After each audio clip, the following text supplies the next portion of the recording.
Chapter 14-15. Ansari Dragon Academy inside a cafeteria. This was a typical single-story building built with red bricks in the Ansari Dragon Academy. It was also a student cafeteria. This student cafeteria was only open to the Ansari Dragon Academy. It was specially designed to provide meals for the students of the Ansari Dragon Academy. Whether it was the dining table or the chairs, the various items and styles in the cafeteria were all designed in the same style of the Shepron Kingdom, giving off an elegant and refined feeling. In the Ansari Dragon Academy, the upper-class students would usually only dine in the high-class cafeteria in the city. Those from poor families would choose the cheaper cafeteria below the student dormitory to fill their stomachs. Therefore, most of the students who dined in this cafeteria were from middle-class families. Today, the student council president Rebecca booked the entire cafeteria for Wu Yen, Sylvia, Yashur, Yak, and Cosette, who just returned from Fantion City. Steaming plates of food were placed on the table by the waiters. They were placed in front of Wu Yen and the others who were sitting around the table. Wu Yak held a large piece of beef in her left hand and a piece of beef in her right hand. She opened her small mouth and took a bite from the left, then the right. She was very busy and her face was full of happiness. Luca sat in the corner, quietly serving tea and food to Wu Yen like an obedient little wife. Cosette sat beside Sylvia, serving tea and food to Sylvia. As for Rebecca, she sat quietly in her seat.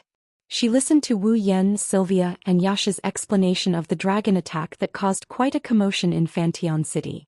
In other words, was that giant dragon actually Yak? After listening to Wu Yen, Sylvia, and Yasha's explanation, Rebecca glanced at Yak, who is still eating and drinking with a dejected expression. The Avalon Saint Dragon Emperor is indeed extraordinary. Even though he's only been born for 3 months, he can't be underestimated. You see me in a different light now.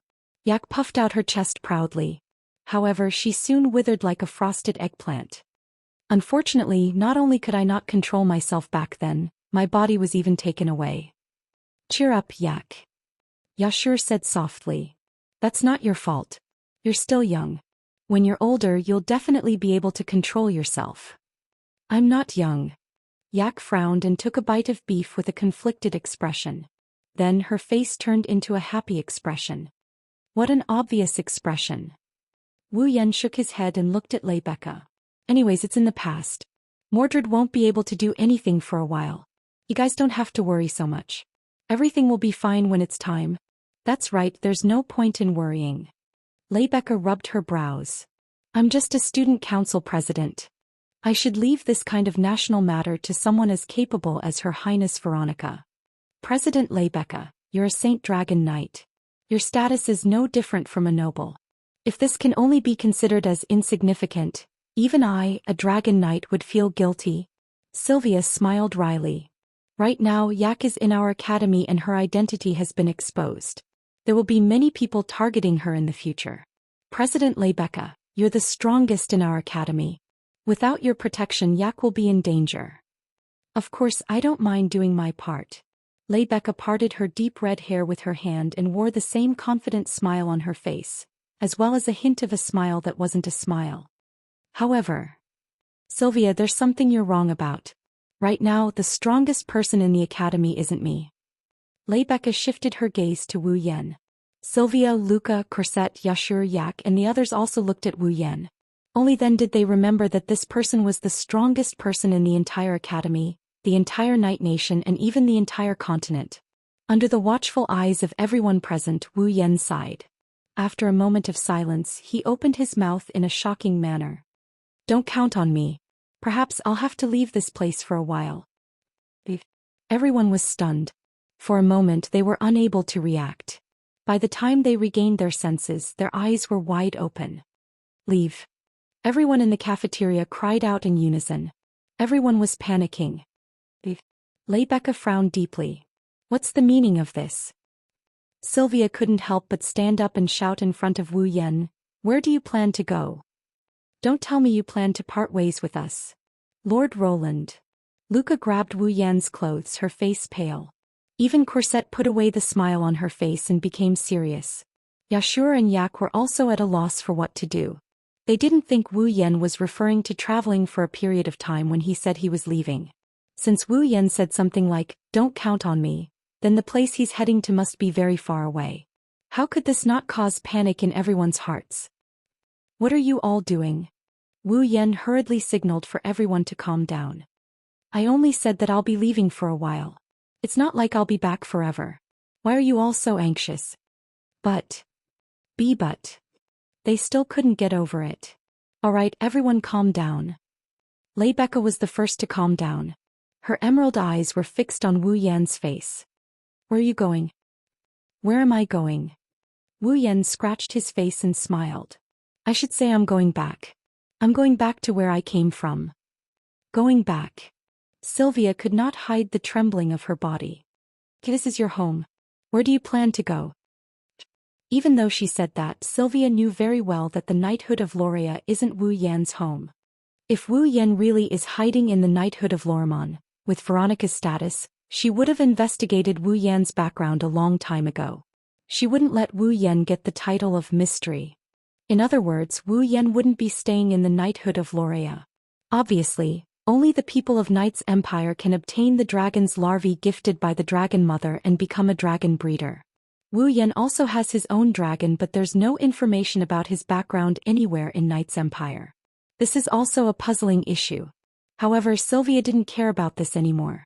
She only knew that the man of her dreams was planning to leave the knighthood of Loria and go somewhere far, far away. In that case, when would the next time be? Sylvia didn't dare to think about it. Not just Sylvia, even Luca didn't dare to think about it. Rebecca and Corset were both wearing heavy expressions. The atmosphere was quite oppressive. "I say, aren't you all being too negative?" Wu Yan clapped his hands and shook his head. "I said I'll be leaving, but it won't be for too long. Don't worry." Rather than saying it won't be for too long, it would be more accurate to say he'll be back in an instant. Of course, this was for the people who were frozen in time after Wu Yan left. "How long do you plan on leaving?" Rebecca asked. "I told you it won't be for too long." Wu Yan gave everyone a reassuring smile. "It might be a day or two, or it might be a little longer. However, it won't be so long that you won't be able to see me after graduation." Hearing this, the expressions of Rebecca and the others became much better. Rebecca was already a third-year student in the advanced course class. There were only a few months left until graduation. Since Wu Yan said so, it meant that he would be back in a few months at most, right? Thinking of this, everyone felt a little lonely, but they pulled themselves together. Following this, the dinner became a farewell party for Wu Yan's temporary departure. Everyone asked about Wu Yan's well-being and gave him some advice. While Wu Yan blushed with shame, he couldn't help but keep a smile on his face. Therefore, no one noticed that in the silent Luca's eyes, a trace of determination flashed through her eyes. Chapter 14-16. Night. The sparkling firelight drifted back and forth between the grass and trees, and the chirping of cicadas echoed in the night where the fireflies were active. The chirping was quite loud, but it didn't make people feel noisy at all. Instead, it made the surroundings abnormally quiet. In the rebuilt Apollo's abode, some of the windows were dark and the sound of breathing could be heard from inside. Some of the windows were still lit and shone strands of light onto the empty space outside Apollo's abode, forming various patterns. It was a beautiful night. It was a tranquil night. For Wu Yan, it was also a night where he was about to bid farewell to himself. Standing in the center of his room, Wu Yan looked at the scattered items on the floor and couldn't help but smile bitterly. Among these items were the farewell gifts from Rebecca, Sylvia, and the others. There were also some medicinal herbs with astonishing effects that Luca prepared for him. There were also clothes, food, and daily necessities that Corset forced on him. Among them, there were even some items that Yashur had given to him in case he needed them. Yak had also prepared some gifts. Even the three holy dragons, Guffrin, Lancelot, and Gawain, had reluctantly bid him farewell and gifted him some dragon glory crystals. Because of Wu Yan's personal problems, they didn't prepare too many items, but it was definitely not a small amount. If Wu Yan had no other choice but to carry these items with him, he should be able to pack them all into a large backpack that was as tall and as wide as a person. Really? Scratching his head, Wu Yan sighed. Although most of these items were useless to him, they were still a token of everyone's goodwill. Even if Wu Yan didn't need them, he had to bring them along. Fortunately, I have the Gate of Babylon. Sighing in relief, Wu Yan raised his hand. The star carving on his palm responded to his action and shattered in an instant. The star essences returned to his body with the return of his power. They floated up and down as they floated around him. Looking around at the specks of star essence, Wu Yan waved his hand. Hum. A crimson rainbow light suddenly appeared. From top to bottom, the entire space was divided into two as if a door was opened. Slowly the entire space was dyed crimson. At the same time, the scattered items on the ground were also lifted up by a gentle force. They were suspended in the air and circled around. They flew into the pink door one after another, disappearing in a series of ripples. Then Wu Yan threw the dragon-shaped doll that Sylvia gave him when he was a child into the gate of Babylon. With a wave of his hand, the crimson space slowly and forth and gradually disappeared. This should be fine, right? After looking around the room, he made sure he didn't leave anything behind. Wu Yan pulled up the system list. First, Wu Yan wanted to return to the date battle world. After spending 3 months in this world, almost a day had passed in the date battle world. First, he will return to the date battle world to get the display device he needed. Then he will return to the Spalier world to discuss the Demigod Path mission with Yukari and the others. After that, Wu Yan can begin the second phase of the Demigod Path mission. Now, Kodori, Kurumi, and the others were still in the world of date battle, waiting for the display devices to come out. Hinajiku, Mikoto, and the others, on the other hand, were training in the diluted magical pool. He will return to the date battle world to meet up with Kodori and the others before returning to the Spalier world. He should be able to catch up with Chuju and the others when they finish absorbing the magical pool water. Besides, Kodori, Kurumi, and the other girls in the date battle world haven't soaked in the magical pool water yet. They need to go back and use it once. With that in mind, Wu Yan searched for the date battle option in the instance dungeon option. But at this moment, a series of knocking sounds came from the window of the room. Wu Yan stopped what he was doing and turned around. He looked over. He didn't know when, but one of the windows in the room was opened. The night breeze blew into the room. Outside the window, a small head poked in and stared at Wu Yan. Wu Yan paused for a moment before he exclaimed, "Luca?" That's right. It was Luca who poked her head in from the window. Facing the night breeze that blew into the room, Luca's short platinum hair fluttered gently.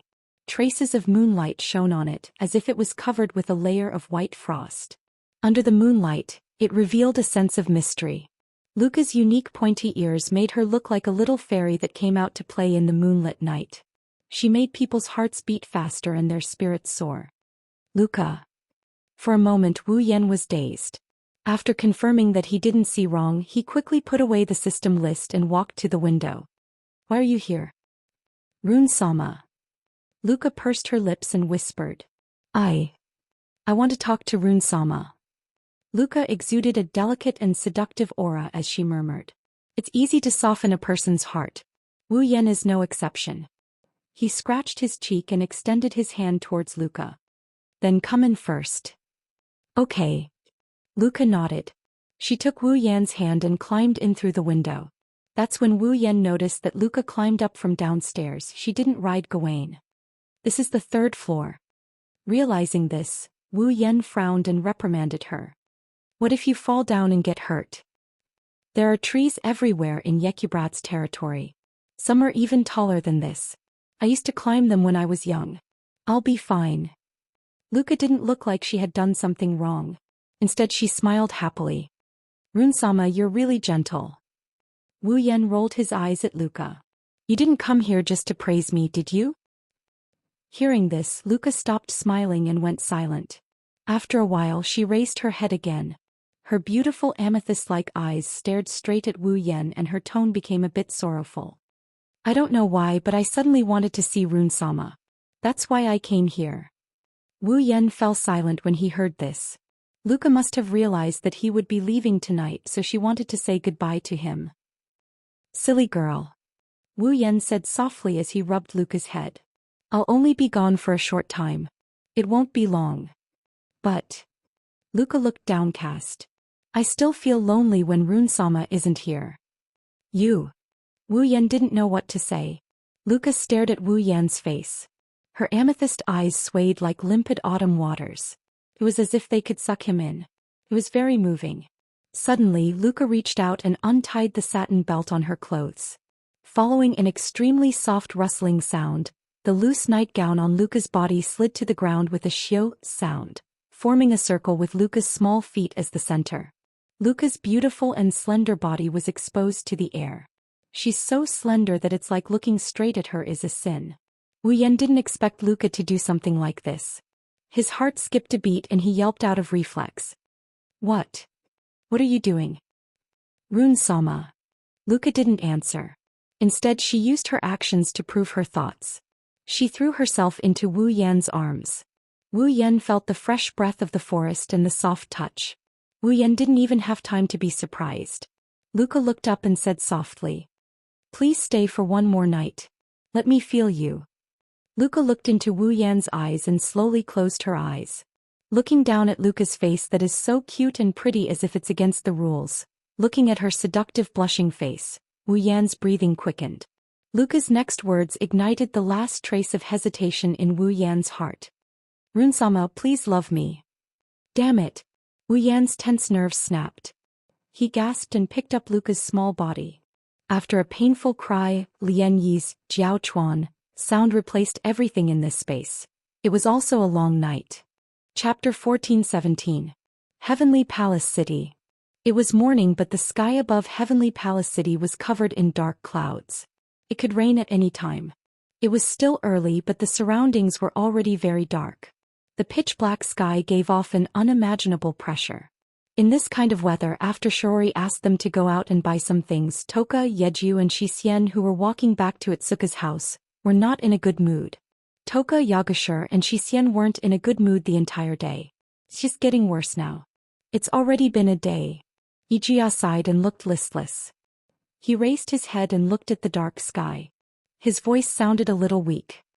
"Master has been gone for a day." Correction. Xian narrowed her eyes while carrying a bag full of ingredients. "Master left in the morning. It's not night yet.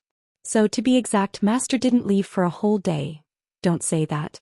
Shido also has his own things to do."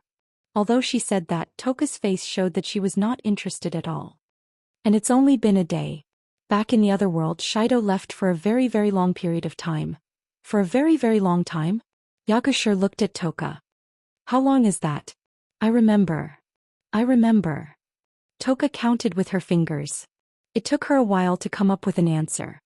"About 10 days? Surprise. 10 days. Xian's silver eyes widened slightly. "Master said the time ratio between our world and his is 100. If it's 10 days, doesn't that mean Master spent a few years in the other world?" I'm not sure either." 10 Fragrance frowned in confusion. "Shido didn't tell us. I think you didn't realize it. I'm sure everyone knows." Yijia couldn't help but put down his arrogant attitude and started complaining. The 3 elven girls chatted and walked towards Itsuka's house. Soon, Itsuka's house appeared in front of the 3 elven girls. However, when the 3 elven girls saw Wuhi's house, they immediately turned to Wuhi's house. He stopped in his tracks. A young girl was standing at the entrance of Wuhi's house. Her long purple hair fluttered in the wind and she was wearing a white dress. She wasn't tall, but she was exceptionally hot, especially her chest. The front of the dress was protruding as if it could jump out at any time. She had a voluptuous figure just like the models on TV. She was pretty and cute, and her face was not inferior to that of a celebrity. No matter how you looked at it, she was a charming young girl. However, the girl's beautiful face. At this moment he was a little depressed. 10 Fragrances exclaimed in surprise. "Isn't that Meijio?" Oh. Meijio, who was hesitating in front of Wuha's door, turned around when she heard the noise. She finally noticed Toka, Yejushur and Xian. Meijio's originally gloomy face suddenly brightened up and became cheerful. Meijio suddenly opened her arms and ran towards the 3 elf girls. "Miss Toka. Yajisan. Miss Xian." Wah. Seeing Meijio charging towards them so boldly, Meijio immediately sensed danger. Juxiang, Yejushur and Xian seemed to have sensed danger in an instant. They screamed and dodged in the nick of time. Bang! Meijio didn't slow down in the slightest. She simply passed through the bodies of the 3 elven girls who dodged her and crashed into the wall at the side. It hurts. Meijio almost shed tears. She covered her nose and looked at Toka Yejusher and Xian in grief. Why did you dodge? Ha. Yejusher made a confused sound. There's nothing wrong with dodging when you're being attacked, right? This isn't an attack.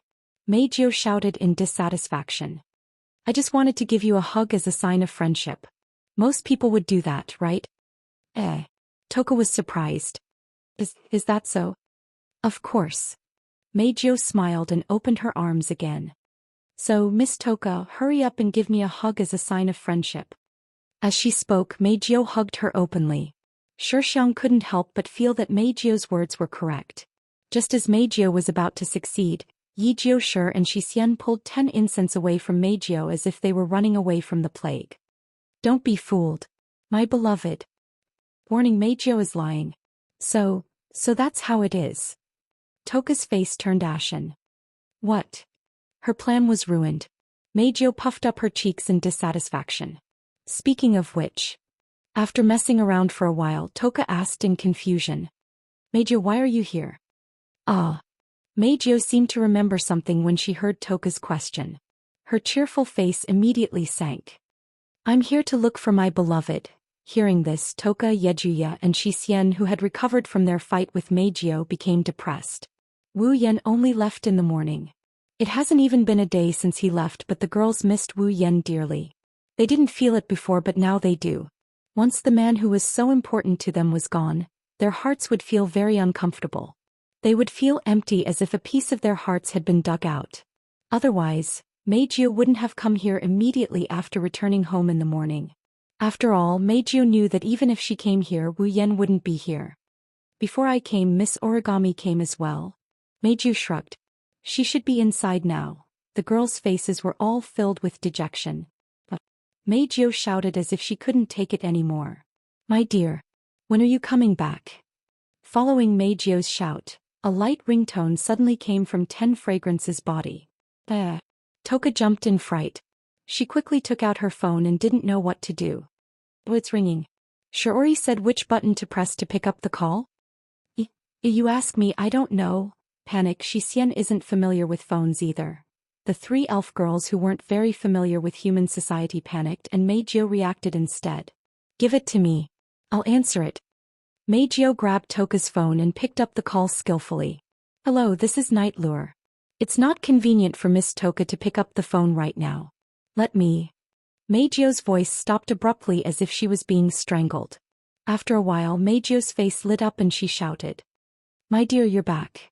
When Toka, Yogia, Xian and Meijio rushed into the living room, they saw a group of people chatting on the sofa. Among them there was Kotori, Kurumi, Yoshino, Origami and Toka, who had just entered.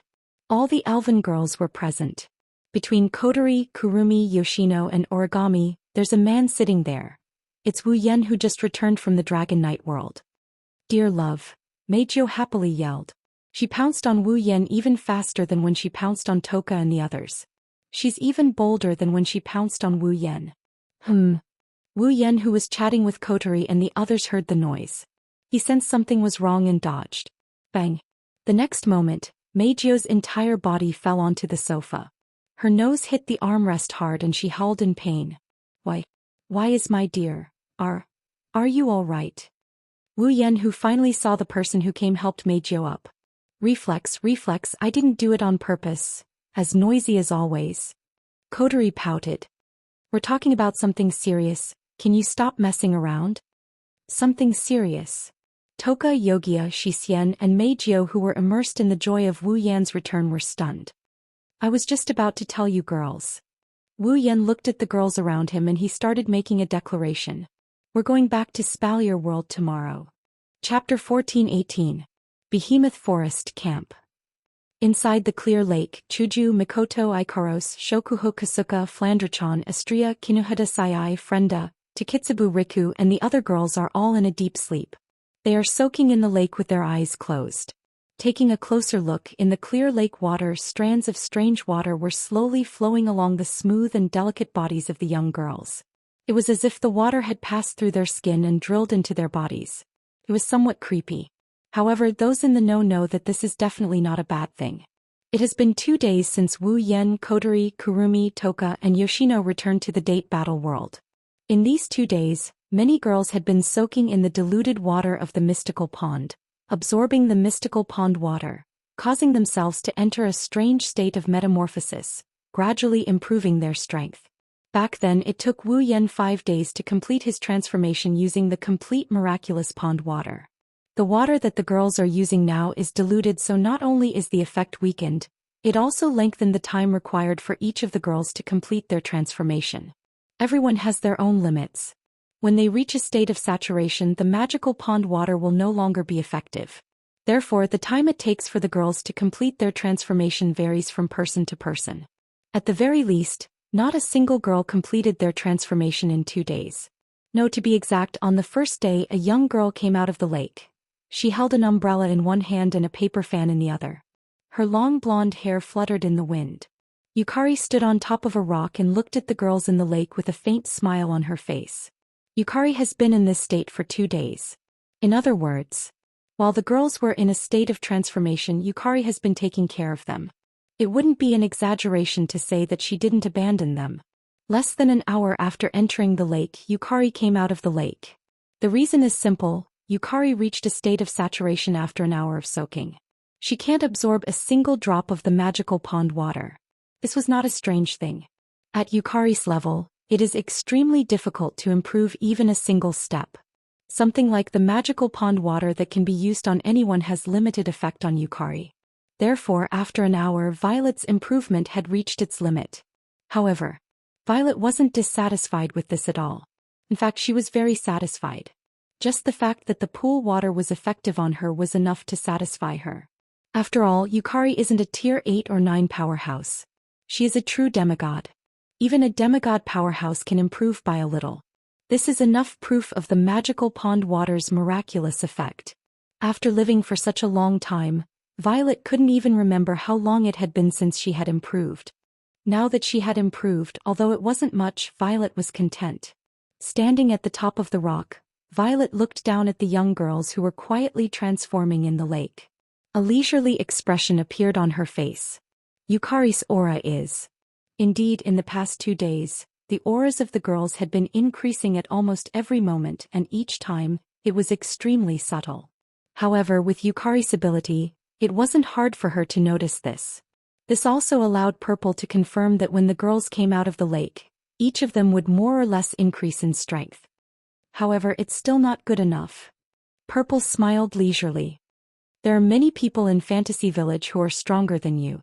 There are also some who are stronger than me. You have to grow as fast as you can. As she said that, the smile on her face suddenly faded a little. She turned her head and looked at a corner of the lake. Over there was a slight change in the space without the slightest warning. It was as if the space was twisting and there were traces of abnormal energy. Yukari narrowed her eyes when she saw this. At the same time, the space expanded and one figure after another suddenly flashed out. After returning from the date battle world, the group of people only felt a blur in front of their eyes, and the scene that was imprinted in their vision had completely changed. The living room of Yukari's house turned into a mountain and a lake. There were naked beautiful girls soaking in the lake. They looked like they were sleeping. This shocking scene stunned Yukari, and Yukari. Yukari was stunned. What's going on? Wow. Wow. Yukari was also shocked. Yukari often reads novels, but I don't know what this is. Wow. Yukari was the only one who looked at the girls in the lake with sparkling eyes. This is an absolute scene. An absolute scene. Origami didn't say anything. She turned to Wu Yen and silently asked him a question. It's not over yet? Wu Yen was slightly stunned. He scratched his face. Looks like it won't be over in a short time. It's been 2 days. A pitch-black spatial fissure appeared and ferocious eyeballs spun around. Zhou Xian walked out of the fissure like he was taking a stroll. He sized up Yakuya, Yuxian, Meijio and Origami with his purple eyes. He then looked at Wu Yen with a smile that didn't look like a smile. You've gained quite a lot. Yukari. Wu Yen was surprised to see Yukari beside him. Yukari. Kotori, Kurumi, Toka and Yukari called out. Her gaze swept across the 4 elven girls one by one, and she nodded with a smile on her face. "You're all back?" The girls nodded in response to Yukari. Wu Yan looked at Yukari with eyes that flashed with the light of the system's perception. "Yukari, level 96. Level 96? Wu Yan couldn't help but laugh. "Yukari, you leveled up?" "This is the result of years of accumulation. This diluted pool water alone can't help me level up." Yukari turned around and looked at the girls in the lake. "This pool water gave me a push. The effect is not bad." "That's good." Wu Yan nodded and looked at the girls in the lake. "So when will they finish?" "Some are fast and some are slow," Yukari answered. "Judging from the increase in their aura and the change in their frequency, it will take a long time at the latest. But today 2 of them should come out." "I see." Wu Yan thought for a bit and looked at Kotori, Kurumi, Toka and Yukari. "Kotori, you haven't used it yet. Go in." Kotori and the others had no objections and nodded in agreement. Wu Yan looked at Meijio, Yagoya, Zhou Xian, and Origami, who are silent due to the unfamiliar environment, unfamiliar situation and unfamiliar characters. He shook his head and chuckled. "Alright, don't be so reserved. I'll introduce you to each other in the future. For now, enter the lake with Kotori and the others." "Go in?" Yakuya asked curiously. "Is there something strange about the lake? Why are they soaking in it?" "To put it simply, this is a lake that can help you guys improve your strength," Wu Yan said concisely. "You only need to soak in it for a while and your strength will increase." "It can increase our strength." Yi Juya and Xixian's eyes lit up. They even turned to look at the lake. "Soak in it with those cute girls?" Meijio rubbed her hands together excitedly. "I'll go in. If you don't, I'll go in." "You can go in," Kotori added coldly from the side. "But you're not allowed to come near us." Meijio instantly let out a dissatisfied sound. "You guys." Wu Yan didn't know whether to laugh or cry. "All in all, go into the lake and improve your strength as much as you can." Wu Yan looked at Yukari. "Yukari, come with me. I have something to discuss with you." Yukari glanced at Wu Yan and seemed to have sensed that what Wu Yan wanted to say wasn't as simple as it seems. She nodded without saying anything. "Hey darling." Meijio snuggled up to him and spoke in a soft voice. "Aren't we going in together?" "Haha." Wu Yan laughed dryly. Chapter 14-19. In the Behemoth Forest. After leaving the lake, Violet led Wu Yan out of the campsite and into the Behemoth Forest. She didn't use the power of time gap. She didn't let Wu Yan use his teleportation magic either. Holding a parasol, Yukari strolled through the giant beast forest as if she's taking a stroll. She looked like a young lady on a vacation. She's both elegant and graceful. Invisible ripples of energy radiated from her body. Under this invisible energy ripple, wherever Violet passed, all the magical beasts within 100 meters of her seemed to have seen their natural predator. They howled miserably, tucked their tails between their legs and fled with their tails between their legs. Wu Yan, who is following behind Yukari, couldn't help but gasp in amazement at this scene. As expected of the demon sage from the land of fantasy, his methods were brilliant. He was not someone an ordinary demigod realm expert could compare with. This made Wu Yan more determined to continue the demigod path mission. It was fine if he didn't become a demigod, but once he did, he couldn't be weaker than Violet. To Wu Yan, Violet was like a guide standing at the top of the mountain. She was always pointing the way for Wu Yan, who was still halfway up the mountain. Although he didn't say it out loud, Wu Yan had already set Violet as one of his goals. Sooner or later he would surpass her. Phew. Taking a deep breath, Wu Yan suppressed the waves in his heart and looked up at Violet. "Violet, is it okay for us to leave like this? Are you worried about your little girlfriends?" Purple continued to walk forward without looking back. "Don't worry. I've set up a barrier. Unless the 5 demigods from the Spalier world come, no one will be able to enter." "I'm not worried about that." Hearing Violet's confident words, Wu Yan calmed down. But he still shook his head. "Didn't you say 2 people would come out today? What if they don't find us?" Kotori, Kurumi and the others had already entered the lake. They were absorbing the magical pond water and transforming themselves. When the other girls saw Kotori and the others, they only needed to think for a moment to guess that they had returned. It was inevitable that they would be anxious if they couldn't find them. Don't worry. It won't take long. Violet continued walking towards a certain direction in the forest. Only then did Wu Yan realize that the surrounding environment and the path she was taking seemed somewhat familiar. This is? Wu Yan asked with uncertainty. Purple, are you going to take me to the base? Did you notice? Violet shook her head regretfully. I thought you would have discovered it earlier. Wu Yan scratched his face in embarrassment. You can't blame me for that. I've been in another world for about half a year, I just couldn't remember it. It's not that you didn't remember, it's that you didn't pay attention to the path I took. Violet exposed Wu Yan without hesitation. You think I don't know about your instant memory ability? This time Wu Yan was speechless. Wu Yan. After an unknown amount of time, the trees in front of them started to become sparse, their field of vision gradually widened. Under Violet's lead, the two passed through the trees. After passing through the grass, they arrived at a vast open space. This was the place where Wu Yan chose to build his base. However, this piece of land was completely empty at this moment. Let alone a base, there wasn't even a tile or brick to be seen. All that was left was a flat land. When he saw this, Wu Yan turned pale with fright, then he thought of something. Violet, did you set up a barrier? Of course. I'm an expert. Z chuckled. She closed the parasol in her hand and gently raised the tip of the parasol in front of her. She nodded. With the tip of the parasol as the source, the space in front of them suddenly fluctuated, creating a ripple. Amidst the ripples, a small hole silently appeared and slowly expanded until it was the size of a person. It swayed like a reflection in the water, giving off a feeling that it would shatter with a light touch. This barrier contains my realm power. Even if you use spatial transfer, there's no way to directly transfer from outside to inside. Violet opened the parasol again and placed it on her shoulder. In addition to the barrier's defensive capabilities, it would take all the magical beasts in the behemoth forest to come here and attack it for a day and a night to break it.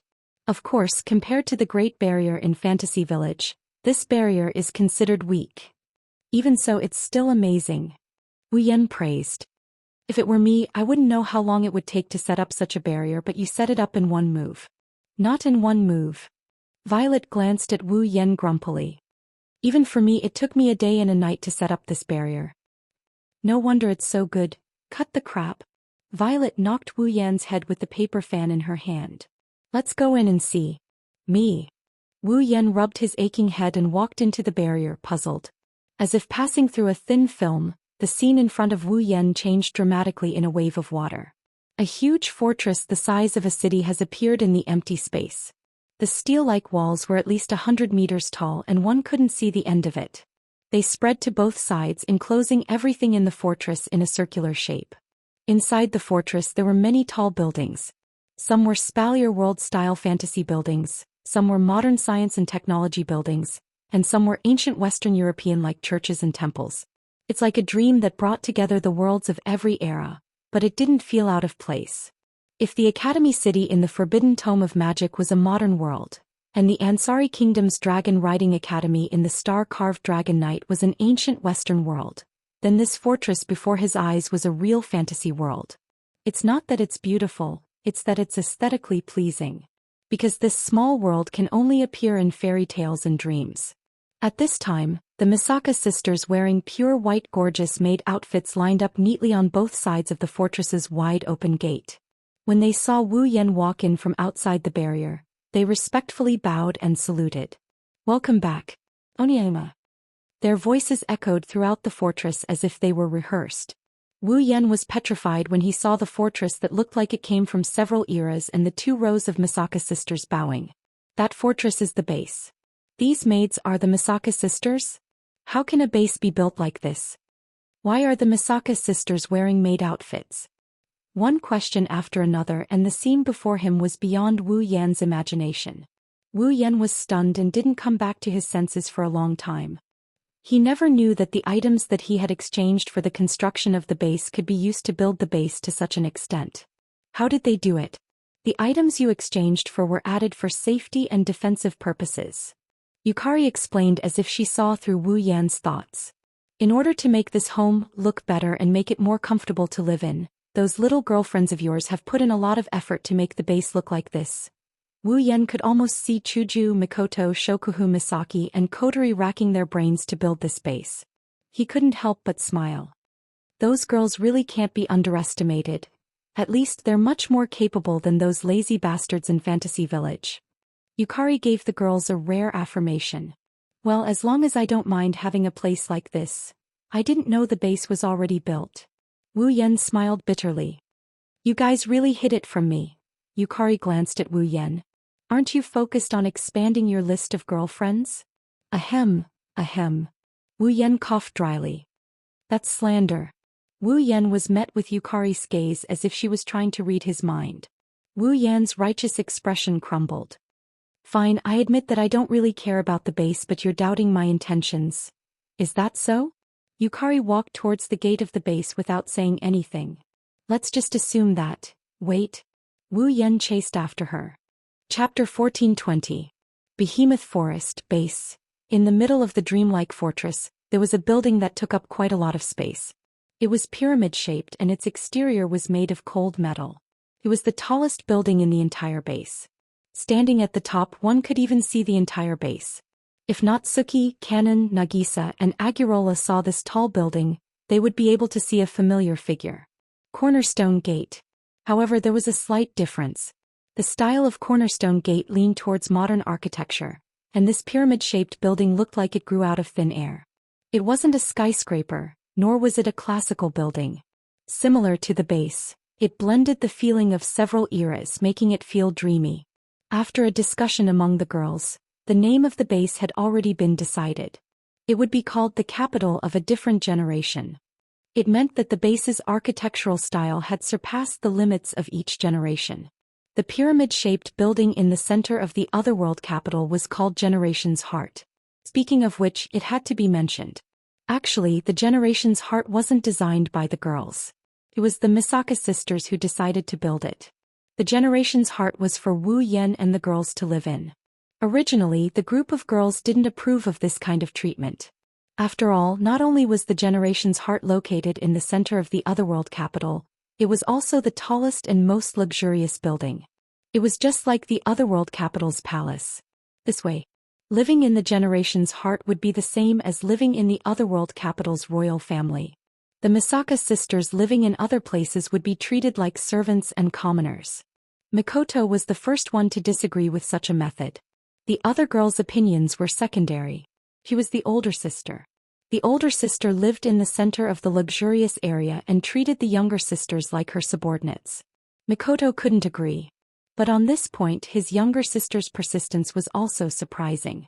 To the Misaka sisters, Wu Yan and the other girls had a high status. In the past, it was the girls who gave the orders to the Misaka sisters. He told them what they should do. Therefore, Wu Yan and the girls' positions in the hearts of the Misaka sisters were deeply ingrained and could not be changed. Be it now or in the future, the Misaka sisters would still follow Wu Yan and the other girls' orders and do all sorts of things.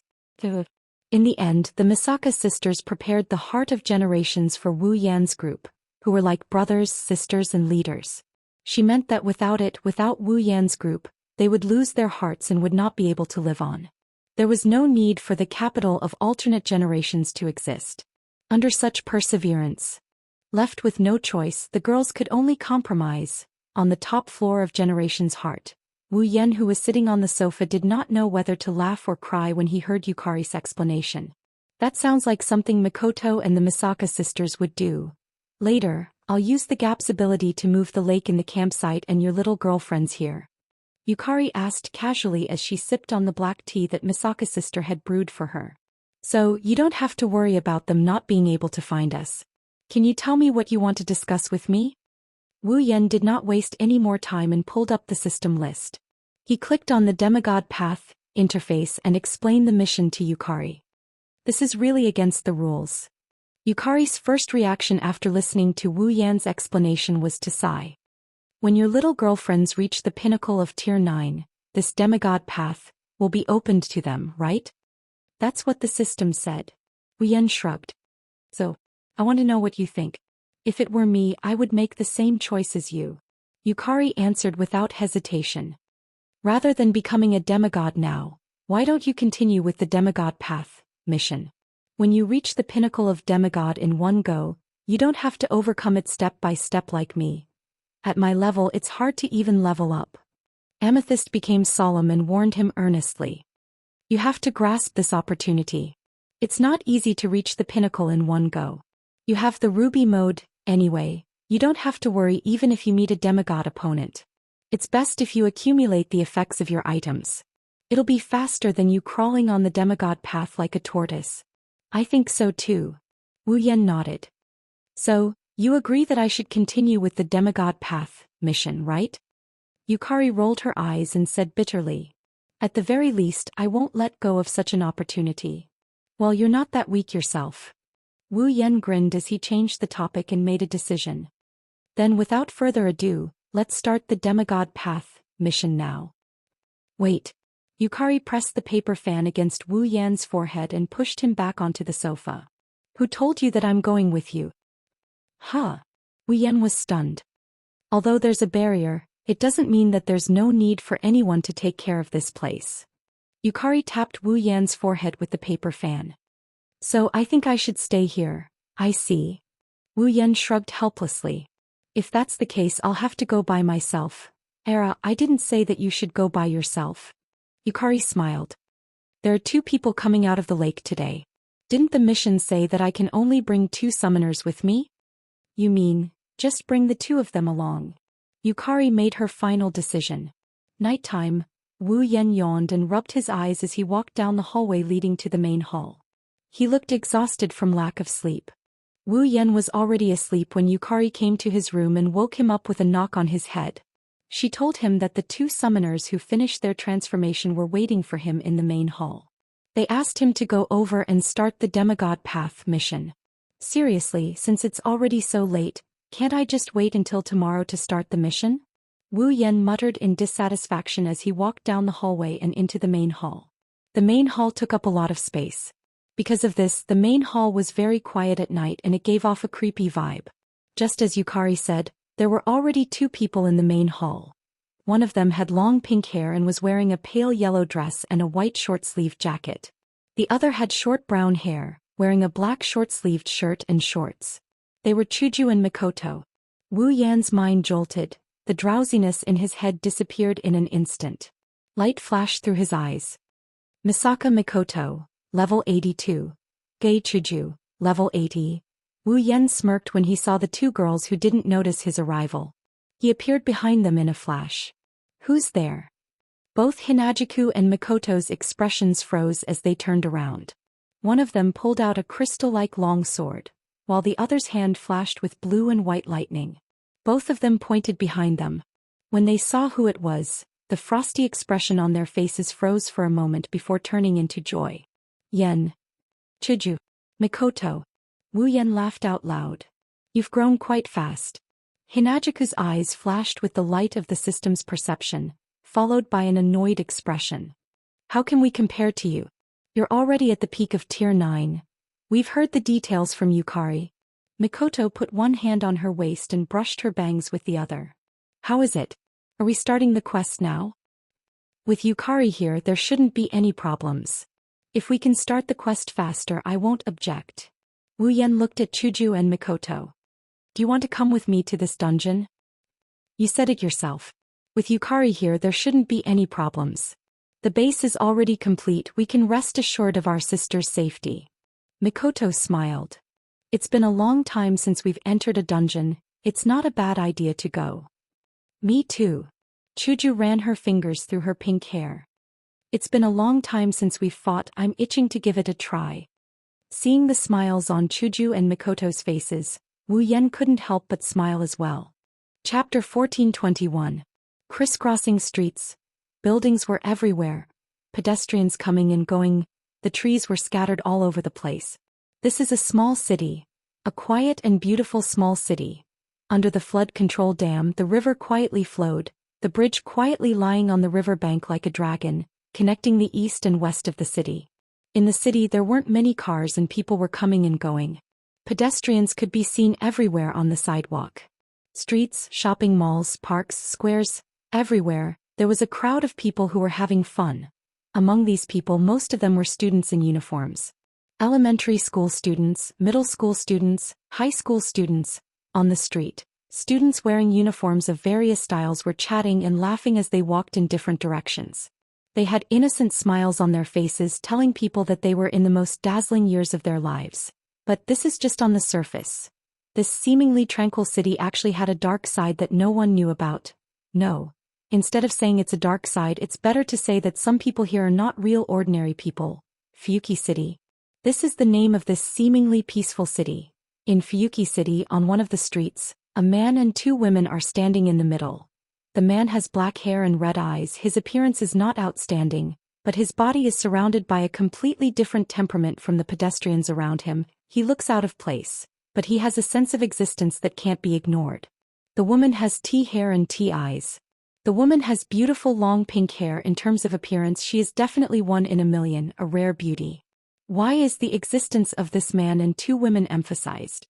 Because just a second ago, these three people were actually not here yet. They had only appeared out of thin air at this moment. Yes, appeared out of thin air. However, none of the passers-by noticed this strange scene. Apart from a portion of the passers-by who were attracted by the two beautiful girls, the rest of the passers-by continued to walk on their own, completely oblivious to the slightest bit of abnormality. At this time, the three of them had their eyes closed and were immersed in the content of a cold, emotionless machine-like voice that rang in their minds. Beep. Special mission, Path of Demigod, second round activated. Special mission, Path of Demigod mission link, second link mission world.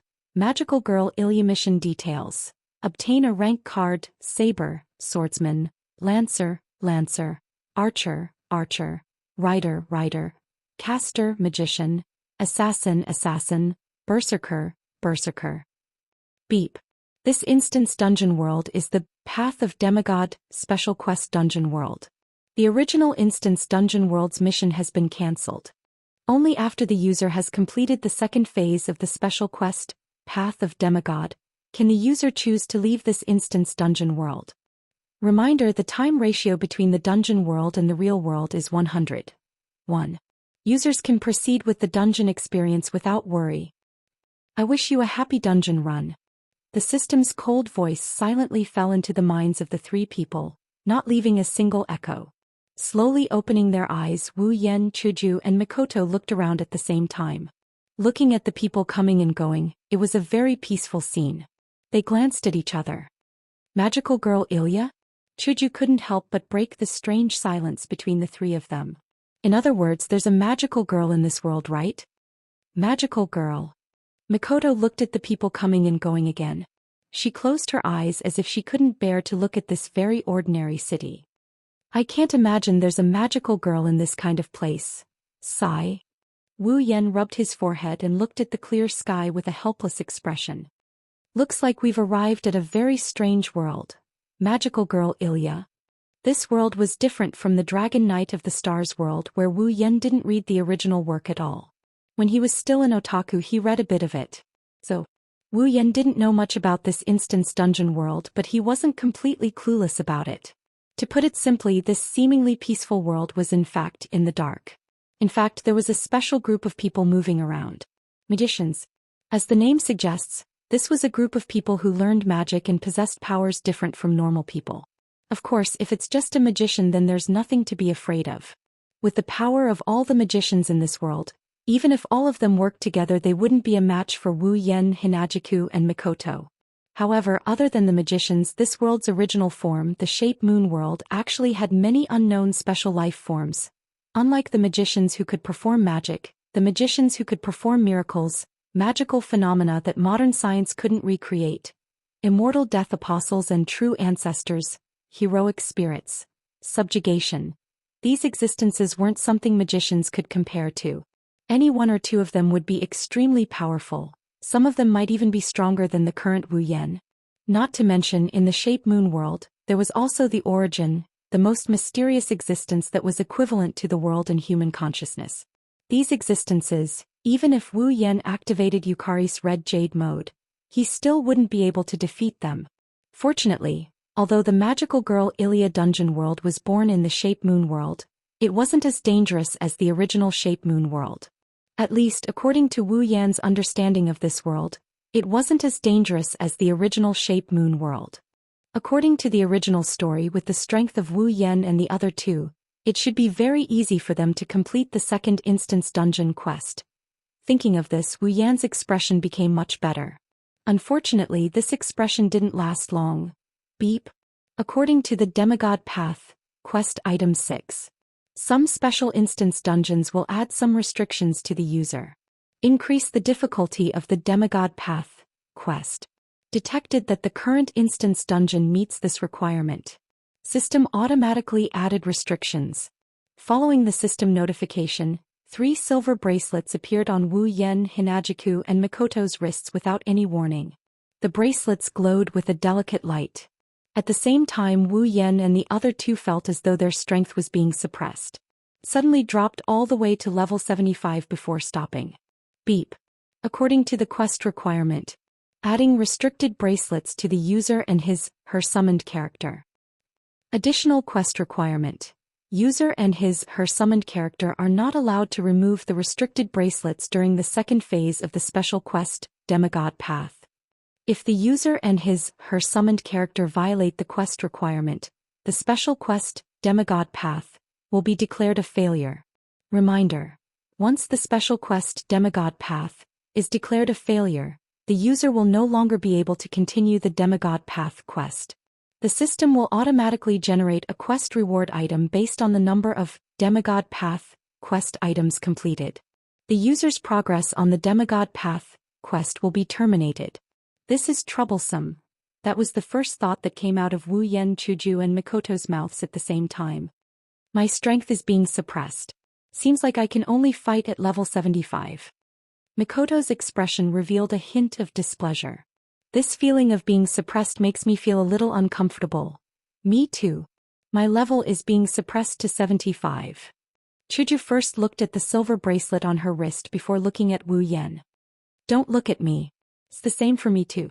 My level is being suppressed to 75. Wu Yan sighed. The Demigod Path is not easy to walk. Chuju and Mikoto looked at each other before looking at Wu Yan. What should we do now? Wu Yan scratched his head.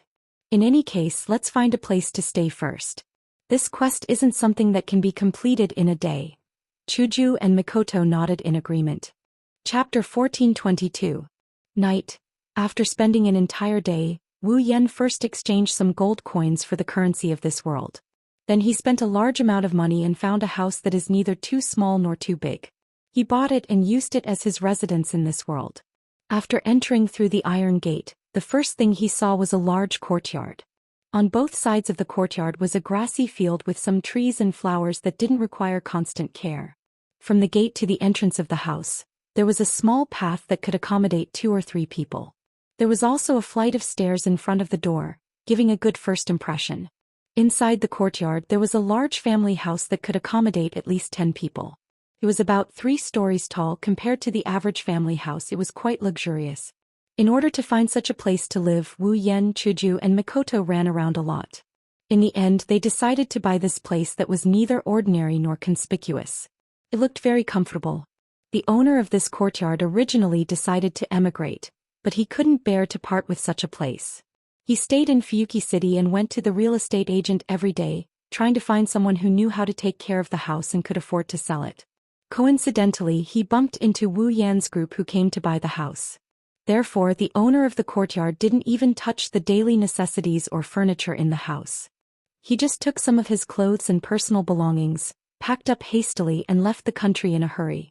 So, even if it was bought on the same day, except for some women's daily necessities and clothes, in terms of living conditions, this house is enough for 2 people to live in.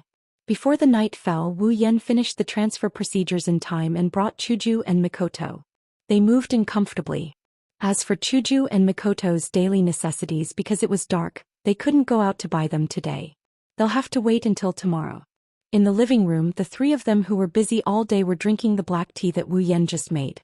They were comfortably lying on the sofa. Our luck isn't bad. To actually find such a place. Chuju's face showed a hint of joy, but soon she felt a bit of heartache. But isn't it a bit wasteful to just buy it? Really? Wu Yan poured tea for the two girls and he tilted his head to the side in puzzlement. I think it's worth it. We don't need to prepare anything. We can move in directly. It's just that we don't have any daily necessities. Mikoto put down the teacup in her hand. He crossed his arms in front of him. The mission shouldn't be in a hurry, right? Don't worry, it's not that urgent.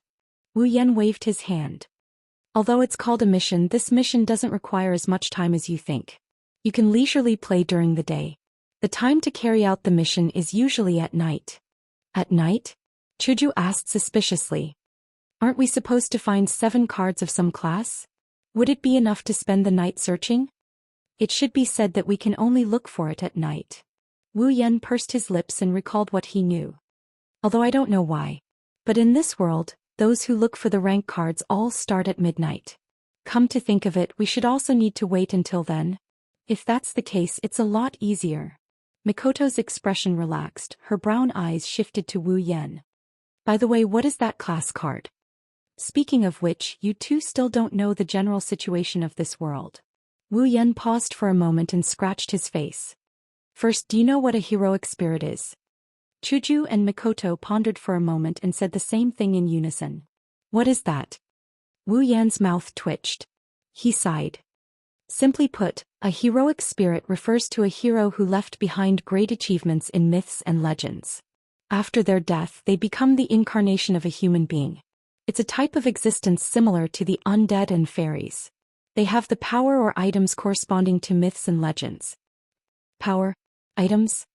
Both Hinajiku and Mikoto nodded in confusion. Do you know about my noble phantoms? Wu Yan reminded them. The so-called powerful item. It's referring to these noble phantoms. I see. Chuju was a little surprised. So, what does this heroic spirit have to do with the class cards we need to collect? The class card is a card made from advanced magic theory. Wu Yan narrowed his eyes. It can be used as a medium to manifest the power and noble phantoms of the legendary heroic spirit. Can be used as a weapon for the user to fight. Borrowing the power of the heroic spirit. The two girls looked at each other with a serious expression. This kind of card with special power, it's not as simple as just finding it, right? Actually, it's pretty easy to find it. Wu Yan stood up and went to the balcony. He looked at the night view of Fuyuki City. Since I came to this world, I've been vaguely feeling some distorted magical energy. I think the class card should be in that place, right? Chuju and Mikoto frowned. They stood up and went to the balcony. It's a pity that one of the girls uses a superpower while the other uses a sword as a weapon. Even if they have great power, they can't sense mana as acutely as Wu Yan. Only when they're close enough can they use their own strength to sense the presence of mana. Do you want to recycle it? On Mikoto's forehead, arcs of blue and white electricity danced around. I can recycle it any time. The problem is, the class card isn't that easy to recycle. Wu Yan frowned. The class card isn't in this world, it's in a reflection of this world called the Mirror Realm. We have to enter the Mirror Realm first to recycle the card. On the other hand, the rank cards are not just lying there and waiting for us to retrieve them. In the Mirror Realm, the heroic spirits of the corresponding rank cards have been materialized with the power of the rank cards. We have to defeat them in order to retrieve the rank cards. Saber, Lancer, Archer, Rider, Caster, Assassin, Berserker. Wu Yan turned around and faced Chuju and Mikoto. Like the information on the mission, there are a total of 7 class cards. We have to defeat them one by one to get the cards. So you're saying that we have to fight against those mythical or historical figures? Chuju pursed her lips. Sounds like it's going to be tough. Indeed, the legendary heroic spirits are very powerful. If we were to fight against their real bodies, we wouldn't even be able to defeat one of them with our limited power. Wu Yan shook his head and chuckled. However, the heroic spirits created by the class cards are only their avatars. Their power is greatly reduced. With our current power, it might be hard to deal with them, but it's not like we can't defeat them. If we work together, it's more than enough. That's good. Chuju sighed in relief. Mikoto, on the other hand, looked excited. Before that, let me have a duel with those heroic spirits. A duel? Wu Yan didn't know whether to laugh or cry. So you're eyeing those heroic spirits. They should be one as well, right? Mikoto retorted. If that's the case, it's only fair if we fight one-on-one. Heroic spirits aren't like those hooligans you fought in Academy City. Even if they're only their avatars, some of them are still very powerful. It's going to be hard for you to fight them alone. Wu Yan rolled his eyes. Besides, if I'm not mistaken, the heroic spirits created by the class cards don't have any intelligence. They only know how to destroy the enemies in front of them. Plus, they have noble phantoms as their trump card. Are you sure you want to fight one-on-one? Who gives up before even fighting? Mikoto clenched her fists. Anyway, we'll fight if we can win. If we can't, we'll gang up on them. It's decided then. Wu Yan and Chuju were speechless after hearing such a strong argument. Chapter 1423.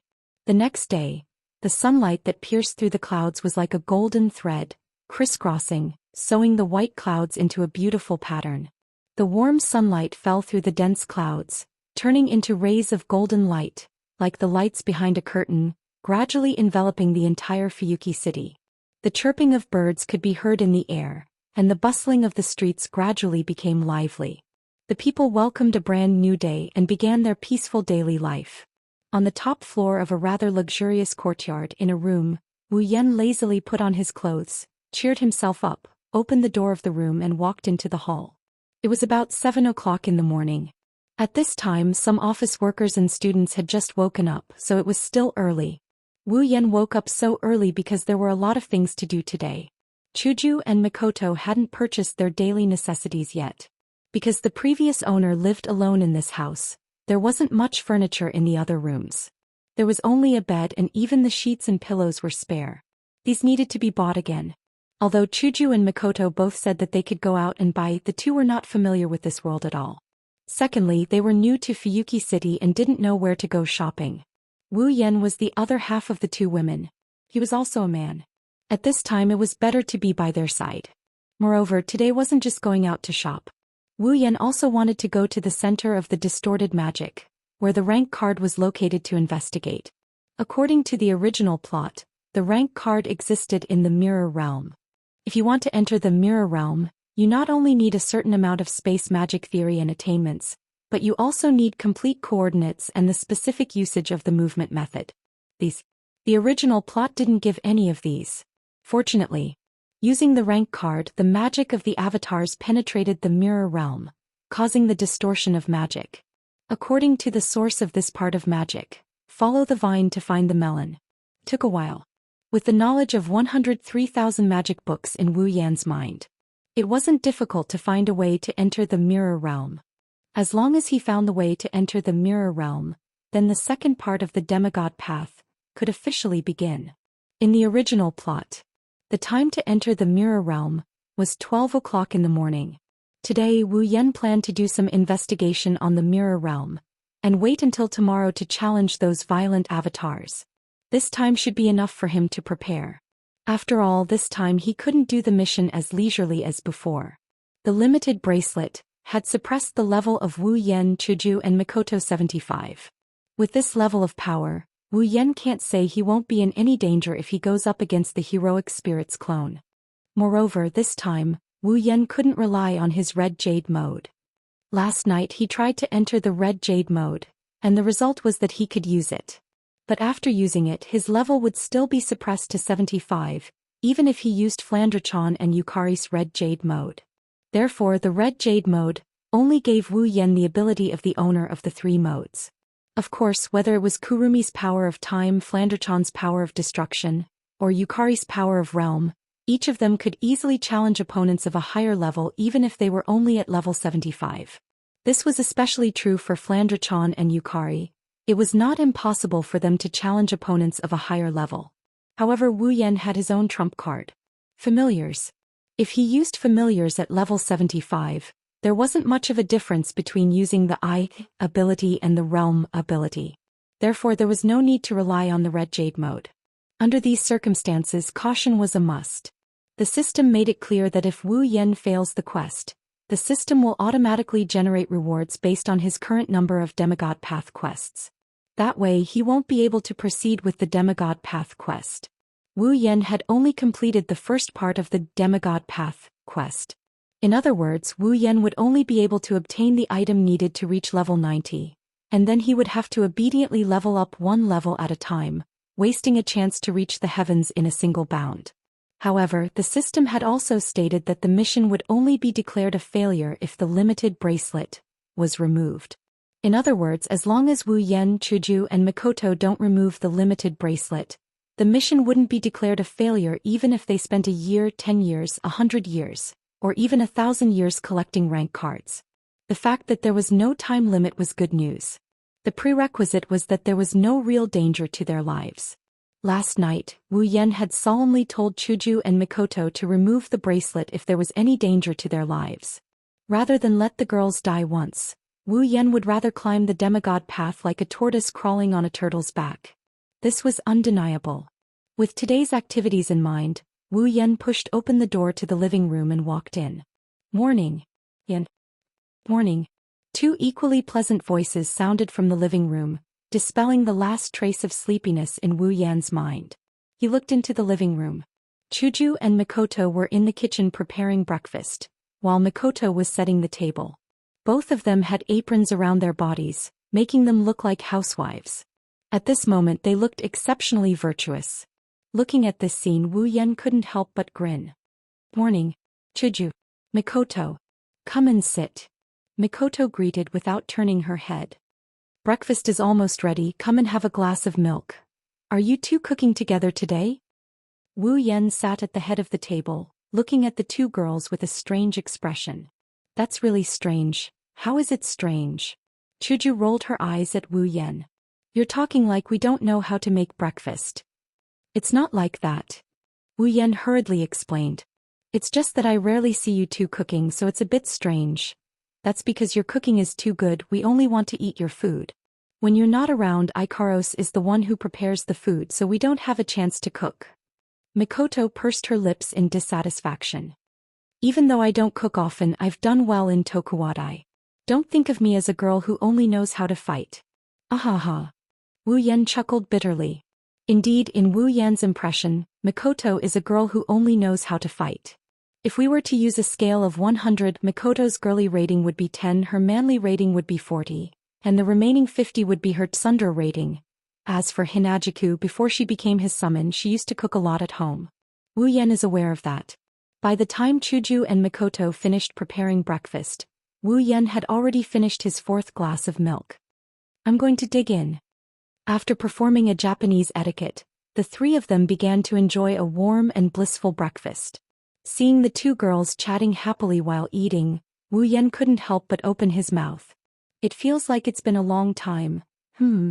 Both Hinajiku and Mikoto looked at him questioningly. I remember the time when there were only the three of us. Wu Yan smiled gently. At that time the three of us were so weak. Even the strongest Mikoto was weaker than me with my limited power. It feels like we've returned to that time, it's quite nostalgic. Hearing this, Hinajiku and Mikoto couldn't help but smile, their eyes revealing traces of nostalgia. But soon their faces darkened. I say, do you know who's the one who caused this? Chuju's voice turned cold. Indeed, at first there were only the three of us. Mikoto raised the knife on the table and pointed it at Wu Yan. But later, as a certain someone became more and more fickle, there were more and more people. Ha!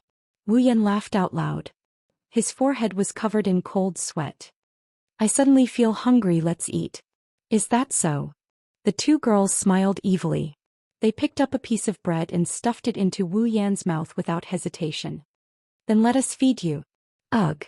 In a moment of carelessness, Wu Yan's mouth was stuffed to the brim. He fell on the ground face up and played around with the two girls. In the living room, everyone's laughter and begging for mercy echoed. It was unusually warm. Chapter 1424. Fuki City was not very big and it was not very prosperous. It could only be regarded as a rather ordinary small city. At least that's what it looks like on the surface. Wu Yan took out a new map and started shopping with Chuju and Mikoto. He didn't just buy daily necessities for the two girls, clothes, bedsheets, pillows and so on. He also bought a lot of food, books, DVDs and so on to pass the time. He even bought a lot of decorative items like dolls and dolls for his collection. Wu Yan didn't plan to limit the amount of gold he has in the ring of gold. He only exchanged a dozen or so gold coins yesterday. With the value of gold in this world, it's enough for the three of them to live a luxurious life for a long time. As it turns out, when the three of them finished their shopping trip, they still have a lot of gold coins left. Even if they spend it luxuriously, it's enough to last them for about a month. Due to the sheer amount of things he bought, he had no choice but to ask the shopkeeper to deliver the goods to his house every time he went to a place to buy something. Of course, it's not like Wu Yan can't use the Gate of Babylon. It's just that using the Gate of Babylon in public will attract all kinds of trouble. After all, even though there were magicians in this world, they all firmly adhered to the most basic and common rules that had not been coordinated. They can't let ordinary people know about the existence of magicians. Therefore, magicians were still in existence that could only appear on TV or in comics to most people who didn't know about magicians. The only magicians that were truly recognized by humans were those magicians who played tricks like poker cards. As the saying goes, birds of a feather flock together. Once Wu Yan uses some kind of supernatural power, those magicians in Fuyuki City or other places will be like sharks that smell blood. They will gather one after another. That's not an ordinary kind of trouble. Besides, even if there's no such trouble, Wu Yan didn't intend to use Gate of Babylon or any other inhuman powers at this moment. After coming out of the house, Hinajiku and Mikoto's smiles never stopped, and their mood was unprecedentedly high. Along the way, they frequently laughed like silver bells and smiled like flowers, attracting the attention of passers-by, becoming a rare scenery in Fuyuki City. That's normal. Strictly speaking, since Chuju and Mikoto came out of the Forbidden Magic Catalog world and came to the Spalier world, they haven't enjoyed a normal life like this. At first, they were students in the Spalier World Academy, competing with others for ranking. After they came out of the Spalier World Academy, they went to the Behemoth Forest because of their sisters. As a result, since they came to the Behemoth Forest, they haven't left the Behemoth Forest camp. Now that their sisters finally have a place to stay, they don't have to worry about their safety and they have more companions. They can entrust their sisters and the Spalier world to others and follow Wu Yan into the dungeon world. At least on the surface, it's a normal world. How can the two girls not be happy? In the end, in the beginning, Hinajiku was just a normal high school student. Mikoto's identity wasn't normal, but she wasn't as busy as she was now. She didn't have a normal girl's life at all. Chuju and Mikoto didn't regret becoming Wu Yan's summons. However, the two girls were also looking forward to having the time to shop like ordinary girls. Under such circumstances, Wu Yan won't be so insensible as to break this normalcy. He can just send the items back. There's no need to spoil the mood of the two girls for the sake of convenience. As for Chuju and Mikoto's happiness, Wu Yan's smile didn't stop for the whole day. He followed behind the two girls who turned into shopping maniacs. He was responsible for paying while accompanying them to play. If it wasn't for seeing how happy Chuju and Mikoto were, how could Wu Yan keep up with their feminine talents and not get tired of shopping? It can be said that without Chuju and Mikoto's smiles as motivation, Wu Yan would have collapsed from exhaustion. Just like that, under the two girls' high spirits, time slowly passed. Not long after, the sun turned red and slowly set on the other side of the sky.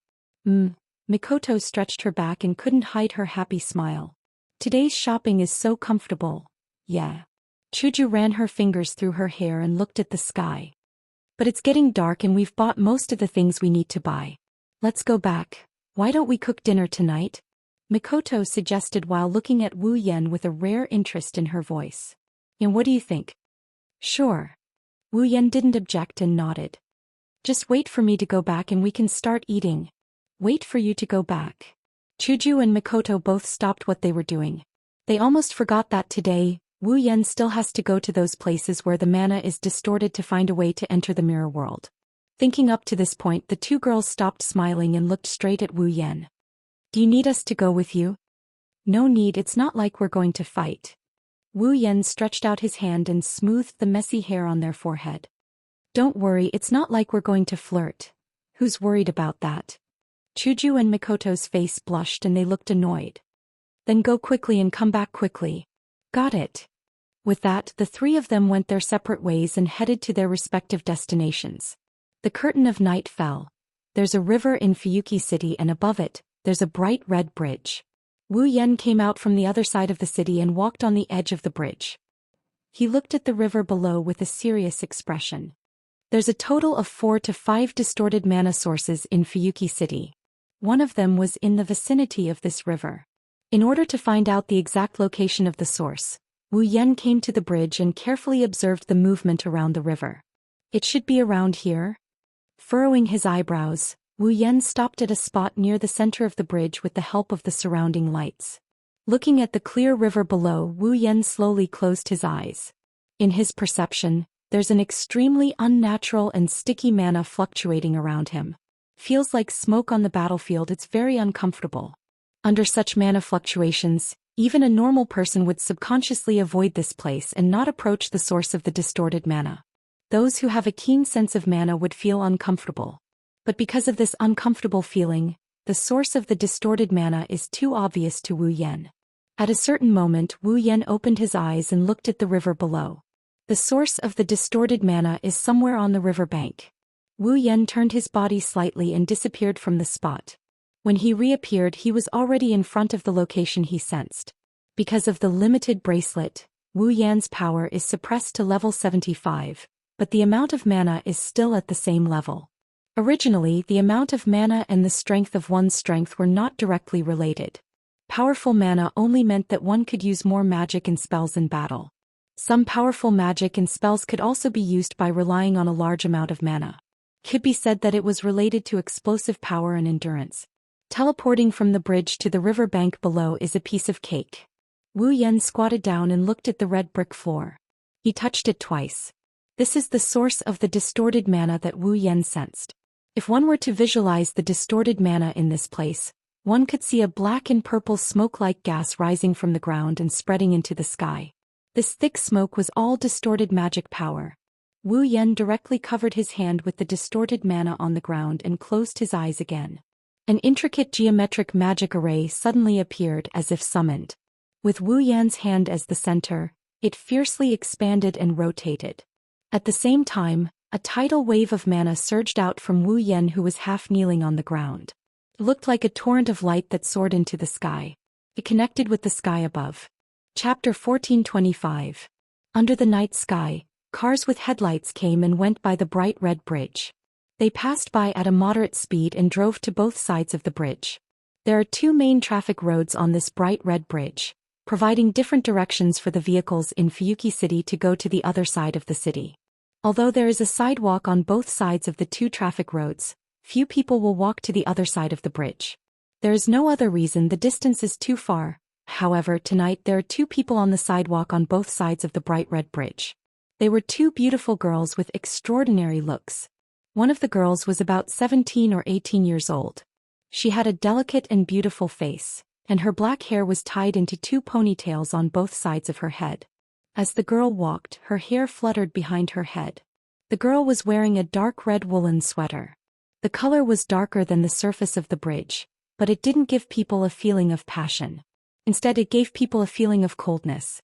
There was a white cross printed on the collar of the sweater, and the girl's lower body was a black pleated skirt with a pair of long black stockings. She looked abnormally flirtatious. The other girl was also around 17 or 18 years old. Her appearance was not inferior to the girl with the black twin ponytails.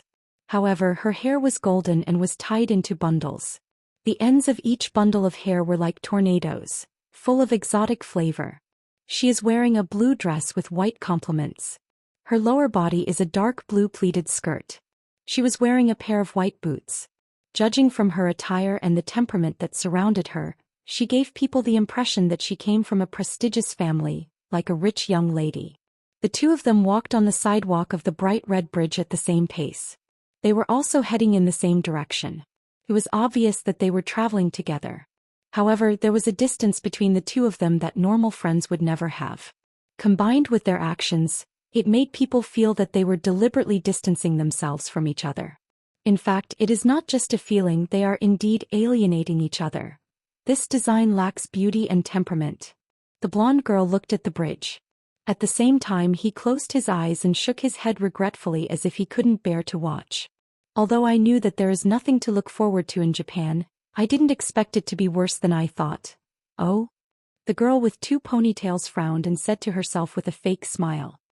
There is nothing to look forward to from a prestigious family. After all, lacking beauty is better than lacking manners. Roar, roar, roar, roar. The blonde girl immediately covered her mouth with one hand. She laughed like a queen as if she did not hear the other party's words. Unfortunately, the throbbing veins on her forehead exposed her inner thoughts. I remember a certain rude monkey is also a prestigious family's young lady, although it is a declining family. What did you say? The girl with 2 ponytails glared at the blonde girl as if someone stepped on her sore spot. Our house of Xianxia is only in a temporary decline. It's not that we've declined. The way I see it, it's only a matter of time before your Edfeld family declines if you become the head. Wah. The blonde girl's face darkened. You finally said something you shouldn't have said, Rin Enben, Luvia Salinta? Eiderfelt. The girl named Rin Enosaka also spat out hatefully. I should be the one saying that. The fierce gazes of the 2 girls met, as if sparks had been ignited, fiercely clashing. Even if an unrelated outsider saw this scene, they would be able to guess that the relationship between the 2 girls was definitely not good. It would not even be an exaggeration to say that they were like fire and water. I say, don't tell me that you've forgotten your purpose for coming here? At this moment, a voice that seemed to have been processed by a microphone suddenly came out from Rin Enben's body. A small object flew out and stopped at the side of Rin Enben's head. It was a 5-pointed star surrounded by a red circle with 3 pairs of pink wings that looked like ribbons. At first glance it looked like a small ornament. However, not only could it fly, but the voice just now also came from its body. It's only been 5 minutes and you're arguing again. What are you doing? Sister is right. Right after the red pentagram finished speaking, a voice that was clearly of the same species, but much more steady and calm, rang out from the body of the young girl named Luvia. Soon after, an object similar to the red pentagram flew out. There was also a ring on the outside, and inside the ring was a golden 6-pointed star. On the periphery of the ring, there was a blue ribbon ornament that looked like a bow. Lord Luvia, we still have a mission, can you please prioritize it? You can't blame me for this, Sapphire. Luvia snorted and crossed her arms in front of her chest. If it wasn't for a certain monkey making a ruckus, I would have completed my mission. You're the one who provoked us. Rin Enben couldn't take it anymore and shouted. He glared fiercely at the red circle floating beside him. Ruby, did you see that? That guy provoked us first, didn't he? Sigh. The ruby and the sapphire flew together and faced each other. They sighed as if they were looking at each other. They looked more like humans than humans. No matter what grudges you have, let's get this done first, okay? Ruby said in a frivolous and serious tone. One of the sources of distorted mana is around here. Can't you take back the rank card first before you come back to argue? It's just like Sister said, Lord Luvia. Sapphire tried to persuade her. The Magic Association's Time Tower asked the 2 of you to come to Fuyuki City to investigate the source of the distorted magic power and retrieve the rank cards that are causing chaos. It's because of this that the master who created us handed us over to the 2 of you. If the 2 of you continue to mess around like this, the master will be angry and the 2 of you will fail. Rin Enben and Luvia were speechless. Wu Yan. Just like what Sapphire said, Rin Enben and Luvia came to Fuyuki City to retrieve their rank cards. Rin Enben and Luvia were members of the Magic Association's Chronometer Tower. The so-called Magic Association referred to an organization established by a group of magicians who studied magic. It managed the order of this world's magic world. It was equivalent to a police station in the magic world. When it was dedicated to magic research, it also prohibited magic from being exposed to human society to better protect the secrecy of magic. The Magic Association had a lot of areas under its jurisdiction. For example, granting high-rank magicians the title of magician, managing and controlling the summoning of heroic spirits, magic books, and the situation of various land veins. The Magic Association's headquarters was set up in London, also known as the Chronometer Tower. The reason why Rin Enosaka and Luvia came to Fuyuki City was because the Magic Association's Chronometer Tower detected an abnormal magical distortion in Fuyuki City not long ago, and thus discovered the existence of the class card. Rank cards were cards made with extremely advanced magic theory. They were powerful tools that could be directly linked to heroic spirits. For the Magic Association, which was dedicated to magic research and managing matters related to heroic spirits, it was undoubtedly an item that had to be managed. Therefore, under the orders of a big shot in the Magic Association, who was also the master that Sapphire mentioned, Rin Enbin and Luvia came to Fuyuki City to retrieve the cards and also obtained rubies and sapphires. Don't think that these two were just ornaments that could fly and talk. Rubies and sapphires were magic attire, made with legendary magic. Not only could they be used for multiple transformations, allowing the user to download skills from the parallel world, but they could also be turned into armor, allowing the user to use A-level magic barriers, physical protection, enhanced healing, physical enhancement, and other common abilities. They were extremely advanced magic tools. Once the rubies and sapphires were used to transform, even the most ordinary child would instantly have the combat ability of a high-rank magician. This was also the reason why only 2 young magicians came to retrieve the cards even though their opponent was a heroic spirit. With the cards, Rin Enbin and Luvia didn't dare to say that they could defeat the heroic spirit, but they should be able to keep themselves safe.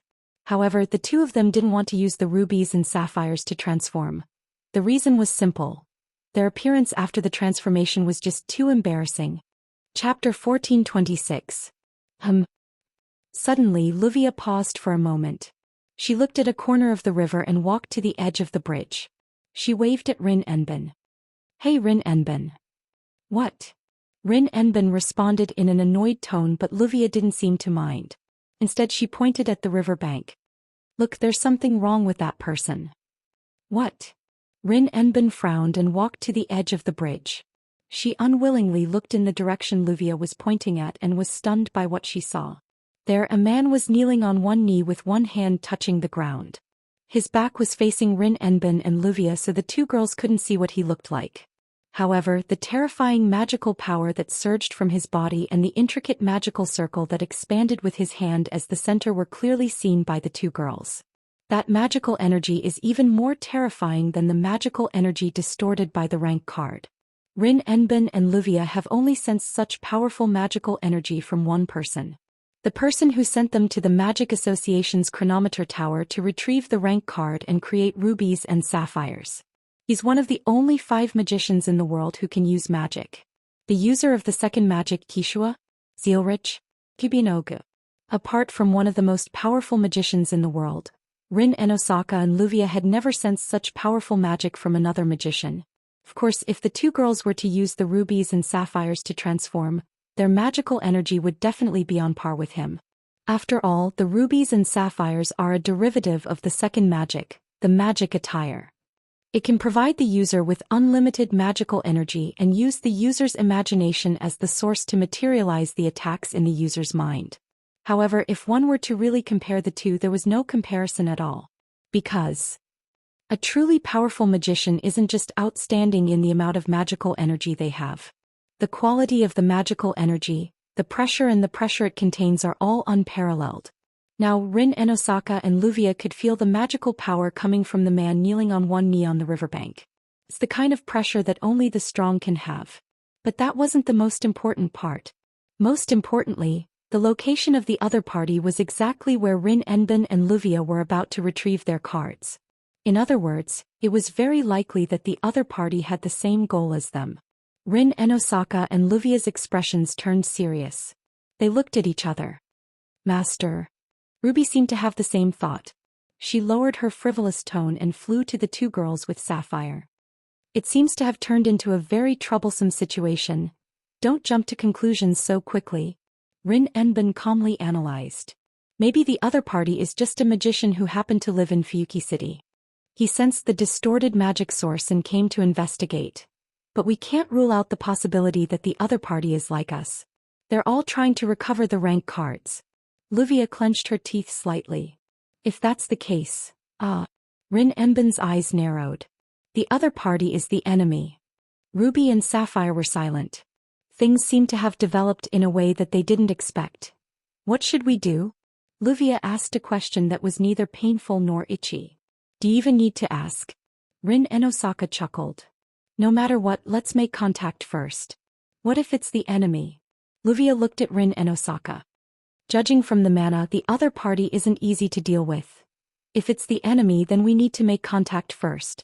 Rin Enbin shook his head. "It's better than meeting them while we're retrieving the rank cards, right? It's not unreasonable. If the other party's goal is to retrieve the rank cards and sneak in while Rin Enbin and Luvia are retrieving the cards, then the two girls don't think they'll be able to escape unscathed.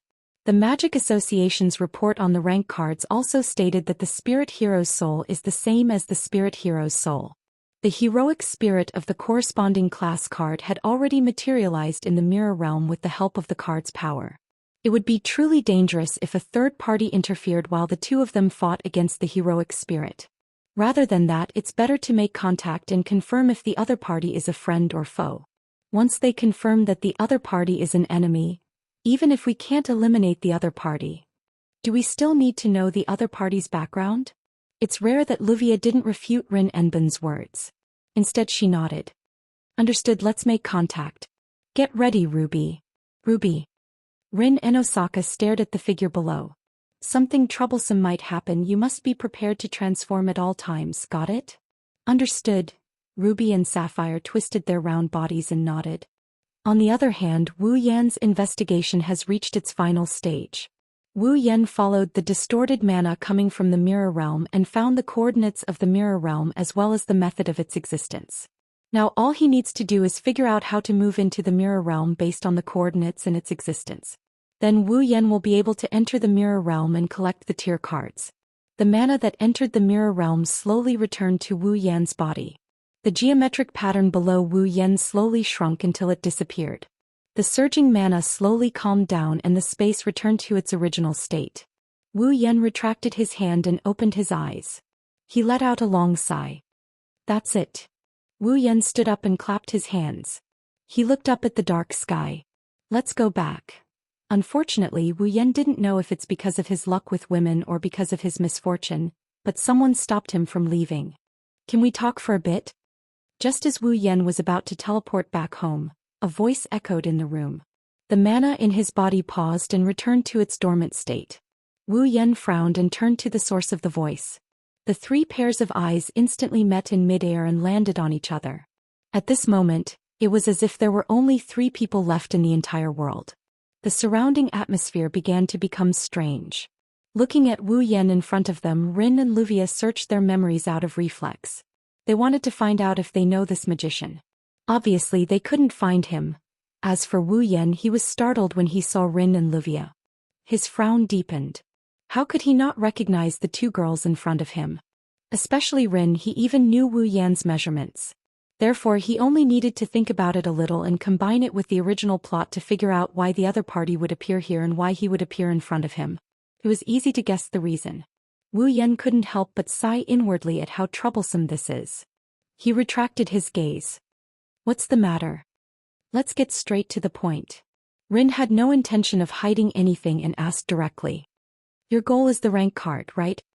Even though this might reveal his identity, Rin knew that even if he didn't say anything, his appearance here was enough to make Rin suspicious of his identity and his goal. Therefore, Rin's straightforward words gave off a feeling of arrogance. Wu Yan didn't know whether to laugh or cry. However, Wu Yan didn't have any intention of hiding anything. That's right. A smile slowly appeared on his face. Wu Yan also made his intentions clear. My goal is the rank card. Rin and Osaka and Luvia's hearts sank, and their gazes became vigilant. Where are you a magician from? You're not from the Magic Association, right? Wu Yan raised an eyebrow and smiled. Indeed, I'm considered a magician, but you don't have to worry about my background. I'm just a wild magician. Is that so? Rin and Osaka nodded. Then can I ask this wild magician to give up his rank card? I'm sorry. Wu Yan shrugged. I have my own position, can you please not make things difficult for me? Following this sentence, the atmosphere in the air suddenly became tense. Chapter 1427. After a short 1-minute conversation, Rin and Osaka and Luvia were led to a situation that they didn't want to see the most. Now, not only did the task of retrieving the class cards become more difficult, but a seemingly powerful enemy had also appeared. On top of that, they have to defeat the materialized avatars of the heroic spirits. There's nothing worse than that.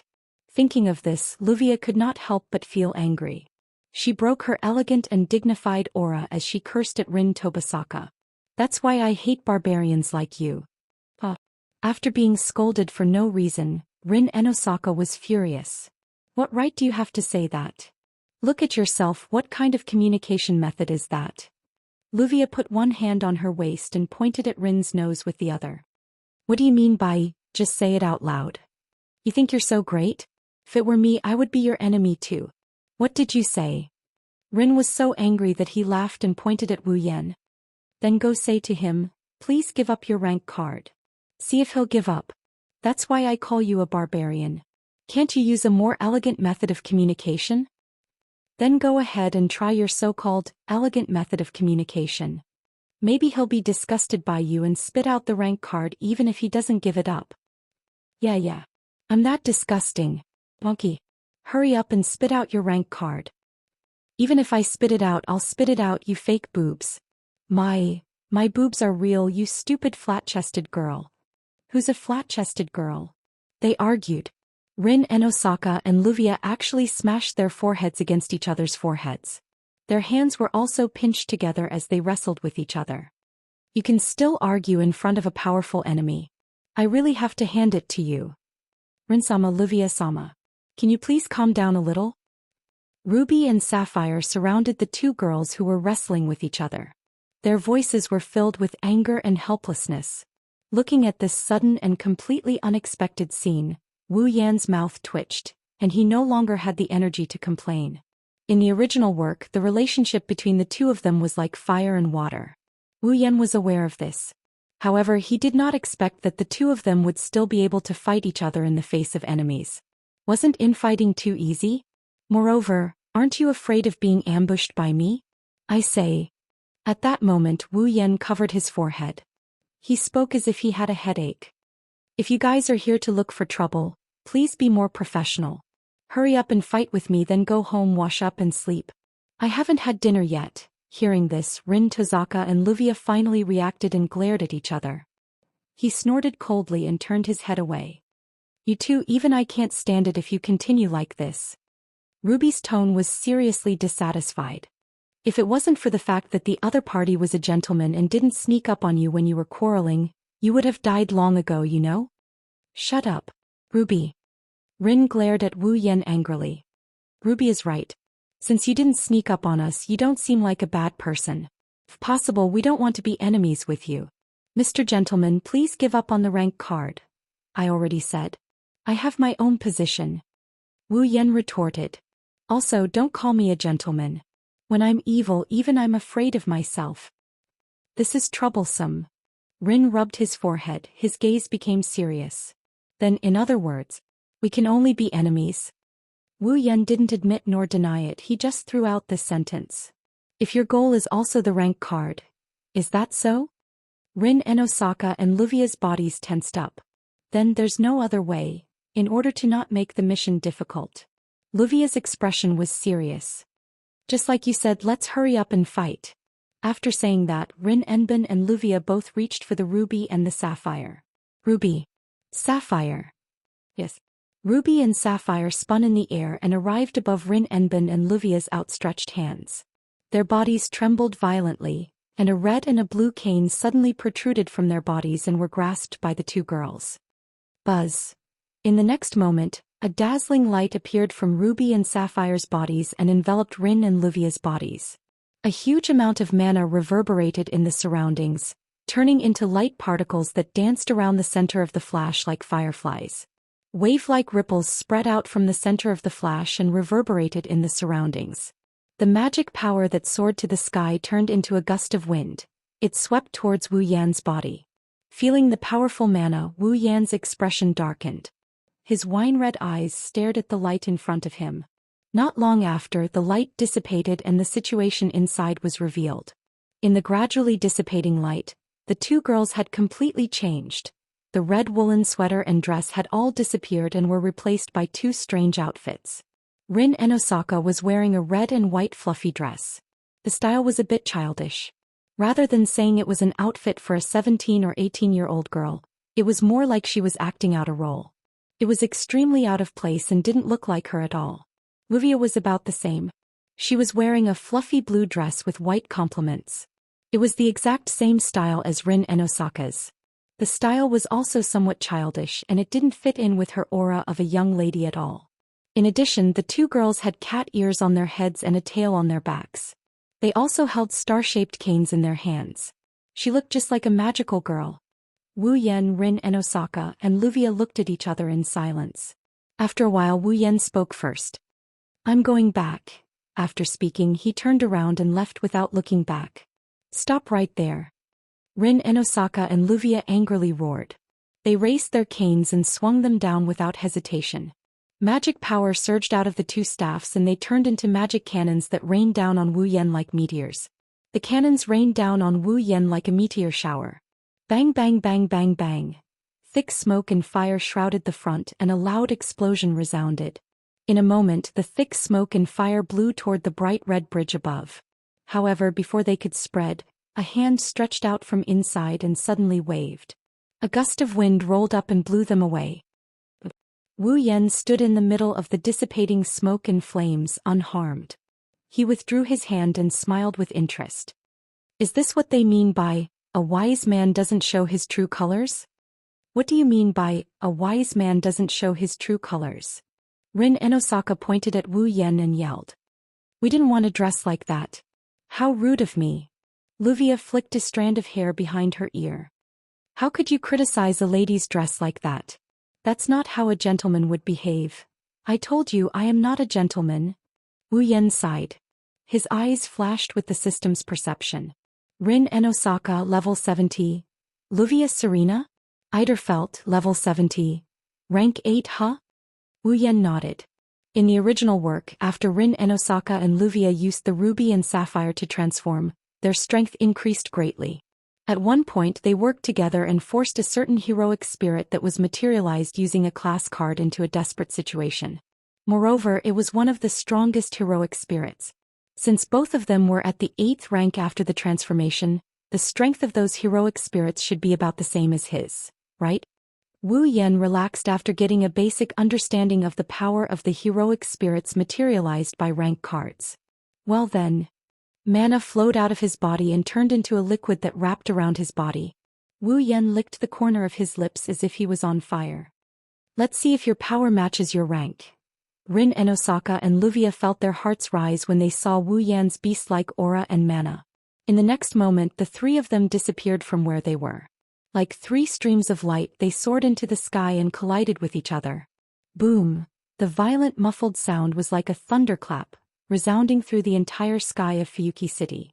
Chapter 1428. Bang! Under the tranquil night sky, a thunderous roar exploded in the air without any warning. Three streaks of light crossed each other at an extremely fast speed and transformed into the world's most solid meteors. They collided with each other in an instant. Boom! Violent gales filled the sky. The entire sky seemed to tremble at this moment. Accompanied by a thunderous sound, the sky shook violently. Rin Enbin and Luvia held their staffs and retreated explosively. They stepped in midair and as they retreated, they swung their staffs fiercely at the void in front of them, leaving a trail in their wake. As the staffs drew a line in the air, a dazzling magical light flashed in the air. Magic cannonballs the size of footballs shot out like a meteor shower, fiercely bombarding Wu Yan. Under the barrage of magic cannonballs, Wu Yan's body was as small as an ant. However, his eyes were filled with a fearless expression. The corners of his mouth even curved up into a happy smile. Staring at the barrage of magic cannonballs, Wu Yan's body erupted with violent magical energy. At the same time, in front of Wu Yan, a dazzling and intricate geometric magical formation was drawn. With a crisp ding sound it rippled outwards. Within the geometric magical formation, a crimson curtain of fire burst out like an erupting volcano and transformed into a natural flame barrier. Like raindrops, the magic cannonballs landed heavily on the curtain of fire. Bang bang bang bang bang.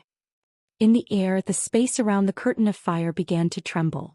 Magic cannonballs rained down from the sky like a torrential rain. All of the magic cannonballs rained down on the curtain of fire and violently collided with the curtain of fire, causing the sky to explode like firecrackers. "It's useless?" Rin and Osaka and Luvia gritted their teeth and raised their staffs at the same time. They pointed forward. "Then how about this?" As the two girls pointed their staffs forward, two overlapping magical formations, one red and one blue, sprung out and spun around. In the next instant, The two overlapping magical formations suddenly expanded and expanded to the size of a person. The dazzling beam of light was like a falling meteor. It pierced through the air and whistled through the air as it fell towards Wu Yan. Not bad. Wu Yan opened his eyes slightly. His body erupted with even more frightening magical flames. Unfortunately, it's not enough. Magical flames burned like raging waves and surged towards the top of Wu Yan's head. It spiraled and turned into a fiery red vortex like the mouth of a volcano. The fiery red vortex spun and trembled all over. A muffled sound like an earthquake resounded from it and reverberated under the night sky. Then scarlet flames flashed in the red vortex and a ball of light burst out. Within the light, a fiery red arm that was over 10 meters long stretched out. It looked like a giant's arm was stretched out. Rin Enbin and Luvia felt their scalps go numb when they saw the giant fiery red arm. Roar. It was as if a giant was roaring. A muffled roar turned into a sound wave from the volcanic vortex. Within the sound wave, an extremely subtle but exceptionally clear chanting sound was suddenly heard. Resurrected Titan's hand. The giant arm stretched out and clenched into a fist. With a shrill sound that could even make space howl, it carried with it a turbulent air current. It fiercely swung out and collided with the beam of light at close range. Boom! In the sky, the beam of light and the giant arm collided. Like a meteor crashing into Earth, a blinding light flashed. Then, a deafening sound of collision and a storm-like shockwave exploded in all directions. Rin Enosaka and Luvia hurriedly raised their staffs once more, erecting a magic barrier to block off the incoming shockwaves. Cold sweat dripped down their foreheads as they watched the blinding aurora and the fiery red giant arm dissipate into thin air. The two of them had joined forces and unleashed a magic light pillar with all their might. What kind of magic is that? Isn't it too destructive? Luvia couldn't help but exclaim. We already transformed and worked together. Our most powerful magic cannons were blocked just like that. Where did that man come from? Magic. I've never seen magic before. Rin Enbin bit his nails. Which system's magic is that? The two of you, there's no time for you to hold a meeting.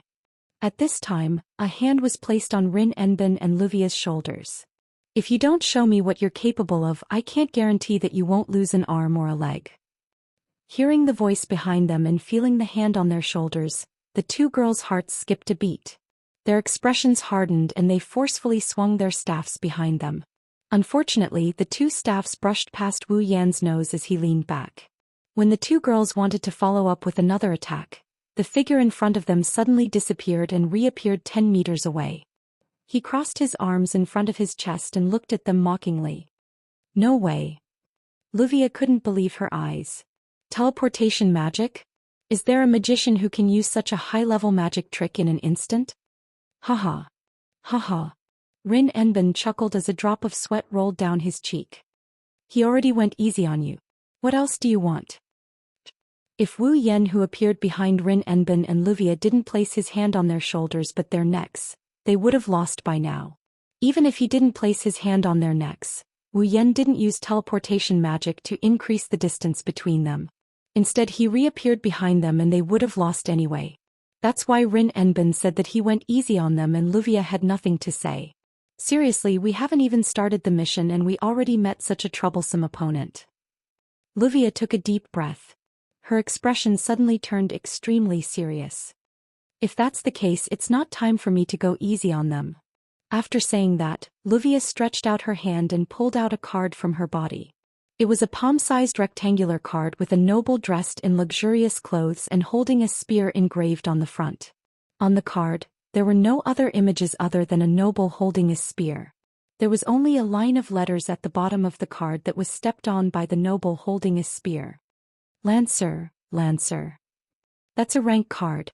Rank card. Wu Yan's eyes flashed with a glint. Hey! Rin Enbin was shocked when he saw Luvia take out the Lancer rank card. Are you going to kill him? Don't worry.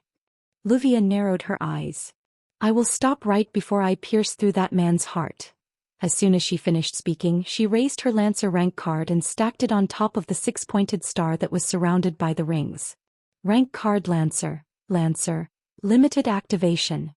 The rank card belonging to Lancer, instantly turned into a ray of light, fusing with the entire staff and gradually elongating. Holding the elongated radiance, Luvia waved her hand and a crimson-red spear appeared in her hand. It's a noble relic that belongs to the heroic spirits. The rank card can connect to the heroic spirit's throne of heroes and borrow the power of the heroic spirit that corresponds to the rank card. Now, Luvia was using the sapphire as a medium to connect the Lancer class card to the seat of heroic spirits, materializing the noble relic of a Lancer class heroic spirit she had designated. At first glance, Wu Yan recognized the origin of the noble phantasm. Wu Yan only knew 2 crimson spears among all the noble relic that he knew. One of them is a noble relic that can nullify magic and magic nullifying wild rose. The other one is a noble relic that can reverse cause and effect. Once the spear is swung, it will definitely pierce the target's heart. Spear of Dead Thorn. Wu Yan has a noble relic that can nullify all supernatural abilities. Fantasy Killer. It's a noble relic that was modified by the system using the magic nullifying wild rose as its raw material. Wu Yan could tell that the noble relic in Luvia's hand is not the magic nullifying wild rose. That explains the origin of the spear. Spear Piercing Death. Chapter 1429. The Spear of Reverse Karma, Spear of Death. Its ability was to reverse karma. With the premise of having the heart in the heart, it first decided on the effect of having the heart in the heart. Then it used the spear to attack as the cause, to launch an attack. This was because the result of the attack was destined to happen. Therefore, once the Spear of Death Piercing was swung towards the enemy, normal defense and evasion would be meaningless. No matter what, the Spear of Death Piercing would definitely hit the enemy's heart. This effect was already a type of curse. Therefore, it wasn't an exaggeration to say that the Spear of Death Piercing spear was a spear of absolute destruction. The moment he swung the spear, he already knew that he would definitely hit his opponent's heart. Even if he managed to defeat the user of the Spear of Death, there was no way he could change the outcome. His heart would definitely be hit. In order to nullify the Spear of Death, when it was swung towards him, unless he was lucky enough to change his fate and prevent the Spear of Karma from causing the Karma Spear to fail, otherwise he would never be able to escape the curse of having his heart targeted. Wu Yan did not think that he had enough luck to change this treasure that determined karma beforehand. However, to him the Spear of Death was not much of a threat. The reason was simple. Even if his heart was pierced as a true ancestor, nothing would happen to him. Most likely, the moment the enemy pulled out the Spear of Death, Wu Yan's heart recovered.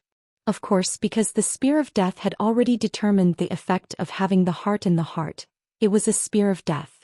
Normally, the damage caused by this spear could not be recovered, but Wu Yan still had the purification power of the Holy Angel. The Spear of Death's ability was a type of curse. To deal with this curse with Canon's purification power, it could be removed in a matter of minutes. Therefore, that's what the Thorn Spear can do for Wu Yan. It was just the pain of having his heart pierced. Wu Yan wasn't afraid of the spear that pierced through the dead thorn. Moreover, it wouldn't be that troublesome to deal with the Spear of Death. However, obviously the other party didn't think so. Mr. Gentleman, let's stop here. Holding the Spear of Death in his hand, Luvia's confidence seemed to have increased to the limit as she spoke with confidence. Since you're here for the class card, you should know what it is, right? A noble relic. Without waiting for Wu Yan to answer, Long Fei exclaimed. Rin and Osaka, who was at the side, spoke first. This is a noble artifact that can definitely hit the heart. Spear of Death Piercing. So, it's not too late to stop now. Luvia stared at Wu Yan. You didn't try to kill us just now, and we don't want you to die in vain either. How about we stop here? Oh? Wu Yan pretended to be surprised and asked. In other words, you don't mind me collecting rank cards? Of course not. Rin and Osaka squinted his eyes. What we mean is, why don't you give up on the cards? As expected. Wu Yan shrugged helplessly. Then let's continue. It seems like we can't communicate. Luvia's expression turned serious. Then there's no other way. Luvia stomped on the air and held the Spear of Death in her hand. She turned into a shadow and appeared in front of Wu Yan. Pierce. She looked up and stared at Wu Yan, who was still smiling. She gritted her teeth and stabbed the spear in her hand without hesitation. Spear of Death.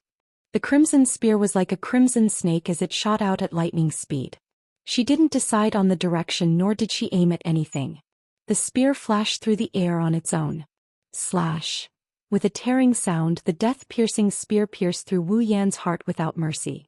Fresh blood splattered in the air. However, the first to react wasn't Wu Yan whose heart was pierced but Luvia who stabbed with her spear. You. Luvia looked at Wu Yan whose heart was pierced by the crimson spear in shock. Why didn't you dodge? Dodge.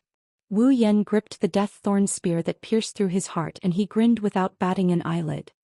I thought the spear of death couldn't be dodged? But if you dodge I'll stop. Before Luvia could finish her sentence, Wu Yan coldly interrupted her. There's no need to dodge. No need to dodge. Luvia and Rin and Osaka who were watching from afar were stunned. There are actually a lot of ways to deal with this so-called sure kill shot. Wu Yan tightened his grip on the crimson-red spear. Facing Luvia who is so close to him, he revealed a smile that made her heart skip a beat. Generally speaking, there are 4 ways to deal with the spear of death. 1. Destroy the spear before the user can swing it so that the user doesn't have the chance to use it. 2. Possess the ability to not die even if the heart is pierced through or resurrect after death. 3. Possess a defensive barrier stronger than the magic of the spear itself. 4. Possess a strong luck that can reverse a predetermined fate. And the countermeasure I used is the 5th method. While Luvia is still in shock, Wu Yan who had his heart pierced by the death thorn spear turned into specks of light and dissipated into the air at a speed visible to the naked eye. The spear of death pierces through the heart of the target determined by the user when the spear is swung. It was still the same voice. However, this time the voice came from behind Luvia. A hand reached out from behind Luvia and tightly grasped the spear of death piercing in her hand. Then what would happen if the target of the spear you were waving wasn't me? What? Rin and Osaka narrowed his eyes. Luvia's expression also changed abruptly. She quickly turned around and looked behind her. There Wu Yan had a calm smile on his face as he tightly grasped the spear of death in his hand. The person whose heart you pierce through is just a clone created by magic, Ms. Magical Girl. Following that sentence, a wave of magic energy violently surged out from Wu Yan's body and landed on Luvia. Ping! Humph! A moderate impact smashed into Luvia's body like an iron hammer.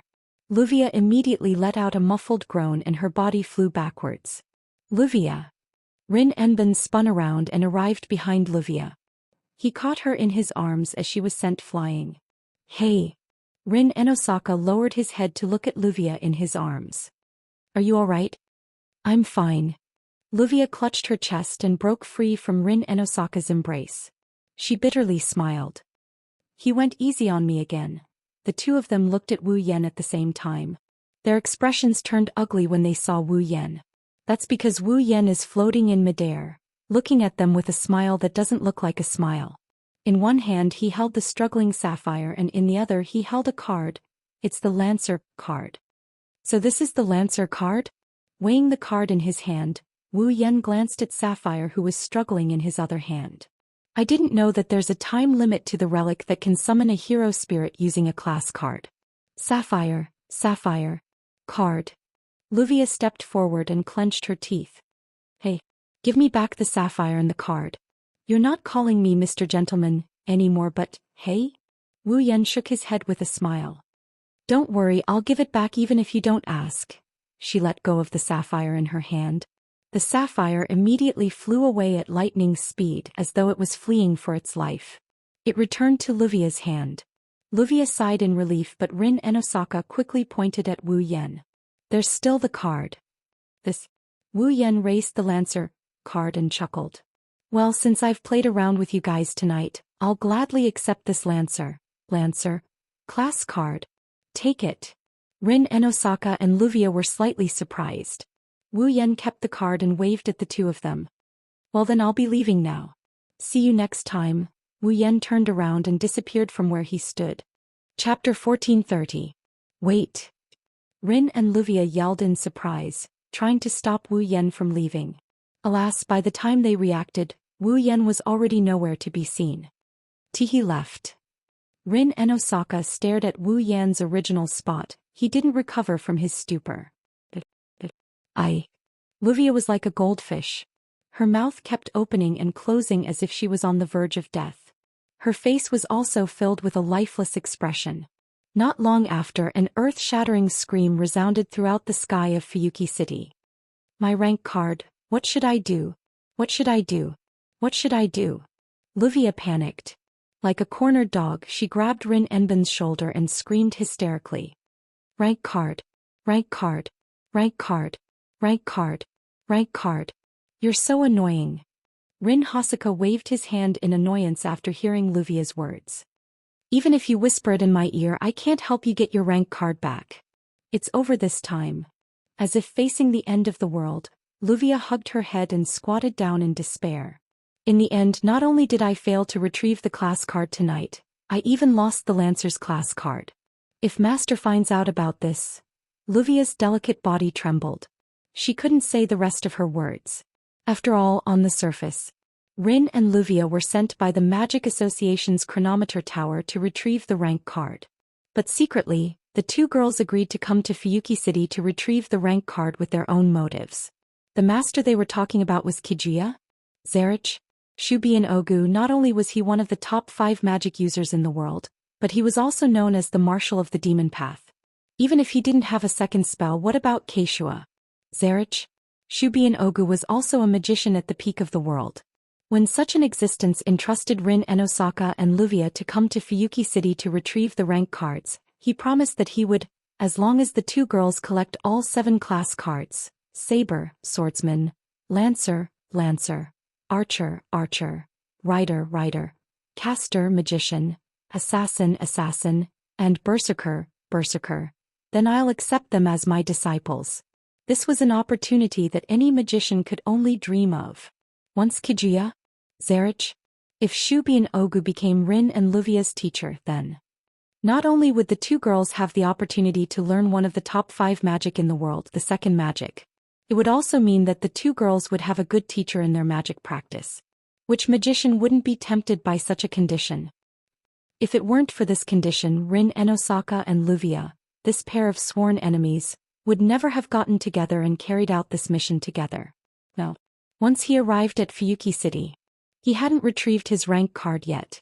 However, he had already lost one of his rank cards. This was no joke. Before they arrived at Fuyuki City, the Magic Association had already detected the source of the distorted magic and sent someone to investigate. At that time, the person who executed the mission retrieved 2 rank cards. An archer, a lancer, lancer card. It was also because of these 2 class cards that the Magic Association was able to analyze class cards and obtain part of the usage of class cards. With the use of rubies and sapphires as mediums, they could temporarily instantiate the heroic spirit relic. But other than that, the Magic Association couldn't get any more information. They didn't know the creator, the structure, and the usage. The only thing they knew was that the rank card could draw out the power of a heroic spirit of the corresponding rank. Since there was no way to carry out the research smoothly, the Magic Association chose to recycle all the cards first, and then continue the analysis work after the recycling. However, even the Magic Association, or rather Rin and Luvia, didn't expect that other than the Magic Association, there was someone else who had their eyes on the rank cards. Even the Lancer card was stolen. Thinking of this, Rin Enbin had a happy expression and took out a card from his body. Just like the Lancer card, the card in Rin Enosaka's hand was rectangular in shape and had a similar design. The difference was that the Lancer card depicted a nobleman holding a gun, and the words Lancer were written at the bottom of the card. The card in Rin Enbin's hand depicted an archer holding a bow, and the words Archer were stamped under his feet. Obviously, this was the rank card of the archer. Luckily, Rin let out a sigh of relief and touched the archer card. Luckily, my archer card wasn't stolen. Rin. Luvia abruptly raised her head and roared at Rin Enbin like a demon. Are you mocking me? I don't have the time to mock you. Rin pursed his lips in disdain. I'm just glad that I have 1 card left. It's better than losing both, right? Then why was my Lancer taken away and not your archer? Luvia yelled out in dissatisfaction. If you had been willing to use your rank card to face the enemy, my Lancer wouldn't have been stolen. When that happens, my archer will be taken away. Rin Enbin was also furious. The enemy can even see the weakness of the spear of impaling death, let alone the archer, bow that doesn't have any special ability. Damn it if that's the case. Luvia stared at Rin Enbin with a ferocious expression. To be more precise, she was staring at the archer in Rin Enbin's hand. You. What are you trying to do? Rin looked at Luvia cautiously. Luvia laughed sinisterly. Do you even need to ask? Of course I'm going to steal your archer. Luvia raised the sapphire in her hand and shouted. Let's go. Sapphire. However, not only was Sapphire silent, it didn't even provide the slightest bit of magic. Luvia was stunned. What's wrong? Sapphire. Lil, Blue is disappointed in you. It wasn't the sapphire that answered Luvia, it was the ruby. No, to be exact, we're both disappointed in the both of you. Rin Enosaka and Luvia were both stunned. We were partners on a mission together, but not only did we keep arguing along the way, but we didn't reflect on ourselves after our class card was snatched away. Instead, one of us rejoiced and the other even tried to snatch the other person's card. Ruby sighed. I've had enough of the both of you. The Great Master handed us sisters over to the two of you so that we could assist the two of you in your card recycling mission. Sapphire spoke up. However, instead of saying that you're on a mission, it's more like you're having a personal argument. You don't care about the mission at all. You. Rin and Luvia couldn't back down after being lectured by the two Canes. What do you mean by this? I mean. The ruby twisted her body and broke free from Rin's grip. You two have. You don't have the right. The sapphire also broke free from Luvia's grip. Be our master. With that, the two staves flew off at the same time. They turned into two streaks of light and flew off into the distance. Rin Enosaka and Luvia were stunned for a moment before the rage in their hearts exploded. Stop right there. Just two Canes. How dare you disobey us? However, the two girls who were roaring didn't notice it. My transformation state has been removed. Neither Rin Enosaka nor Luvia knew how to fly. They were only able to fly by relying on the strength of their staffs. Now that their transformation has been cancelled, they can no longer fly. The next moment, a sorrowful cry echoed in the night sky. Chapter 1431. On the way home, he used the system's perceptive ability to check out the information of the Lancer, Gunner, class card he just got. Rank card Lancer. A card made with a very advanced magic theory. It has the magical ability to trigger the power of a certain heroic spirit corresponding to the rank of the card. The usage method is as follows. Limited expansion. Using the magic attire as the medium and the rank card as the pass of the heroic spirit's seat. The heroic spirit's relic corresponding to the rank card can be materialized and used within a short period of time. Note: this rank card is called Lancer, and the corresponding heroic spirit's relic is the Spear of Impaling Death. Parallel limited expansion. With multiple magic attire as the medium and the class card as the pass to the seat of heroes, multiple heroic spirits relic corresponding to the class card can be materialized. The same relic can be materialized repeatedly. This is the overlapping expansion mode of limited expansion. Note: this rank card is called Lancer, and the corresponding heroic spirit's relic is the Spear of Impaling Death. Dream summoning. With the user as the medium and the class card as the pass to the seat of heroic spirits, the user can summon the power of the heroic spirit corresponding to the class card and materialize it on the user. The user can turn into a heroic spirit and obtain the power of the heroic spirit corresponding to the class card. Note: this rank card is called Lancer, and the corresponding heroic spirit is the half-human, half-god mythical hero Cuculin. Spear of Impaling Death. A magical spear that reverses cause and effect. The moment the user swings the spear, the user will determine the result of the heart attack. It will definitely pierce through the enemy's heart. The information of the rank card Lancer, Gunner, entered Wu Yan's mind in a direct manner, allowing him to obtain it. As the information of the Lancer rank card was injected into his mind, the three methods of using the rank card were also engraved into the deepest part of Wu Yan's memory. Limited expansion. Side-by-side expansion. Dream summoning.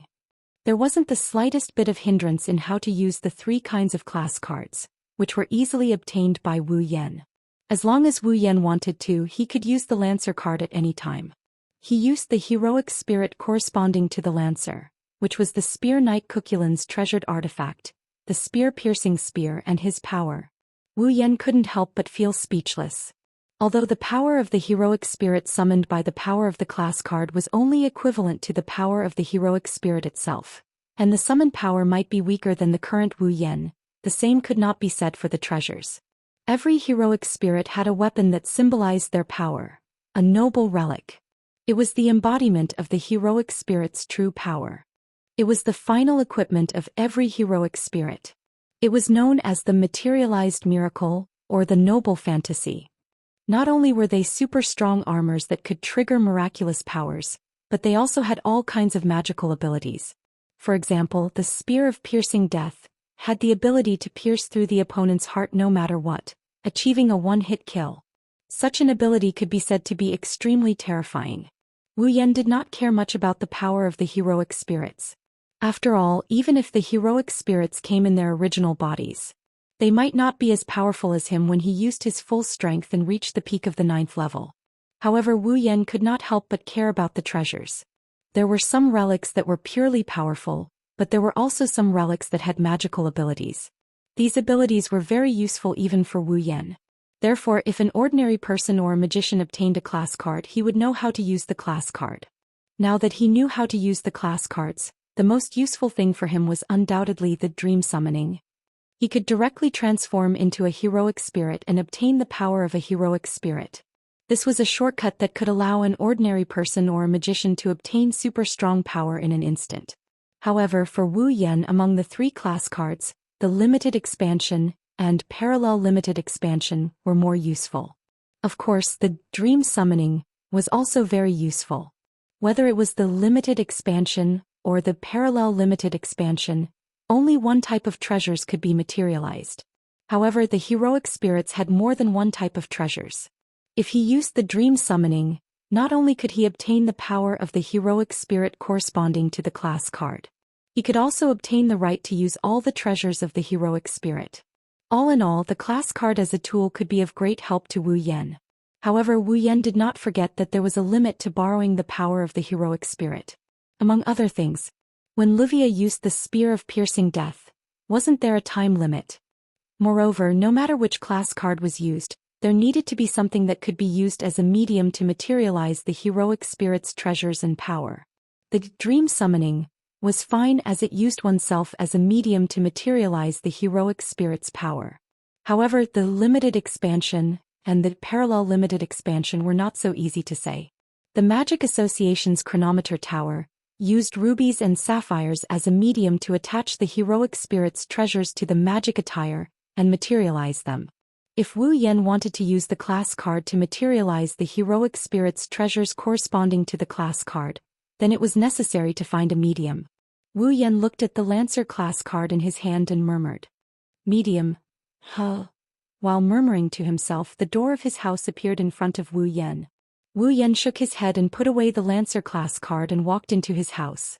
Without knocking, Wu Yan pushed the door open and changed his shoes at the entrance. He then walked into the house and went to the top floor where the 3 of them lived. "I'm back." After a casual greeting, Wu Yan opened the door to the living room. However, as soon as he took a step into the living room, Wu Yan's lazy expression froze and his eyes widened. Yan, Chuju and Mikoto were standing next to the sofa in the middle of the living room. They turned to look at the door and were stunned, because at this moment the 2 girls were standing there naked. Their bodies were clean and they were holding clothes that they had just bought today as if they were comparing them to their own bodies. Obviously, Chuju and Mikoto were trying on the new clothes they bought today. Trying on clothes? Wu Yan rolled his eyes when he regained his senses. "Why don't you try it on in the room? What if someone else came in?" "What? What's the difference?"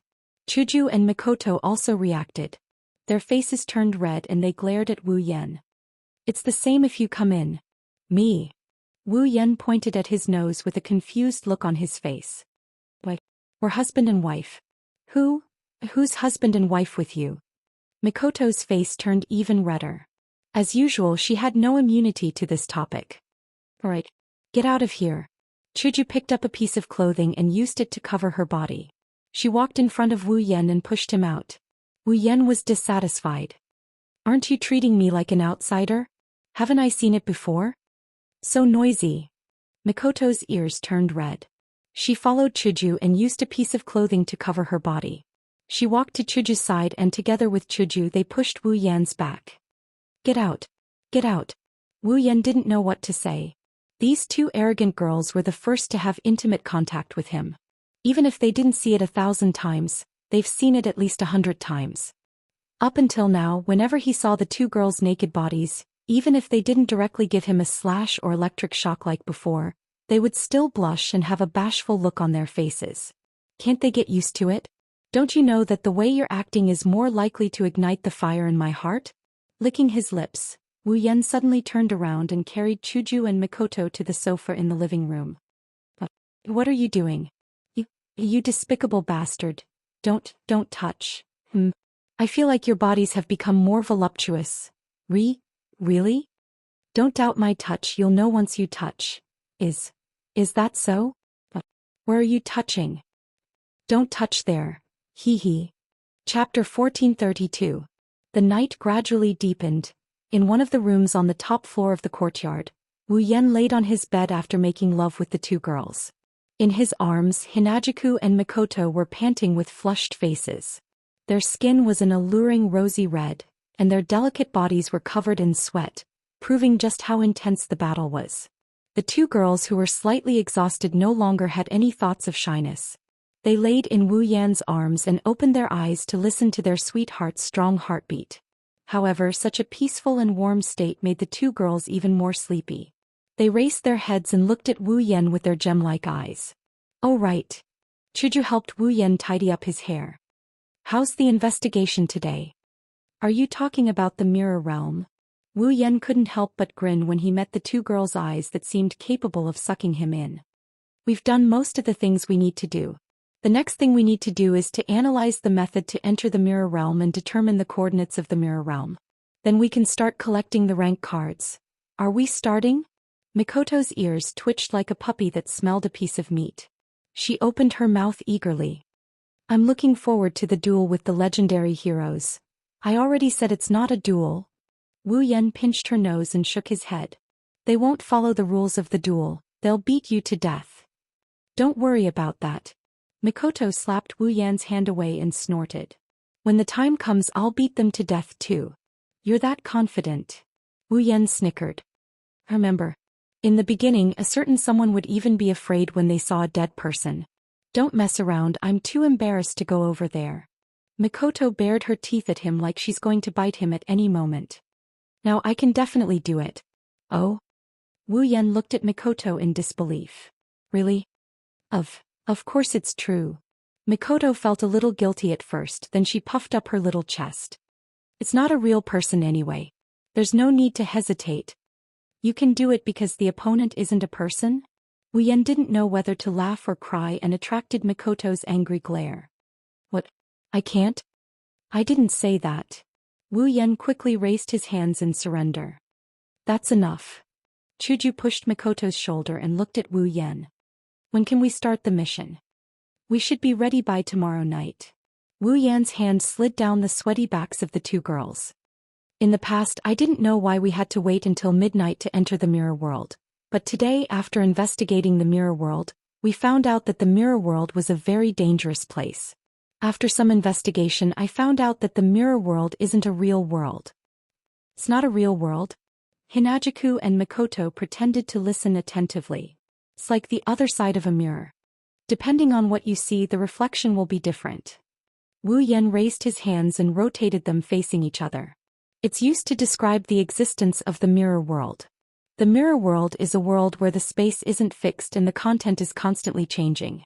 The reason it exists is because there's a materialized job card inside. Once the materialized job card is defeated, the mirror world will disappear. In other words, Mikoto didn't fully understand. Other than midnight, the mirror world isn't fixed.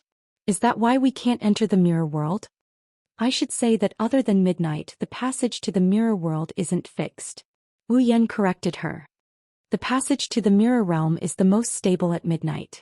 It's undoubtedly the safest time to enter the mirror realm. What about when we come back? Hinajuku voiced her doubts. Do we have to wait until midnight the next day? That won't be necessary. Wu Yan shook his head. After midnight, there is a period of time when the channel of the mirror world is stable. This period of time is enough for us to end a long battle.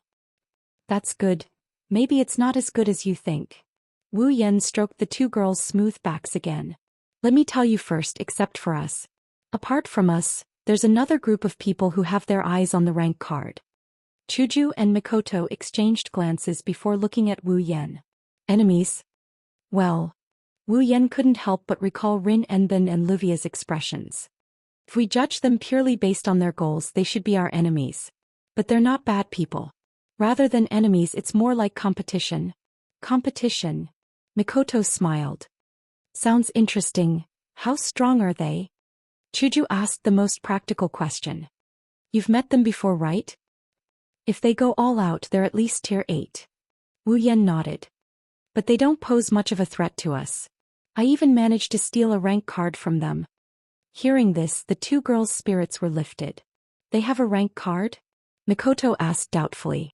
In other words, they've already started collecting rank cards. In this world, there is a magic organization called the Magic Association, created by magicians for the purpose of developing and managing magic. Wu Yan explained. The magic distortion caused by the 7 rank cards in Fuyuki City won't escape the Magic Association's eyes. So it's not hard to guess that they'll send someone to retrieve the rank cards. Wu Yan extended his hand and the gate of Babylon's crimson spatial ripples appeared on his palm. It spat out a card and landed on his palm. Before we came, the Magic Association had already retrieved 2 rank cards. Wu Yan smiled as he raised the card in his hand in front of Chuju and Mikoto. Today I happened to meet the people sent by the Magic Association to retrieve the class card and fought with them. Luckily, I managed to snatch this Lancer class card from them. Looks like I didn't have to put in any effort at all. Snatch? Chuju and Mikoto were speechless. Didn't you say they're not bad people? Is it okay for you to just snatch their things? That's why I only managed to snatch one. Wu Yan smiled awkwardly. They have rank cards and we need to get our hands on them. We'll have to fight them sooner or later. Snatching it now is just a matter of time. Then why don't you just do it? Mikoto rolled her eyes at Wu Yan. Wouldn't it be over if we just snatched both rank cards? By that time we'll have a huge grudge. We'll have a grudge sooner or later, right? Hinajuku furrowed her brows and suddenly said. They're not all girls, right? Wu Yan looked down at Chuju in surprise. How did you know? As soon as he said that, Hinajuku and Mikoto's eyes turned cold. I see. Girls. No wonder you're so merciful. Hey, do you think I didn't hear that? Wu Yan was speechless. Why do you think I'm merciful because they're girls? It's nothing. Hinajuku and Mikoto replied coldly and laid down. We're going to sleep, don't disturb us. She didn't wait for Wu Yan's reply and went back to sleep. Looking at the two girls sleeping soundly in his arms, Wu Yan couldn't help but laugh. These two people are really not frank at all. Good night. Wu Yan kissed the two girls on their forehead and picked up the Lancer rank card. Wu Yan, Chuju and Mikoto's level are suppressed to 75. They don't have overwhelming power anymore. The power of the heroic spirit is still unknown. A rank card can trigger the power of the corresponding heroic spirit. If used well, it's a good item that can reverse the situation at a critical moment. If I study it carefully, it might be useful in tomorrow's battle. Chapter 1433. The next day at night, standing in front of his house, Wu Yan looked up at the starry sky and the moon. He took out his Dragon Knight's certificate silver pocket watch and opened it to check the time. The Dragon Knight world's time calculation method is a bit different from Wu Yan's common time calculation method. But if it's converted to the time he can understand, the current time is about 23:40 in the middle of the night. There's about 20 minutes left before he enters the mirror world. With a slight hook of his finger, the Dragon Knight's certificate cover was put back on. Wu Yan turned around and looked at the two girls behind him. Chuju. Mikoto. Perhaps it's because they know there's going to be a big battle tonight. The two girls didn't wear skirts or tight clothes. Instead, they wore clothes to make it easier for them to move around. Their upper body is the same short-sleeved shirt. Chuju's is the same pink color as her hair while Mikoto's is white. Their lower body is the same pair of denim shorts. Their two white and alluring thighs are exposed to the air. On their feet is a pair of thick boots. Such simple attire on the two girls didn't diminish their charm at all. It's said that people rely on clothes and Buddha relies on gold.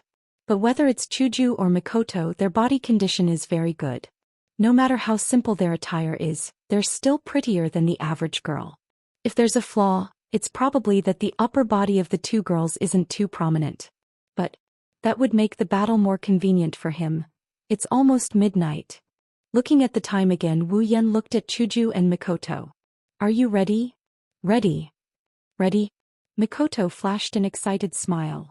I should say we've been waiting for a long time. Where's the place? Hinajuku looked around. Where should we go to retrieve the cards? The Magic Association already sent people to retrieve 2 of the cards. The Lancer card is in Wu Yan's hands and the Archer card is in Rin Enbin's hands. The rest of the cards. 5 more cards. Wu Yan sensed 4 or 5 distorted mana sources in Fuyuki City.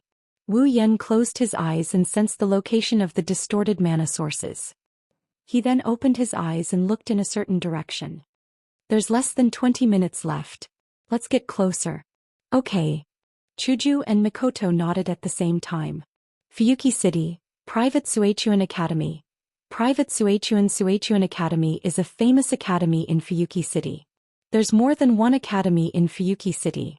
There are several academies. Private Suihara Academy Primary School, Private Suihara Academy Middle School, Private Suihara Academy High School. In addition to kindergartens and universities, the private Suechuan Gakuin in Fuyuki City included the other 3 schools. And Wu Yan, Chuju and Mikoto's target was the private Suechuan Gakuin High School. One of the sources of magic that caused the distortion in Fuyuki City was in this school. As it neared the wee hours of the morning, the entire school building was shrouded in darkness. It wasn't so dark that one couldn't even see their own fingers. However, it also severely obstructed one's vision. At this time, even the security guards and night patrol personnel had returned to the duty room to rest. The entire campus was silent without a single ray of light. Wu Yan sensed the exact location of the source of the distorted mana and brought Chuju and Mikoto to the school field. However, what surprised the 3 of them was that there was someone else in the field. And it's someone Wu Yan knew. She was wearing a white coat, a black pleated skirt, tall stockings, and her shoulder-length black hair was tied into 2 ponytails. Rin and Osaka. She's here too. Wu Yan was surprised for a moment, then he understood. That's right, her mission was to retrieve the class card. What? Chuju, who was next to Wu Yan, asked in confusion. Do you know her? Didn't I tell you guys? Wu Yan shrugged and sighed. The Magic Association also sent someone to retrieve the class card from Fuyuki City. I snatched one from them yesterday. Oh? Mikoto raised an eyebrow, her brown eyes stared at Rin and Osaka. Is she the girl you let go of yesterday? The 2 girls looked at each other. Then he looked at Wu Yan with a frosty expression. She's a pretty girl, no wonder you let her go. You're too sensitive. Wu Yan facepalmed, then he frowned. That's strange, why is she alone? Where's the blonde girl? Anne. His eyes were locked on Rin and Osaka. Wu Yan's eyes rippled with the system's perception. Rin and Osaka, level 60. Sigh. Rubbing his forehead, Wu Yan couldn't help but mutter.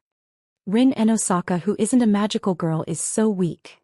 The 3 of them subconsciously lowered their voices, so the entire conversation was rather low. However, Rin Enbin, who was standing in the middle of the field, still noticed something. Rin and Osaka's expression froze. She turned around abruptly and tensed her body. Who's there? Rin and Osaka saw Wu Yan and the other 2 standing on the edge of the field. She was stunned for a moment before she exclaimed. It's you. Oh, we meet again. Wu Yan smirked. Miss Magical Girl, aren't you going to transform today? Who's Miss Magical Girl? Rin gnashed his teeth as he picked up a few gems that are bright red in color. Holding them between his fingers, he looked at Wu Yan cautiously as if he was going to throw them out. Why are you here? Don't tell me you're still asleep? Wu Yan pursed his lips. Why am I here? Isn't the answer obvious? Rank card. Rin and Osaka's expression darkened. Her eyes were filled with uncertainty. At this moment, A series of footsteps sounded from the other side of the field and entered the ears of the 4 people present. Wu Yen, Hinajiku, and Mikoto looked at the source of the voice. Rin, on the other hand, was shocked. He turned around and he yelled at the source of the voice as if he knew who it was. "Don't come over here." The owner of the footsteps seemed to have been startled by Rin Tobasaka. The owner of the footsteps let out a cute cry and stopped at the edge of the field not far away. Wu Yen, Chuju, and Mikoto were stunned when they saw the intruder. This was because the newcomer was more or less out of everyone's expectations. It was a girl of about 10 years old. Her hair was as white as snow and as smooth as water. It gently hung down to her waist. Her skin was also as white as snow. Although her pupils were not white, they were very clear. Her entire person was like a snow fairy. Even if one looked at her from a harsh angle, she was still extremely cute. She was wearing a plush shirt with an orange camisole and a purple pleated skirt. Her eyes were like red gems that shined in the night. Such a cute girl was looking at them with a bewildered expression, as if she didn't understand what was going on. On the side of her head, a pentagram with 3 pairs of pink ribbon-like wings was suspended there. It was Ruby. Ruby's voice turned serious when she saw Wu Yen.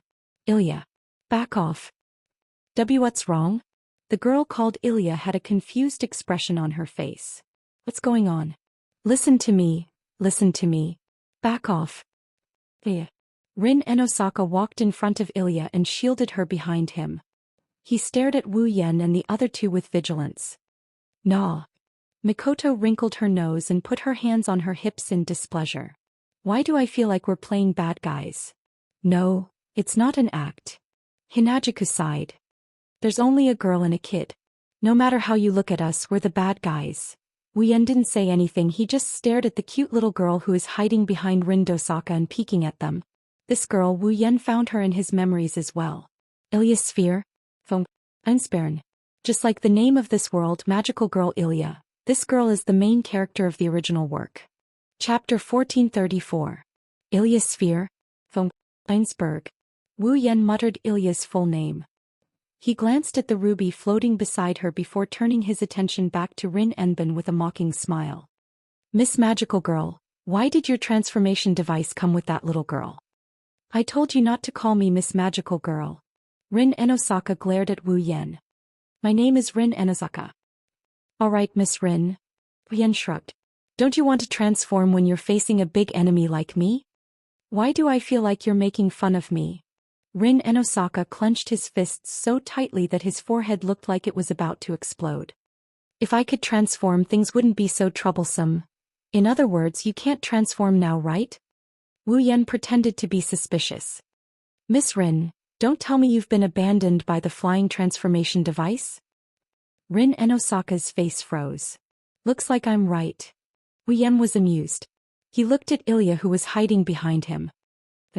"Is the little girl behind you the new owner of the transformation device?" "You're so annoying." Rin Enosaka cursed. "It's all your fault that I ended up like this." It was because the Lancer rank card was taken away by Wu Yen that the Ruby and Sapphire chose to abandon Rin Enosaka and Luvia. However, the 2 canes were taken away by Kishiya because they wanted to recycle the rank card.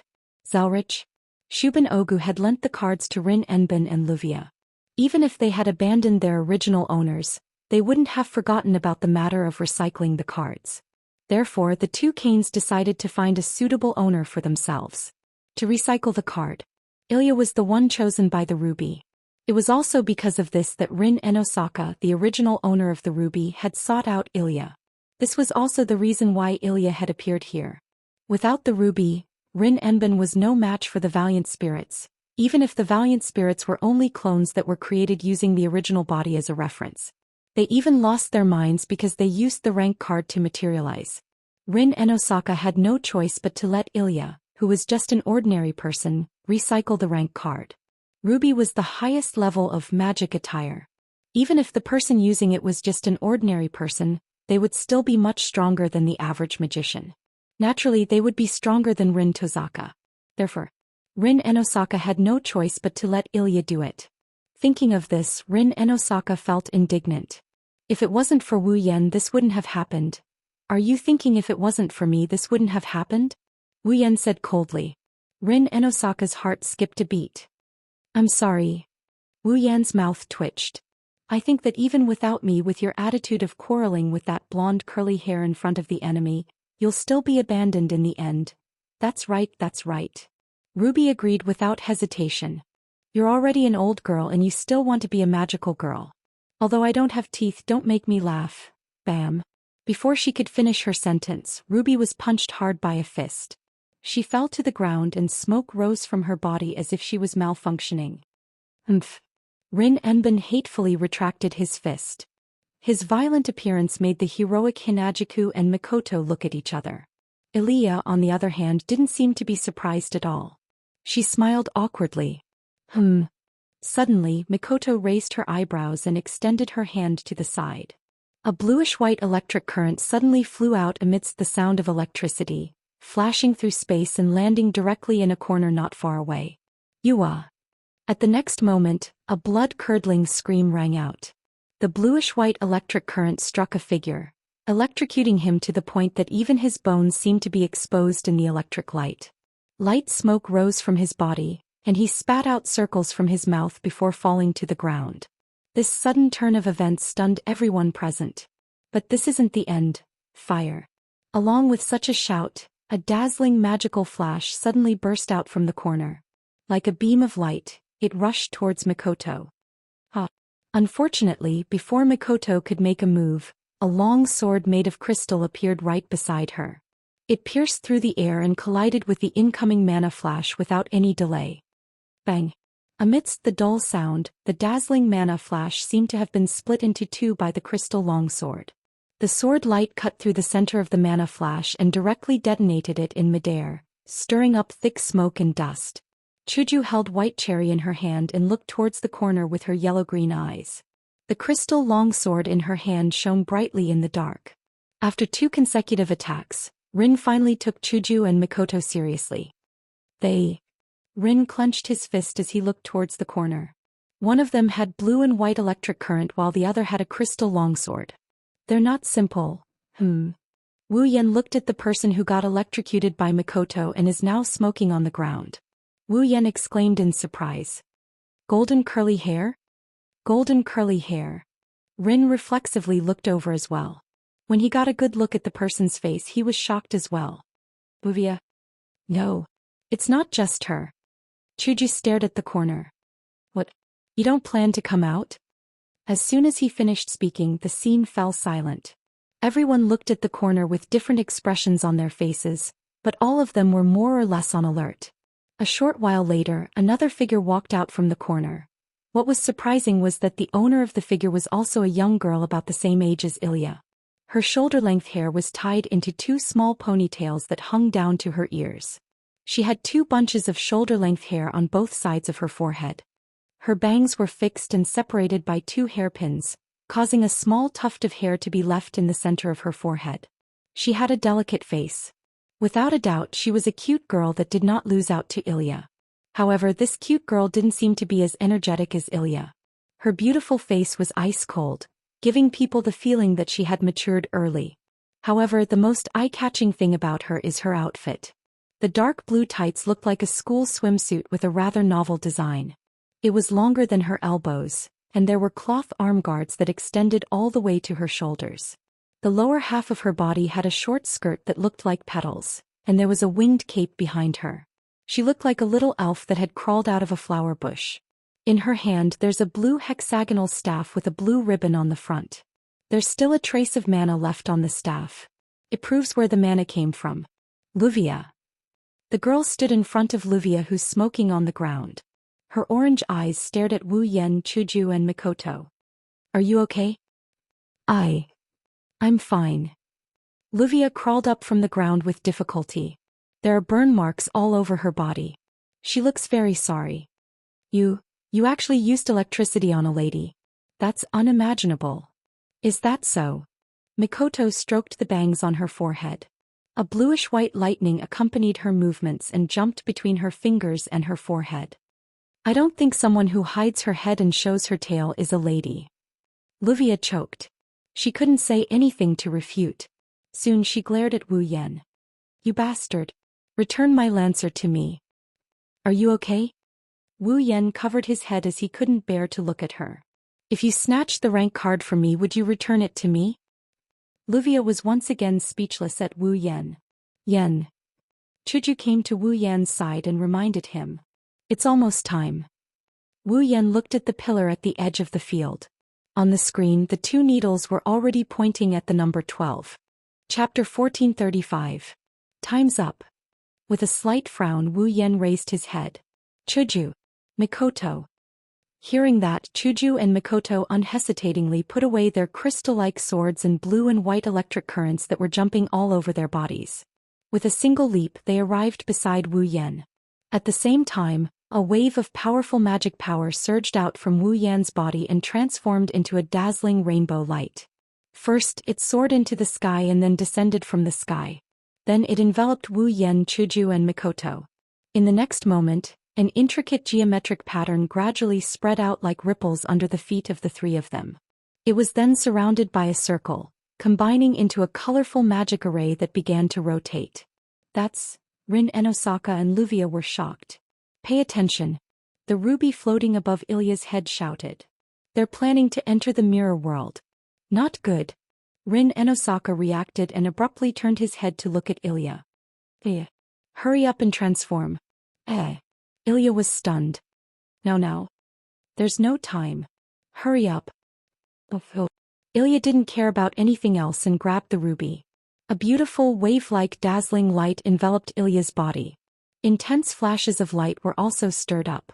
When the strong light faded away, Ilya's casual clothes had also disappeared. Instead, she was wearing the same style of clothing as another young girl of the same age. Her white shoulders were exposed. She was wearing a white pleated dress with a pink top and white bottom. She also had a pair of shoulder-length cloth gauntlets on her hands and a pair of white gloves. She looked rather playful. Her thighs were wrapped in a pair of pink stockings that reached above her knees. Behind her, there was a cape that looked like a fairy's wings. Behind her head, a pair of feather-like hair accessories were tied to her snow-white long hair. In her hand, the ruby had transformed into the shape of a cane. Ilya was holding it in her hand. Although it sounded a bit inappropriate, it was true. No matter if it was Ilya or that little girl, they were more suitable to be the so-called magical girl than Rin and Osaka and Luvia. As for the level of these two little girls, Ilya's field?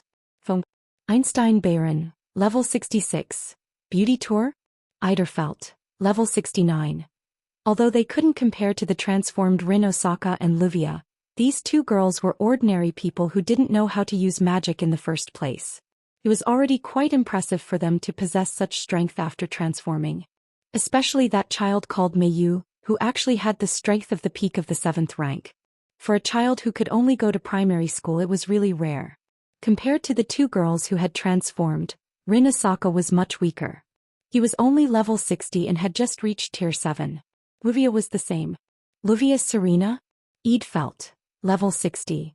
From this, it could be seen that this was the most advanced magic attire made by the second mage of this world. Just how high was its performance? Ruby. Rin Enbin hurriedly called out. Stop spacing out. Hurry up and open the channel to the mirror world.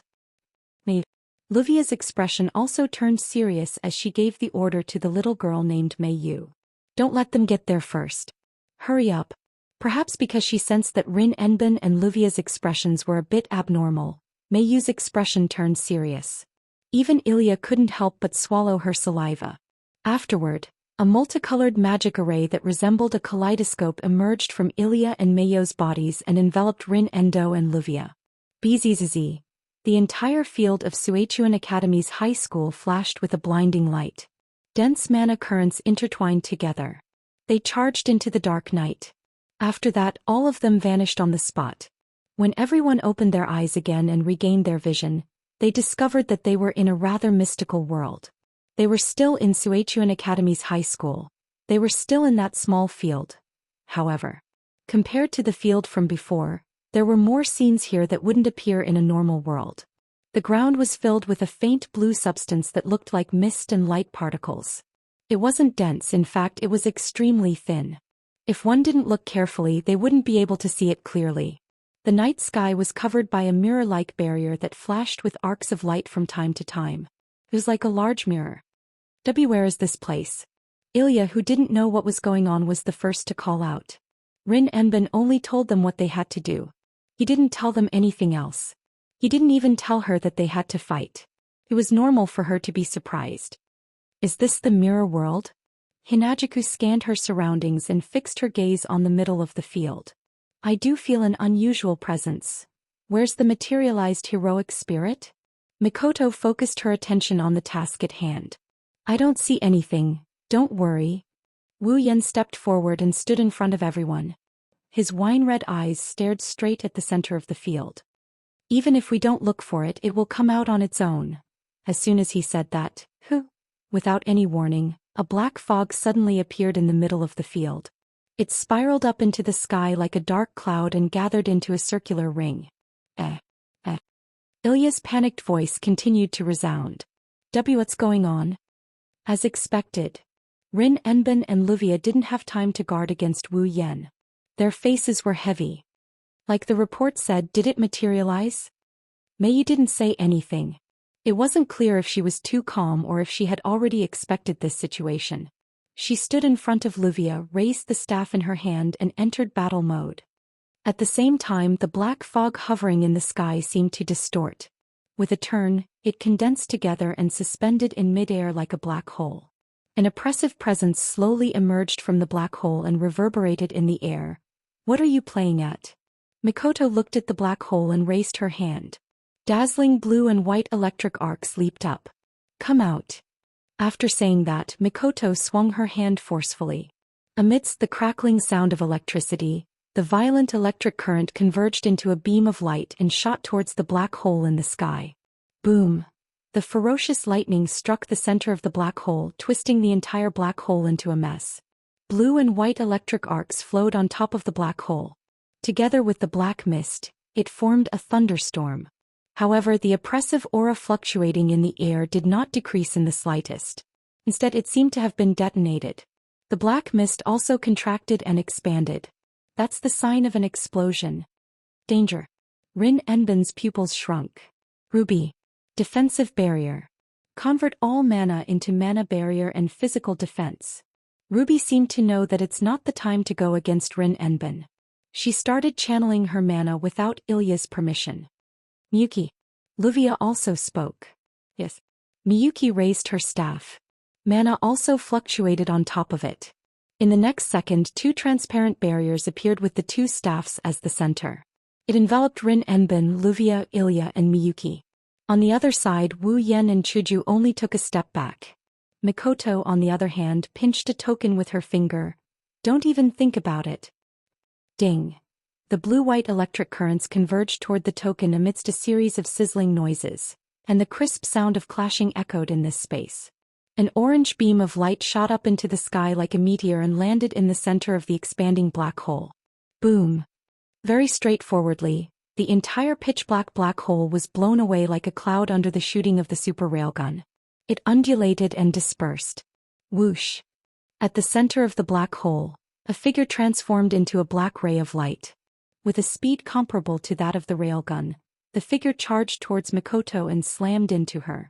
Boom! Amidst the deafening explosion, the black light didn't hit Mikoto, instead it hit a black wall in front of her. A wall made of iron sand. Everyone finally saw the black light's true form. It was a girl with long purple hair that reached her ankles. She wore a black skin-tight suit. Her eyes were covered by a shield and she held a chain of spikes in her hand.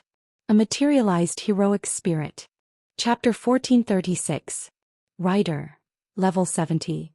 The sharp tips of the spikes collided with the iron sand wall, causing a series of sparks and incessant sounds of metal clashing. The sharp friction that made one's eardrums hurt reverberated in the air, making one feel extremely uncomfortable. Holding a sharp spike connected to the chain, the rider kept exerting force on the iron sand wall in front of her as if the wall in front of her was her enemy. She would not stop until she pierced through the wall. Everyone who saw this confirmed that the rider in front of them didn't have a shred of rationality. If the rider had a normal sense of judgment, she wouldn't have tried to fight against a wall. So this is the incarnation of a mythical or legendary hero?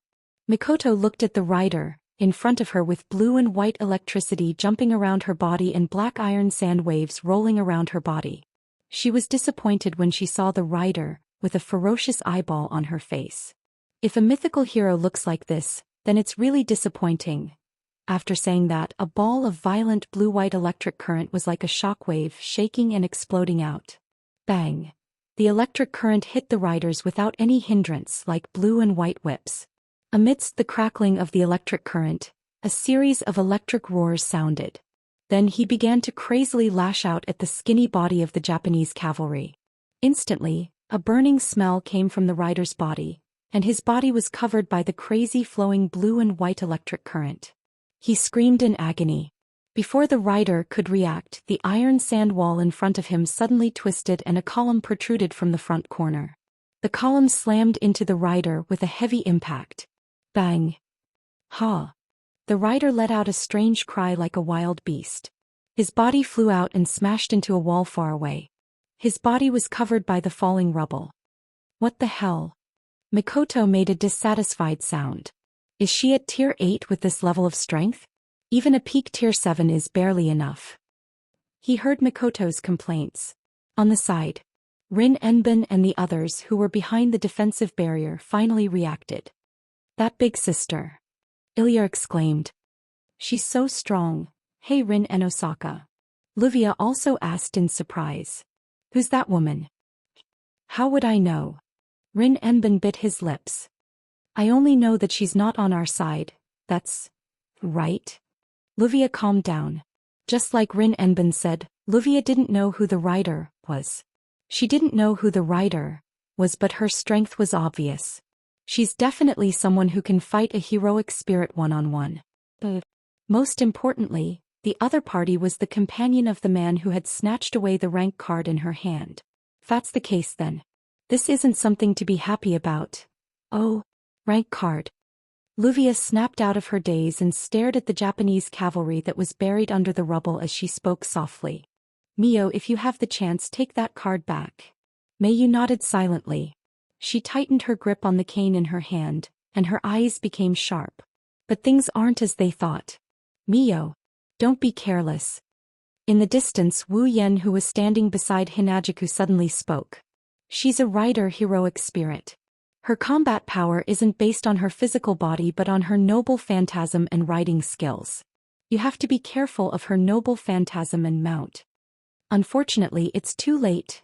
Reign of the Rider. A ghost-like voice slowly flowed out from the pile of rubble like sewage, spreading into the ears of everyone present. Boom!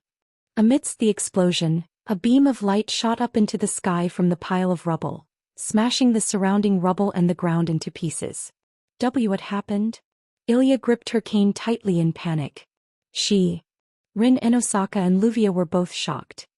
She used her noble phantasm? Everyone raised their heads and looked at the light beam that pierced through the sky. Their pupils gradually shrank to the size of a needle tip. Everyone on the scene saw it. In the middle of the pillar of light, the rider held a glowing rein. She was riding on a white-winged horse that was glowing with white light. She looked just like a heavenly horse from the legends. The rider didn't give anyone a chance to react. The rider rode the heavenly horse that was covered in a blue and white mist and charged down. In that instant, it was as if everyone saw a white comet falling from the sky, bringing with it a deadly tremor in the atmosphere, leaving a trail of white light behind it, and fiercely crashing into Mikoto, who was on the ground. Chuju held her white cherry tightly. Wu Yen stopped Chuju, who was about to attack. He looked at Mikoto's face. On that beautiful and heroic face, there was a smile that could make one's blood boil. If you don't, the blue and white lightning bolts surged and flowed crazily. With Mikoto as the center, the area within 10 meters around her turned into a lightning zone. Lightning bolts flashed across the sky. He picked up a coin and put it on her finger. Then she raised her hand and aimed at the white comet that was falling from the sky. On her face, a confident smile that hadn't appeared for a long time slowly appeared. Isn't this not fun anymore? The moment his voice fell, the wild thunder in the entire lightning field turned into electric current. It suddenly rushed into the small token, condensing the token into a small white dot. Ding! Then a clear knocking sound spread out like a ripple, whoosh. An orange beam of light that was comparable in size to the white comet that was descending from the sky suddenly burst into the air with a trembling sound. It was like a dazzling meteor that streaked across the sky and collided head-on with the white comet that was colliding head-on. There was no room for explanation. Boom! Under the gazes of everyone present, the white comet and the orange meteor collided in the air. A moment later, a sound wave that caused the entire space to tremble spread out, hitting every corner of the space like a gale. Rin and Osaka, Luvia, Ilya, and the others all screamed and reflexively raised their hands to block the oncoming wind. Even Mio groaned and raised her staff to create a protective barrier to block the oncoming wind for everyone. Wu Yan and Chuju stood in the middle of the shockwave. They stared at the white comet and orange comet that collided in midair. Their faces turned serious. Not for any other reason but because the confrontation lasted for a period of time, the orange meteor was suppressed. Not long after, a heavy clashing sound rang out. Bang! The white comet fiercely pushed back the orange meteor.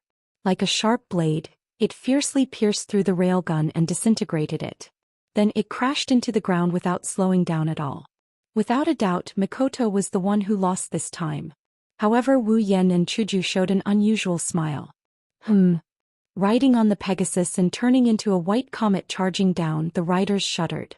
That was because a slender arm was placed on the shoulder of the Japanese rider. Even the super electromagnetic gun that I launched with all my strength couldn't win against your sudden advance. I take back what I said just now. It's not that your strength hasn't reached stage 8, but it has really exceeded your level. You can challenge someone of a higher level. On the back of the Pegasus, Mikoto lifted her head, her tea-colored eyes flashing with a sharp light. But it's time to stop.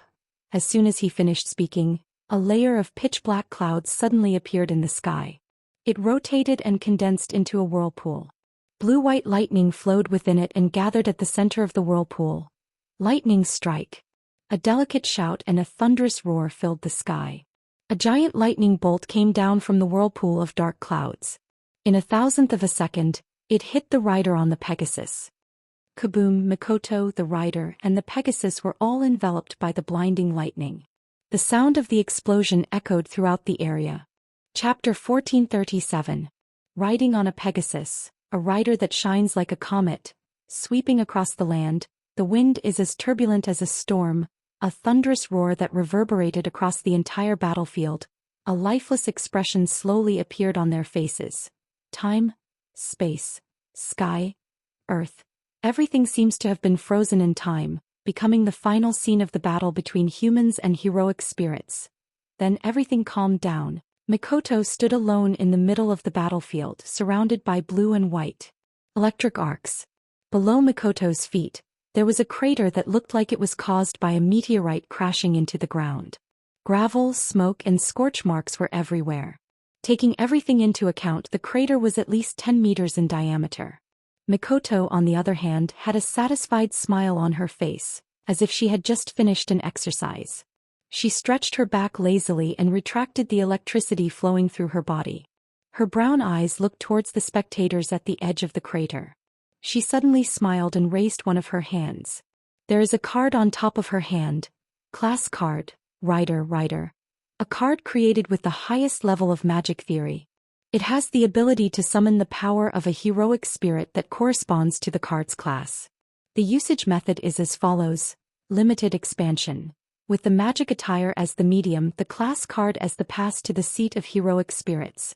The heroic spirit's relic corresponding to the class card can be materialized and used within a short period of time. Note: this class card is Rider. The corresponding heroic spirit relic is Rider's Reins. Limited expansion. Using multiple magic attire as the medium. The class card was the pass to the seat of heroic spirits. It could materialize the heroic spirit's relic that corresponded to the class card multiple times. It could repeatedly materialize the same relic, which was the overlapping mode of limited expansion. Note: this class card is Rider. The corresponding heroic spirit relic is Rider's Reins. Dream summon. Using oneself as the medium. The class card as the pass to the seat of heroic spirits. It can summon the power of a heroic spirit that corresponds to the class card and summon it on the user's body. It can turn the user into a heroic spirit and obtain the power of the corresponding class card. Note: this job rank card is Rider, Cavalry. The corresponding heroic spirit is Medusa, a magical creature in Greek mythology. Hero's Reins, a precious artifact specially used for mounts. A rare pair of reins and whips. It can greatly improve the ability of the rider and strengthen all the strength of the rider. The effect is especially outstanding for fantasy breed mounts. The card in Mikoto's hand had a picture engraved on it. It was a soldier riding a chariot and holding the reins. In the center at the bottom of the pattern, a line of letters that read Rider was clearly reflected in everyone's eyes. That was the rank card of the Rider, Cavalry. Looking at the Rider, Cavalry rank card lying quietly in Mikoto's hand, Rin Asaka and Luvia's pretty face changed. Mio, who had been silent the whole time, suddenly raised her head with a cold look in her eyes. Ah! The originally silent audience. Ilya's little exclamation seemed to be the signal to start another battle. Amidst the exclamation, Mio stomped hard on the ground. Her whole body surged with boundless magical power. Her figure turned into a black shadow, streaking across the dark field, rushing towards Mikoto. Then, before many people could react, Mio reached out her hand towards the Rider, Cavalry card in Mikoto's hand. Unfortunately, the battle didn't start in the end. Before she could reach Mikoto, Mio stopped in her tracks, a pair of orange eyes staring at Mikoto. Her originally cold and indifferent expression fluctuated violently. That's because a crystal sword appeared out of nowhere and was pressed against Mikoto's neck. Kids aren't cute these days. Chuju, who was standing behind Mio, frowned. She held the crystal-like white cherry in her hand and placed it on Mio's neck. Although I don't really want to treat a child like this, that's what Yen wants. So, can you please not touch it for the time being? Far away, Rin, who regained his senses, was shocked. When did she appear there? This. Ilya stared blankly at Mio, who was being held hostage. She didn't react for a long time. What's going on now? Mio. Luvia's pretty face was anxious. She wanted to rush forward, but Chuju glanced at her. She didn't dare to act rashly. Don't worry. Wu Yen slowly walked to Mikoto's side and took the Rider, Cavalry card. He turned around and showed a helpless expression to Rin, Luvia, and Ilya. Chuju won't do anything to a little girl. You don't have to worry about that little girl. Rin and the others calmed down a bit. Luvia took a deep breath and looked at Wu Yen with a cold gaze. I thought you were a gentleman. I didn't expect you to know how to threaten a little girl. I should change my opinion of you. You have to understand that we're not the ones who made the first move. Wu Yen tilted his head and smiled meaningfully. Besides, if I'm really despicable, I won't just be threatening this little girl. I'll be threatening all of you as well. Threatening us? What? You don't understand? Seeing the confused expression on Rin and the others, Wu Yen chuckled and walked to Mio's side. He ignored her sharp gaze and patted her head. His face turned cold. If you don't want anything to happen to her, hand over the archer card. Rin and Osaka and the others' expressions immediately changed. Meiyu's expression also turned ugly. Do you understand? The cold expression disappeared and Wu Yen spread his hands. This is what you call despicable. We didn't use this method. We're gentlemen enough, magical girls. Wu Yen gestured to Chuju. Chuju understood and let go of the white cherry on Mio's neck. Without hesitation, Meiyu leapt backwards and returned to Luvia's side. She raised her sapphire staff and the vigilance in her eyes was unprecedentedly high. Only then did Rin Enbin and the others truly let out a sigh of relief. They were worried that Wu Yen would threaten them with that method. Then, Wu Yen raised the Rider Knight card in his hand and grinned. Class card, Rider, Knight. I'll gladly accept it then. Rin and Osaka and Luvia gnashed their teeth in anger. No matter how he looked at it, this line sounded exactly the same as the declaration the other party made when he snatched the rank card of Lancer, wasn't it? But what can they do? Fight. When they were still able to transform, Rin Enbin and Luvia were already no match for the enemy when they joined forces. Now, even though they had more people on their side, their overall strength had decreased rather than increased. Not only did the opponent have more than one person, but he also had two more powerful companions. If they were to fight, Rin and Luvia would have no chance of winning.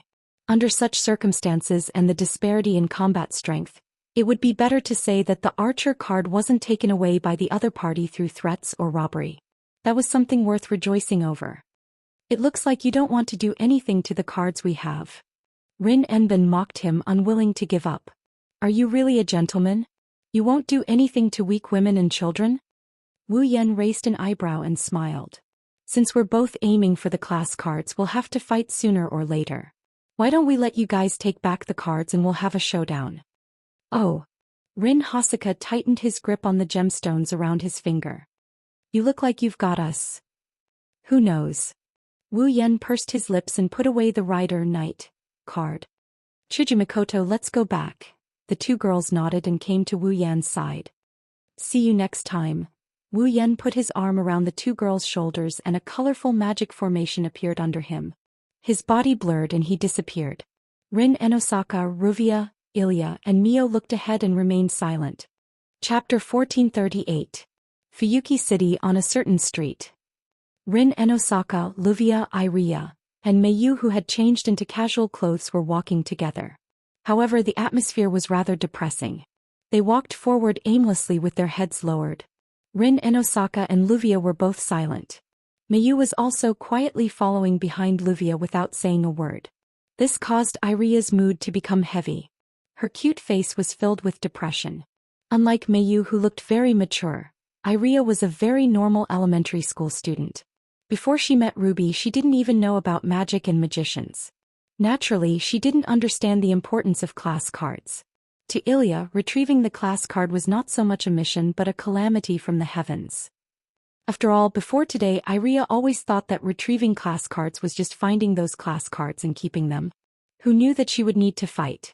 Asking an elementary school student to fight against famous heroes from myths, legends, and history? This was no longer something that could be described as difficult. Therefore, Iria didn't understand why Mayu, a girl who was about the same age as her, could be so calm in the face of such a situation. She didn't even panic when facing the enemy. All in all, Iria didn't have any sense of reality. Rin and Osaka and Luvia both had their own thoughts regarding the class cards. Mayu had a calm expression as if she was thinking about something. Only Iria didn't feel anything. She only felt that the atmosphere was really uncomfortable.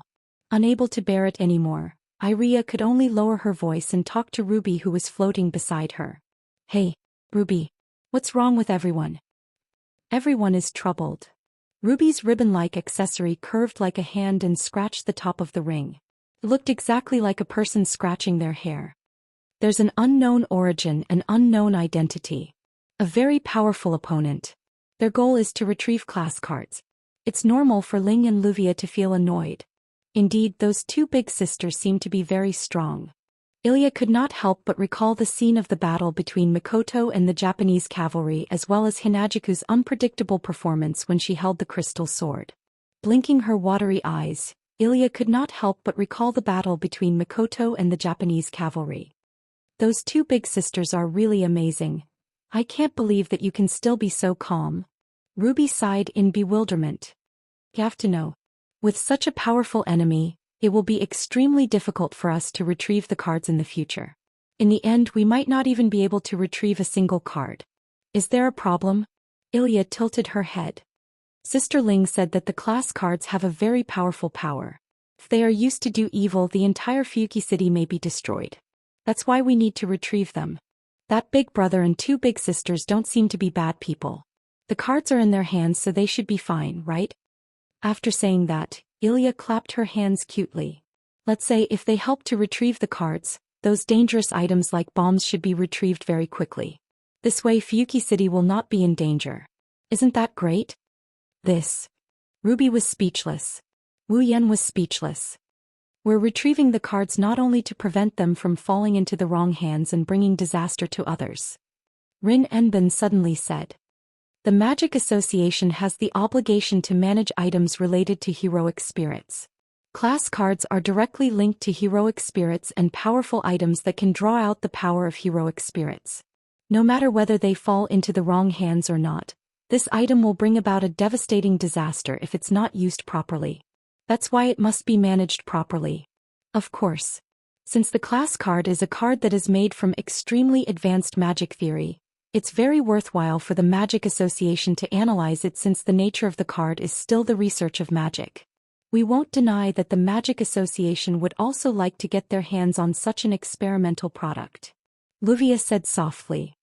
But it is indeed a dangerous item that must be managed. Dangerous item? Ilya asked in a trembling voice. Is it that serious? It's an item after all. Since it's an item, it must have a source. Perhaps it's an item made by a great magician. Rin Enbin explained seriously. If someone with ulterior motives gets their hands on the class card and analyzes it to learn its manufacturing method, the item that can draw out the power of heroic spirits will be mass-produced. It's inevitable that it will become a tool for evil people to do evil. Rin Enbin glanced at Ilya. Ilya, can you imagine if everyone in the world has a class card? With the power of the class card, they can obtain the power of heroic spirits like the one we dealt with in the Mirror Realm. Once there's a dispute, they'll immediately use this terrifying power to fight? Hearing this, Ilya felt a chill in her heart. If that's the case, Ilya can't imagine what kind of chaotic world it will be. In the Magic Association, there are some people who want to analyze the class card and mass-produce it to increase the strength of the combatants in the association. This way, the Magic Association will have more influence in the world. Among them, there are also some people with ulterior motives who covet this power. Wuxia said seriously. That's why the master at the top of the Magic Association couldn't help but intervene in this matter. He asked us to retrieve the class card so that the power won't be used by those with ulterior motives. But now, Rin Enbin and Wuxia looked at each other and shook their heads with a bitter smile. Powerful enemies are appearing one after another. Their target is the class card. Although they don't look like bad people, we can't deny that they will use the power of the class card in an improper way. This is something that we can't let happen. Also, Rin Enbin's expression turned bitter. He was about to burst into tears. If we can't complete the mission, the master wouldn't have accepted us as his disciples. This is unacceptable. Ilya stumbled and almost fell to the ground. Even Miyuki was speechless. So, these two women are doing this for me? The enemy is too strong. They're not something we can handle right now. Wuxia looked at Rin Enbin. So, should we report to the association and ask for help? Are you ready to be punished? Rin Enbin's mouth twitched. If we ask for help from the association, the fact that we dragged ordinary people into this mess will be exposed. This time Wuxia shut her mouth. Kihya. Zarich? When Shubi and Augu sent Rin Enbin and Wuxia to Fuyuki City to retrieve the class card, he repeatedly reminded them that the two wands are the highest level magic attire. They have the ability to grant the wearer great power in an instant. Just like the class card, if used improperly, the magic attire can become a dangerous weapon. So Kishia, Zarich, Shubi and Augu seriously reminded the two girls to take good care of the wands and prevent any accidents from happening. But in the end, not only did the two wands break free from Rin Enbin and Wuxia's control, they also successfully dragged the two 10-year-old ordinary people into this mess. As a result, the two girls had to borrow their power to retrieve the cards. What if Kishia was involved in this? Zarich? Shubi and Augu knew that he would have to reconsider taking Kishia as his disciple. Rin Enbin and Wuxia were sweating profusely when they thought of this. Maybe things aren't as bad as we thought. Rin Enbin forced a smile as sweat dripped down his face. Look, even the Magic Association can't do anything about the class card. They can't analyze it at all. How can others analyze its structure and mass-produce it? You're right, Rin Enbin. Wuxia forced a smile. Thinking about it carefully, this isn't a bad thing. Just like what that man said, we have class cards in our hands. Sooner or later we'll face them. Why don't we let them work hard to retrieve the cards and wait until the final battle to snatch all their cards? Wouldn't that save us a lot of trouble? That's right. That's right. Rin Enbin and Wuxia laughed out loud, but their expressions were as fake as they could be. This time, it was Ilya and Mio's turn to sweat profusely. Chapter 1439. The next day the sky was clear. The azure sky, the pure white clouds, the noisy streets, and the tranquil environment. Everything seemed so serene, making people feel relaxed and happy. At the corner of the street, Rin Tobasaka was carrying a bag on his shoulder. He was wearing the same casual clothes as last night, and he was walking back and forth with the pedestrians around him. However, there was a hint of unhappiness on his face. Rin Enosaka reached into his bag and took out a bank book. He looked at the numbers on it, and his originally unhappy expression suddenly became extremely unhappy. There was even a faint trace of sadness. Today, Rin Enosaka planned to buy some gems from the shops in Fuyuki City. For Rin Enosaka, gems were essential to her magic career. The magic trick Rin Enosaka used was called gem magic. It was a kind of magic that the user would store their own magic power and spells in a gem, and then use the gem to activate it. In order to use the gem magic, the user could inject their own magic power and the original magic technique into the gem in advance. When it was time to use the gem, they didn't need to follow the original magic activation process. They could activate the magic stored in the gem through a procedure and use the magic. This kind of magic trick could be prepared in advance and stored magic power in the gem. Gem magic was a very famous magic trick. After all, when the user of the gem magic activated the gem magic, they basically only needed to draw out the spell and magic that originally existed in the gem to form the magic. It only needed one process and it didn't even need to consume magic power. It was very convenient. In addition, the gem was easy to store the user's thoughts and magic power. It could store magic power for a long time. So, gem magic was very famous in the magic circle. Only some famous families could use it. Therefore, gem magic was passed down in Rin Enosaka's family, the Enosaka family. Unfortunately, there were pros and cons. Gem magic was convenient, practical, and powerful. However, the most basic condition to activate gem magic was to use gems as a medium. This was a very expensive magic trick. Gem magic was a one-time use. Not only could the gems not be recycled, but they would also disappear when the magic was activated. One magic trick was a gem. How could it not burn money? It was also because of this reason that most of the users of gem magic were famous magicians. Originally, the Enosaka family, who could use the gemstone magic as their family heirloom magic, was also a wealthy family. Although he didn't want to admit it, the Enosaka family had indeed declined. As a result, Rin Enosaka's family wasn't very well off. He usually used the gemstone magic as frugally as he could, which was very sad. This was also the reason why Rin Tozaka looked at his bank book with such a sad expression. Her net worth wasn't that great to begin with, and now that she was going to buy expensive gems, Rin Enbin didn't even dare to imagine how much she would have left. Moreover, even if he didn't have much money left, the number of gems he could buy was limited. But what could he do? Who asked the ruby to betray her and not let her use it?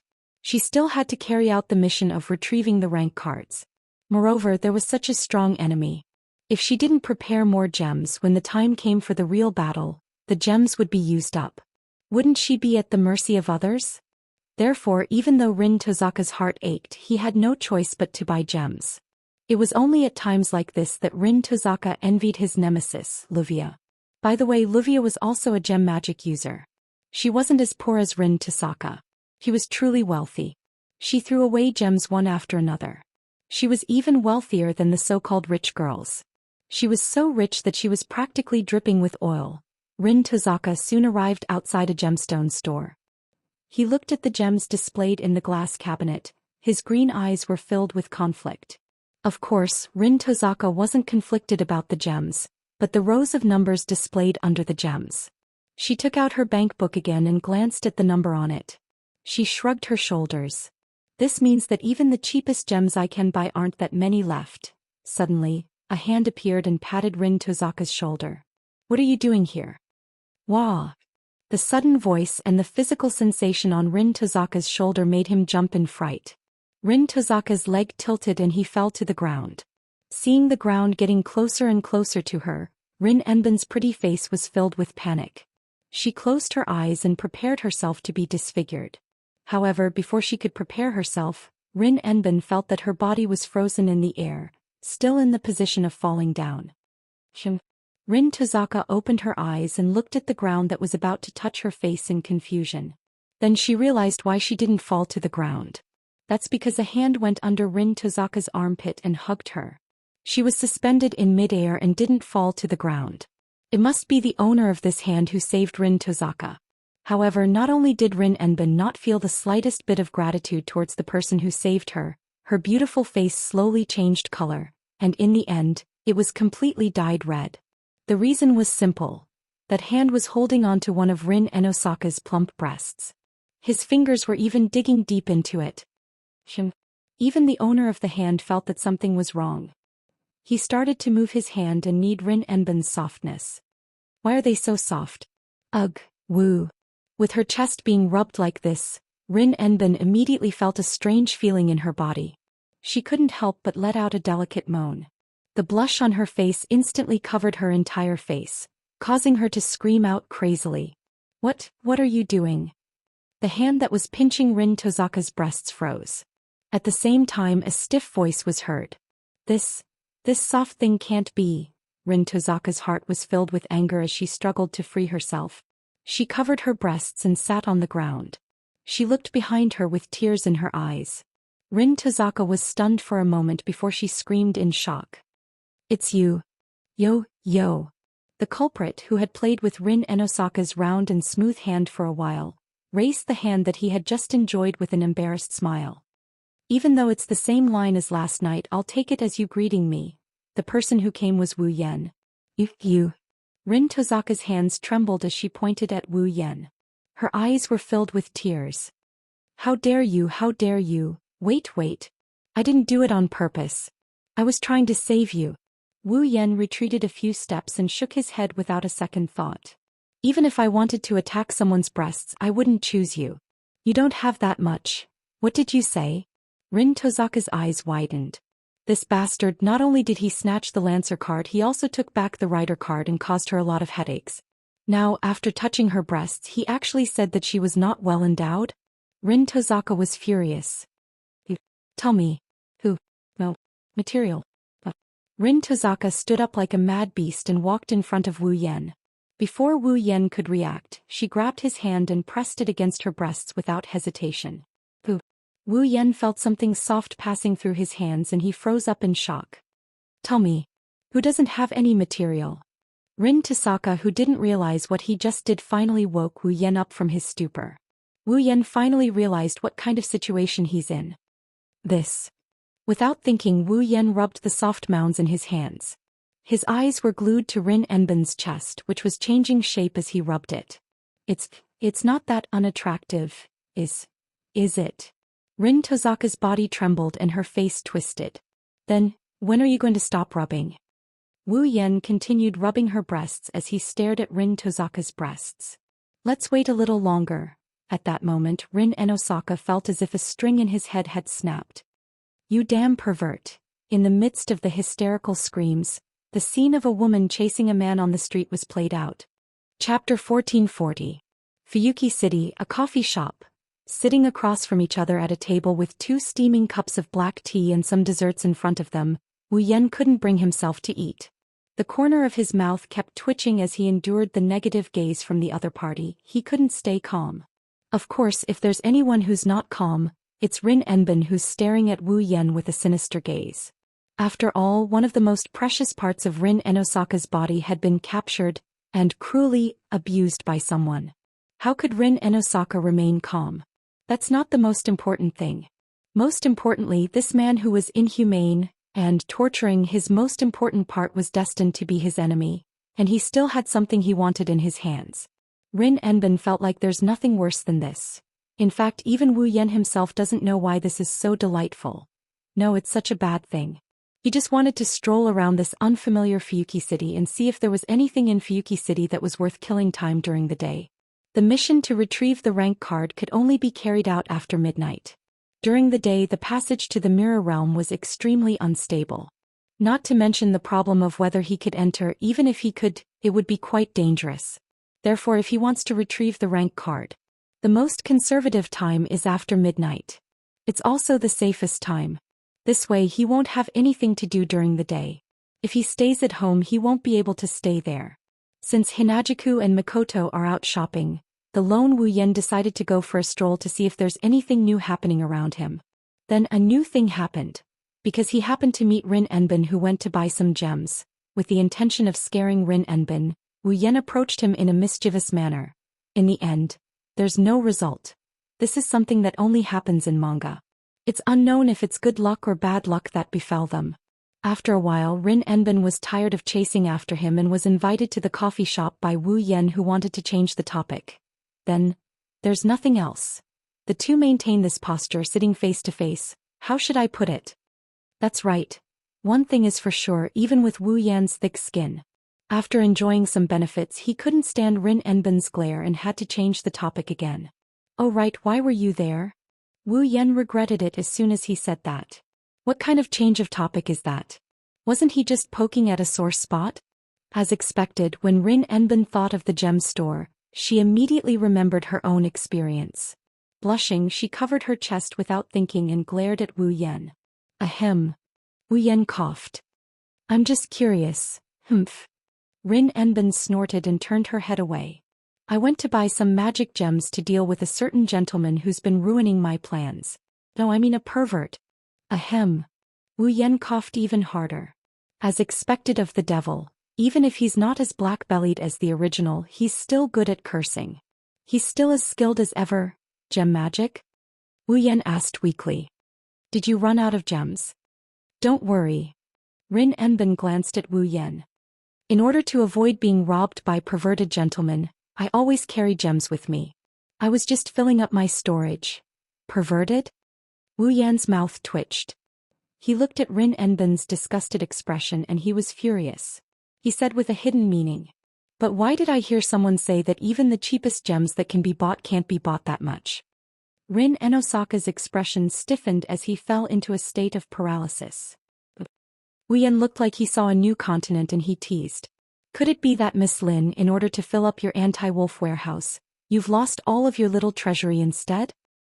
Hisashi turned around and he glared at Wu Yan with a ferocious look. What's wrong? Can't I? Well, I'm not saying no. Wu Yan picked up the cup of black tea and he started sipping his tea. Well, we're friends. If you're worried, you can tell me. I don't mind helping you. Help? Rin Enbin looked at Wu Yan suspiciously. Help me. Isn't it just a gem? Wu Yan pursed his lips. He recalled something and he flipped his hand. He took out a crystal clear gem. No, rather than calling it a gem, it's more like a crystal. Take a look at this. Wu Yan tossed the crystal to Rin Enosaka. Can you use this as a medium for your gem magic? Rin Enbin caught the crystal that Wu Yan tossed to her. She felt a cold sensation in her palm. Then Rin Enbin froze. She could feel that the translucent crystal in her hand contained an enormous amount of magic power. This. Rin Enbin cried out in shock. What gem is this? How can it contain such a large amount of mana? Wu Yan scratched his face. He didn't know how to explain it. Should he tell Rin Enbin that it wasn't a gem but the crystal of an 8th grade magical beast? I'm afraid Rin Enbin doesn't even know what 8th grade magical beasts are. I got it by chance. Wu Yan could only give such an explanation. Tell me, can you use this gem as a medium for your gem magic? Of course it can. Rin Enbin looked at the crystal in her hand excitedly. To put it bluntly, gem magic is actually storing magic power in a gem, writing a spell pattern into it, and forming all the conditions to activate the magic. When it's time to use it, the magic power and spell pattern in the gem will be drawn out, forming the magic itself, and it will be able to form the magic. This gem already contains a large amount of mana. There's no need to store it. All you need to do is inject a spell formula into it. When it's time to activate it, the mana in the gem will be able to deal great damage to even heroic spirits with high mana resistance. It's a killing machine. Rin Enbin looked at Wu Yan with a fervent gaze. The mana in this gem is at least 100 years old. Where did you get it? There were good and bad gems, and this also had something to do with the quality of the gem magic. Better quality gems could store more mana, increasing the power of the spells cast by the user. On the other hand, poor quality gems could store less mana, and the spells injected into them couldn't be too advanced, so there were many limitations. It was obvious how important gems were to the user of gem magic. As for the mana that Rin Enbin mentioned, it was something that had never been seen before. At the very least, Rin Enbin had never seen a gem that could store 100 years' worth of mana. That was equivalent to a magician with standard magic power continuously inputting magic power for 100 years to reach that level. How could a gem withstand such a large amount of magic? But now, a gem like this was right in front of Rin Enbin's eyes. Rin Enbin didn't dare to imagine how powerful it would be if he used this gem to cast a magic spell.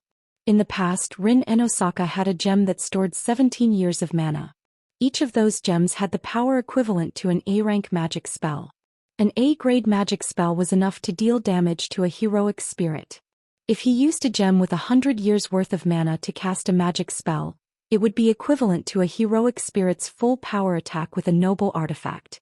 In other words, with this gem in his hand, Rin Enosaka could perform a magic spell that was as powerful as the one the rider used last night on the Pegasus. If it wasn't a killing machine, then what was it? If this gem was used properly, it would definitely be able to deal a fatal blow to the heroic spirit. Rin Enbin didn't even need to inject mana into the gem. He only needed to inject a spell formula. Just like that, Rin Enosaka would have a trump card that could kill him. Chapter 1441. How would Rin Enosaka know that in the Spalier world, the magical crystals of magical beasts were all crystals that contained a large amount of mana? The power of magical beasts mainly consisted of two aspects. One was their powerful physique and the other was their innate magic. Putting aside their powerful physical abilities, since magical beasts could use magic, their magic power was naturally indispensable. Magical beasts stored their mana in the magical crystal within their bodies. Thus, a magical crystal contained the mana that the magical beast had accumulated over its lifetime. This was why magical crystals had such a large market in the Spalier world. They could be used to create potions, tools, and even weapons. Their price had always been high, and the magical crystals of high-grade magical beasts were even more expensive. The magical crystal in Rin Enosaka's hand was a grade 8 magical crystal. Needless to say, the amount of mana stored within was only Rin Enosaka's conservative estimate when compared to the amount of mana a magician with a standard amount of mana could store in 100 years. This was why Rin Enosaka was so excited. Not to mention who had injected the mana into the gem. The fact that the gem itself could store 100 years of mana was enough to make all gem magic users go crazy. To a magician, the mana stored within the gemstone wasn't much of a problem. The quality of the gemstone was even better. At this moment, Rin Enosaka had completely forgotten that the person in front of her was her enemy. Her eyes were filled with passion as she looked at Wu Yan. She leaned forward and almost reached out to grab Wu Yan's shoulder. Her face was only 20 centimeters away from Wu Yan. Seeing Rin Enosaka's pretty face pull so close, her red lips and warm breath coming close, Wu Yan couldn't help but feel a little awkward. If Wu Yan didn't know why Rin Enosaka was so excited, he would have thought that she was trying to take advantage of him. Wu Yan awkwardly pressed Rin Enosaka's shoulder and pushed her back to her seat. "Isn't it just a gemstone? Don't make such a big fuss. Isn't it just a gemstone?" Rin Enosaka's expression was one of disbelief. "Don't you know how valuable this gemstone is? As for the value, I can more or less guess it." Wu Yan scratched his cheek. "But you don't have to be so exaggerated, do you?" "You." Rin Enosaka opened his mouth wide in shock as he looked at Wu Yan's innocent expression. In the end, he sighed as if he had given up. "Forget it. Even if I tell you, you won't be able to understand what kind of pursuit a gem magic user has for such a gem. To think that you have such a strong magic attainment. I'm sorry." Wu Yan rolled his eyes. "I know a lot of magic tricks, but there's no gem magic among them." Wu Yan's magic knowledge came from the 103,000 magic books in the magic manual world. There were all kinds of spells in the magic catalog. This included magic, alchemy, yin-yang, boundary, spirit language, and so on. He understood everything. Although there were some similar gems in the 103,000 magic books, they were still different in nature. The gems that Rin Enosaka had weren't exactly the same in the magic manual. Therefore, Wu Yan knew how to use gems to perform magic, but he didn't know how to rely on gems to perform magic like Rin Enosaka. In Rin Enosaka's ears, Wu Yan admitted that he didn't know how to perform gem magic. Of course, gemstone magic is very rare in magic. Only a few famous families would use it. Rin Enbin puffed out his chest as he spoke. "Our family's gemstone magic has already formed an entire system. It also includes some of our own understanding. Even compared to the gemstone magic of other famous magician families, we have a certain advantage. Luvia and the others can't even compare." "Wow." Rin Enosaka started giggling to himself. Wu Yan blushed with shame. "Since your family has some understanding of gem magic, why don't other families have it too?" "Is that so?" Wu Yan brushed off Rin and Osaka's boasting without much interest. If that's the case, I'll give you the gem. Rin Enbin's laughter stopped abruptly. Not only was he not happy about it, but he also frowned. What are you planning? Huh? Wu Yan was stunned. You don't have a reason to give your enemy such a valuable gift. Rin and Osaka's expression turned serious. He raised the Grade 8 crystal and stared at Wu Yan's face. Do you know that I can use this gem to give you a fatal blow at a critical moment? A fatal blow, huh? Wu Yan mumbled and he chuckled. Are you sure? Huh? You don't believe me? Rin and Osaka laughed coldly. It contains 100 years of magic power. Next, I just need to inject a spell into it. When it's time to use it, it can completely unleash the power of the noble phantasm that the knight used last night.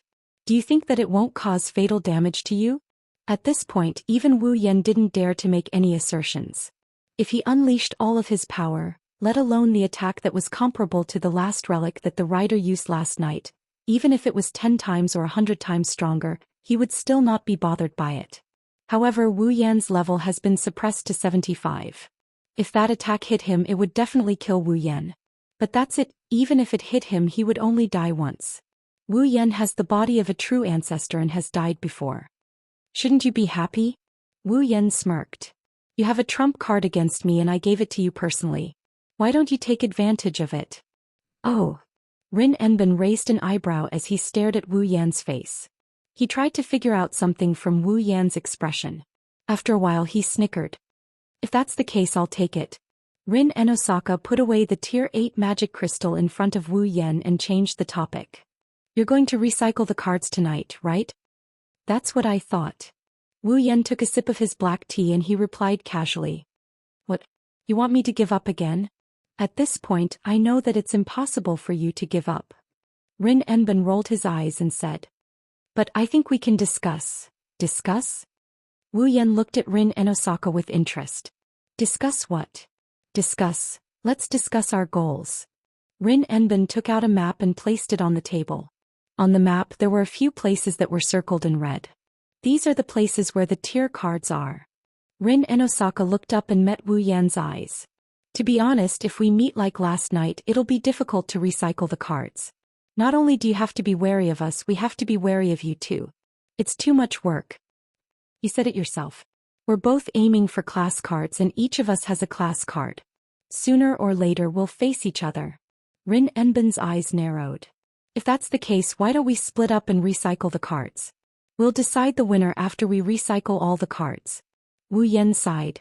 Indeed, if the two groups of people met like last night, it was inevitable that there would be some accidents. Wu Yan wasn't afraid of Rin and Osaka and the others causing trouble. However, it'll be a hindrance if Rin and Osaka and the others do something while they're recycling the cards. It'll be too much work, just like what Rin and Osaka said. It'll be better for them to recycle the cards separately and decide the winner in the end.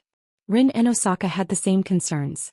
If they were to bump into Wu Yan and Co. with their current strength, it's very likely that they would be reduced to mere spectators like last night. Rather than that, it'll be better for them to split up and increase the tier cards they have.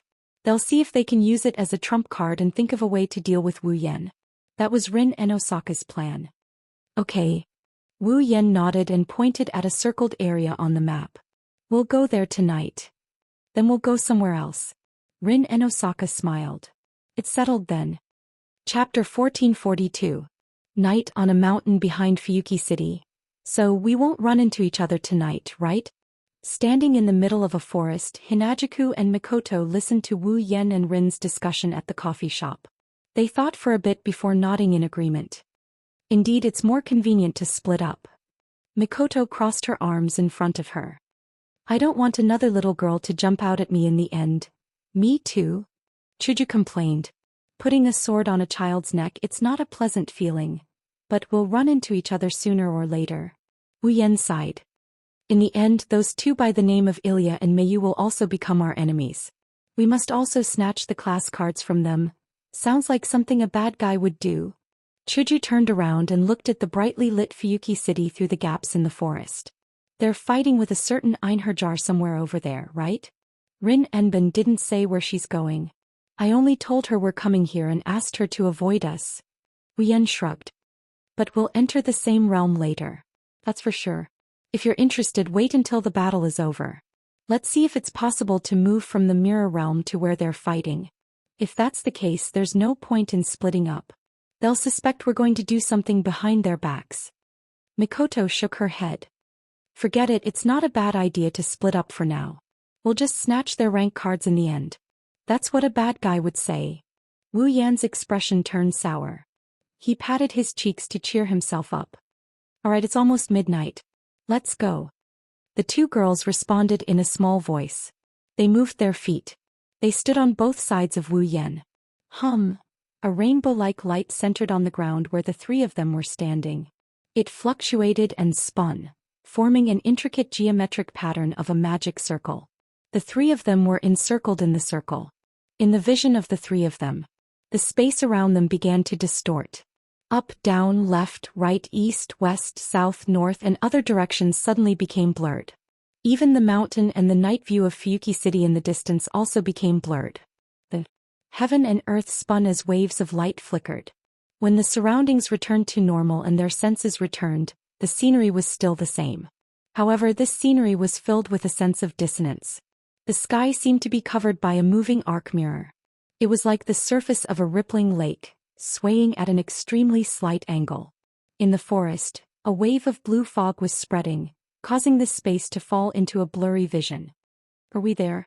Mikoto's body glowed with a bluish-white light as her brown eyes scanned the surroundings. Where's the enemy? I don't think so. Cherry blossom petals floated in Hinajiku's hand. When the petals fell, the white cherry blossom was already in her hand, but she raised her beautiful eyebrows. I feel like something's wrong. Be careful. Wu Yan stepped forward and stood in front of the two girls. His wine-red eyes emitted a cold light as he scanned the area around them. There's an unusual aura around here. Just as he finished speaking, a shadow suddenly flashed through the forest in the distance. It was like a venomous snake that was hidden and agile. Who is it? Mikoto's body flashed with electricity, and a thick blue and white electric current shot out towards the direction of the afterimage. Bang! A heavy sound of impact. Mikoto's electric bolt brushed past the shadow's tail and landed on a tree. The tree was charred black. The afterimage spun once again and disappeared into the forest. He dodged it. Mikoto exclaimed in surprise. That's fast. No. It's not just speed. Wu Yan narrowed his eyes. Aura. Even the aura disappeared. As soon as he said that, the forest became silent. Not a single sound could be heard. It was extremely eerie. It feels like... Chuju timidly took a small step back.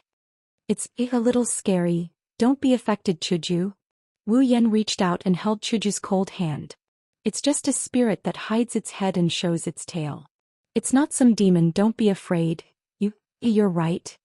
Chuju took a deep breath to calm herself down. But you did remind me.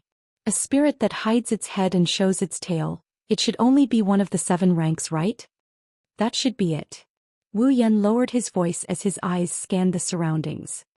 Nimble speed, elusive silhouette, faint aura, and such a method of hiding. Only the assassin of the 7 ranks would be able to do that. Assassin of the assassin? Mikoto pursed her lips and retreated to Wu Yan's side. What should we do now? What else can we do? It's the assassin's bad luck to meet us. Wu Yan's lips curled up. Chuju. Mikoto. Activate the system's perception. Chuju and Mikoto were stunned for a moment before realization dawned on them. That's right, no matter how high the concealment technique of the assassin was, no matter how fast they were or even how much they could conceal their presence, once they got close to a certain distance, under the perception effect of the system, there was no way they could hide. The 3 of them stood back to back in a triangle formation. Their eyes flashed with the system's unique light and their pupils emitted a faint glow as they began to observe their surroundings. With this observation, the information of the assassin hidden in the surroundings immediately entered the trio's senses. Assassin of the assassin, level 59. The existence of a spirit is based on the belief of the people in myths, legends, and heroes who left behind great achievements in history. Thus, the more glorious the spirit's deeds are, the greater the fame and reputation, the stronger the spirit's power. As for an assassin, no matter what great deeds they did, they would not be publicized. They would only be an unknown character. Because of that, heroic spirits who had the ability to take on the role of assassin would leave behind glorious legends of heroes in their past lives. It could be said that compared to heroic spirits of other classes, they were more or less lacking. As a result, most of the heroic spirits who were assassins had relatively low ability points. They could only rely on relics or some special skills to win against their enemies. Chuju and Mikoto had learned some basic knowledge about heroic spirits from Wu Yan. They also knew that the assassin's heroic spirit's abilities were usually weaker. But the peak of Tier 6, wasn't that a little too weak? The other information they received from the system's perception also shocked them. Because in the surrounding forest, the system sensed that there was more than one peak Tier 6 assassin target. 1, 2, 3, 10. According to the system's perception, there were at least 50 hidden targets. There were 50 assassins' heroic spirits? Yen. Hinajuku and Mikoto couldn't help but tense up, their expressions full of shock. What's going on? Don't think too much. There's only one assassin's rank card. Therefore, there's only one assassin who can use the rank card's power to materialize. There's no doubt about it. Wu Yan calmly answered the two girls' doubts. The system sensed so many assassins. I'm afraid it's because the real assassin's relic is using it. A relic. Hinajuku tightened her grip on White Cherry and forced a smile. It doesn't matter. Since the system sensed them, it proves that they're at least clones and not illusions. They can definitely hurt us. 50 peak rank 6 heroic spirits as opponents? Mikoto slowly straightened her body. Streaks of blue and white electricity began to run wildly around her body. That's exactly what I wanted. Then in the forest, several black figures appeared from behind the trees. Chapter 1443. The rustling sound of branches and leaves rubbing against the ground could be heard clearly from the surroundings.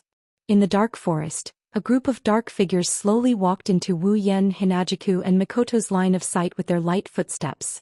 They were all completely black, wearing skull-like masks on their faces, black cloaks and black cloth around their lower body. They didn't even have any hair. That's right. They are indeed monsters. On their bodies, other than their masks which are white, everything else is black. Head, body, muscles, limbs. Along with their clothes, each assassin is absolutely black in color. In the darkness of the night, they are like ghosts floating in the forest, causing the already eerie atmosphere to become even more eerie. In the hands of the numerous assassins, daggers, blades, and short swords that shone with a cold luster were held between their fingers. As they moved with their owners, they flashed in the air again and again, causing one's heart to tremble. That is, As's assassins. Chuju and Mikoto's face tensed up, looking at the forest around them. We are completely surrounded. One by one, the black figures are closing in from all directions, shrinking the encirclement. Wu Yan, Chuju, and Mikoto are surrounded in the middle. Some of them are even standing on the branches, aiming their sharp weapons at the three in the center. Come to think of it, once all of the assassins launched their attack, the encirclement would be filled with sharp daggers from top to bottom in an instant. Even though they are only peak stage 6. However, the assassin had the right time, the right place, and the right people. With the darkness of the night as their cover. With the surrounding forest as their cover, they have the absolute advantage in numbers. If it was Rin Dosaka and his group who came here, they would probably be scared silly. It's Wu Yan, Chuju and Mikoto. Looking at the encirclement. They also feel that it's a bit troublesome. Screw it.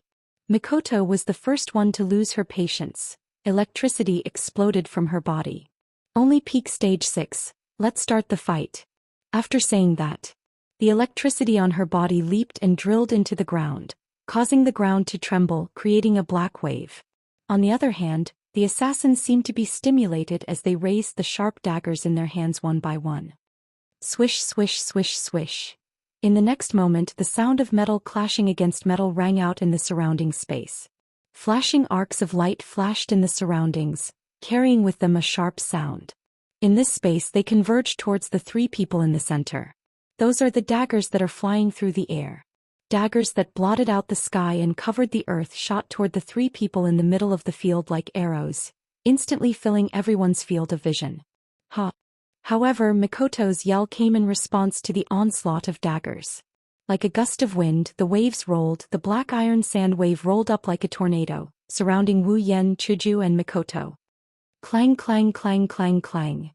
Not long after, a series of crisp clashing sounds rang out around the iron sand wave. The overwhelming number of daggers landed on the iron sand wave, as if they had collided with a violent wave. They were all sent flying without a single exception. Seeing this, Wu Yan also raised his hand, planning to attack the assassins. However, someone moved faster than Wu Yan. Whoosh! In the woods, a gentle breeze blew. A pink stream of light carried a sharp edge as it flew around the surroundings. Like a cool breeze dyed with color, it flashed across the middle of the many assassins that formed the encirclement at a speed invisible to the naked eye. Then the assassins that were hit by the pink ray of light froze in place. Tcc. A series of ripping sounds echoed without any warning. The assassins who froze suddenly trembled as if they were cut by a sharp blade. Their chests burst open neatly as red blood spurted out. They fell to the ground and lost their breath. At this time, the pink ray of light hovered and quietly landed, revealing its original form. Pink hair fluttered in the air, beautiful to the extreme. With white cherry in her hand, Hinajuku tapped the ground with her feet and a fierce look appeared on her pretty face. With a leap, she once again turned into a stream of light, piercing through space and slicing through the assassins who couldn't react in time. As for the assassins that were hit by the pink light, they all followed the path of the assassins in front of them. Their chests were neatly cut open, blood spurted out and they fell to the ground, unable to get up. Chuju. Wu Yan's hand stopped moving. He watched the assassins fall one by one under the pink ray of light Chuju's slashes. He was stunned on the spot. It wasn't just because Chuju took care of the assassins one by one. It was also because he could only vaguely catch a glimpse of Chuju's figure. Fast. She was too fast. Surprised, Mikoto suddenly spoke as the waves of iron sand around her gradually subsided. Actually, we were all surprised at first. Wu Yan looked at Mikoto in confusion. Chuju doesn't have a mystical ability like me, nor does she have a myriad of tactics like you. She's just a normal human. The only thing she has is the sword skills she learned from the kendo department in school.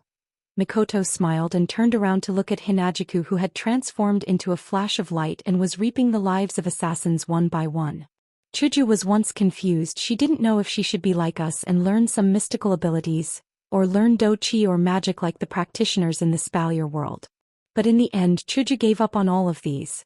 Chuju felt that since the system gave her a level and allowed her to level up, then even if she didn't have any mystical abilities, she would still get stronger as she leveled up. Mikoto pointed at Chuju. Then this is where Chuju's true strength lies. Fast. Faster than anyone. Like a person who was genuinely happy for her friend, Mikoto laughed proudly. Her sword is faster than people, her attacks are faster than people, even her attacks are faster than people. In terms of speed, Chuju is definitely the best out of all of us. Wu Yan couldn't help but look forward. Looking at Chuju, who turned into a ray of light and flew back and forth in the forest like a meteor, leaving a trail of light behind her as she slashed the assassins one by one. Wu Yan's wine-red eyes were filled with gratification. All this while, Wu Yan had been worried about Chuju's growth in strength.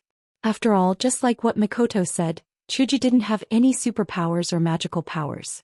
She didn't know how to perform magic or use any mystical abilities. She was just a normal human, unlike elves like Kodori and Kurumi. Her combat style had always been close-range sword skills. For this reason, Wu Yan had thought more than once of taking out some items from the system that could transform people or equipment with mystical abilities like relics for Chuju to use to increase her strength. It couldn't be helped. The abilities in the system, whether it was skills, talents, or lineage, could only be exchanged for by Wu Yan alone. Even for those skills that could be directly imprinted into Wu Yan's mind through memory, Wu Yan had to personally teach others before they could learn it. That's why Wu Yan could only rely on items and equipment.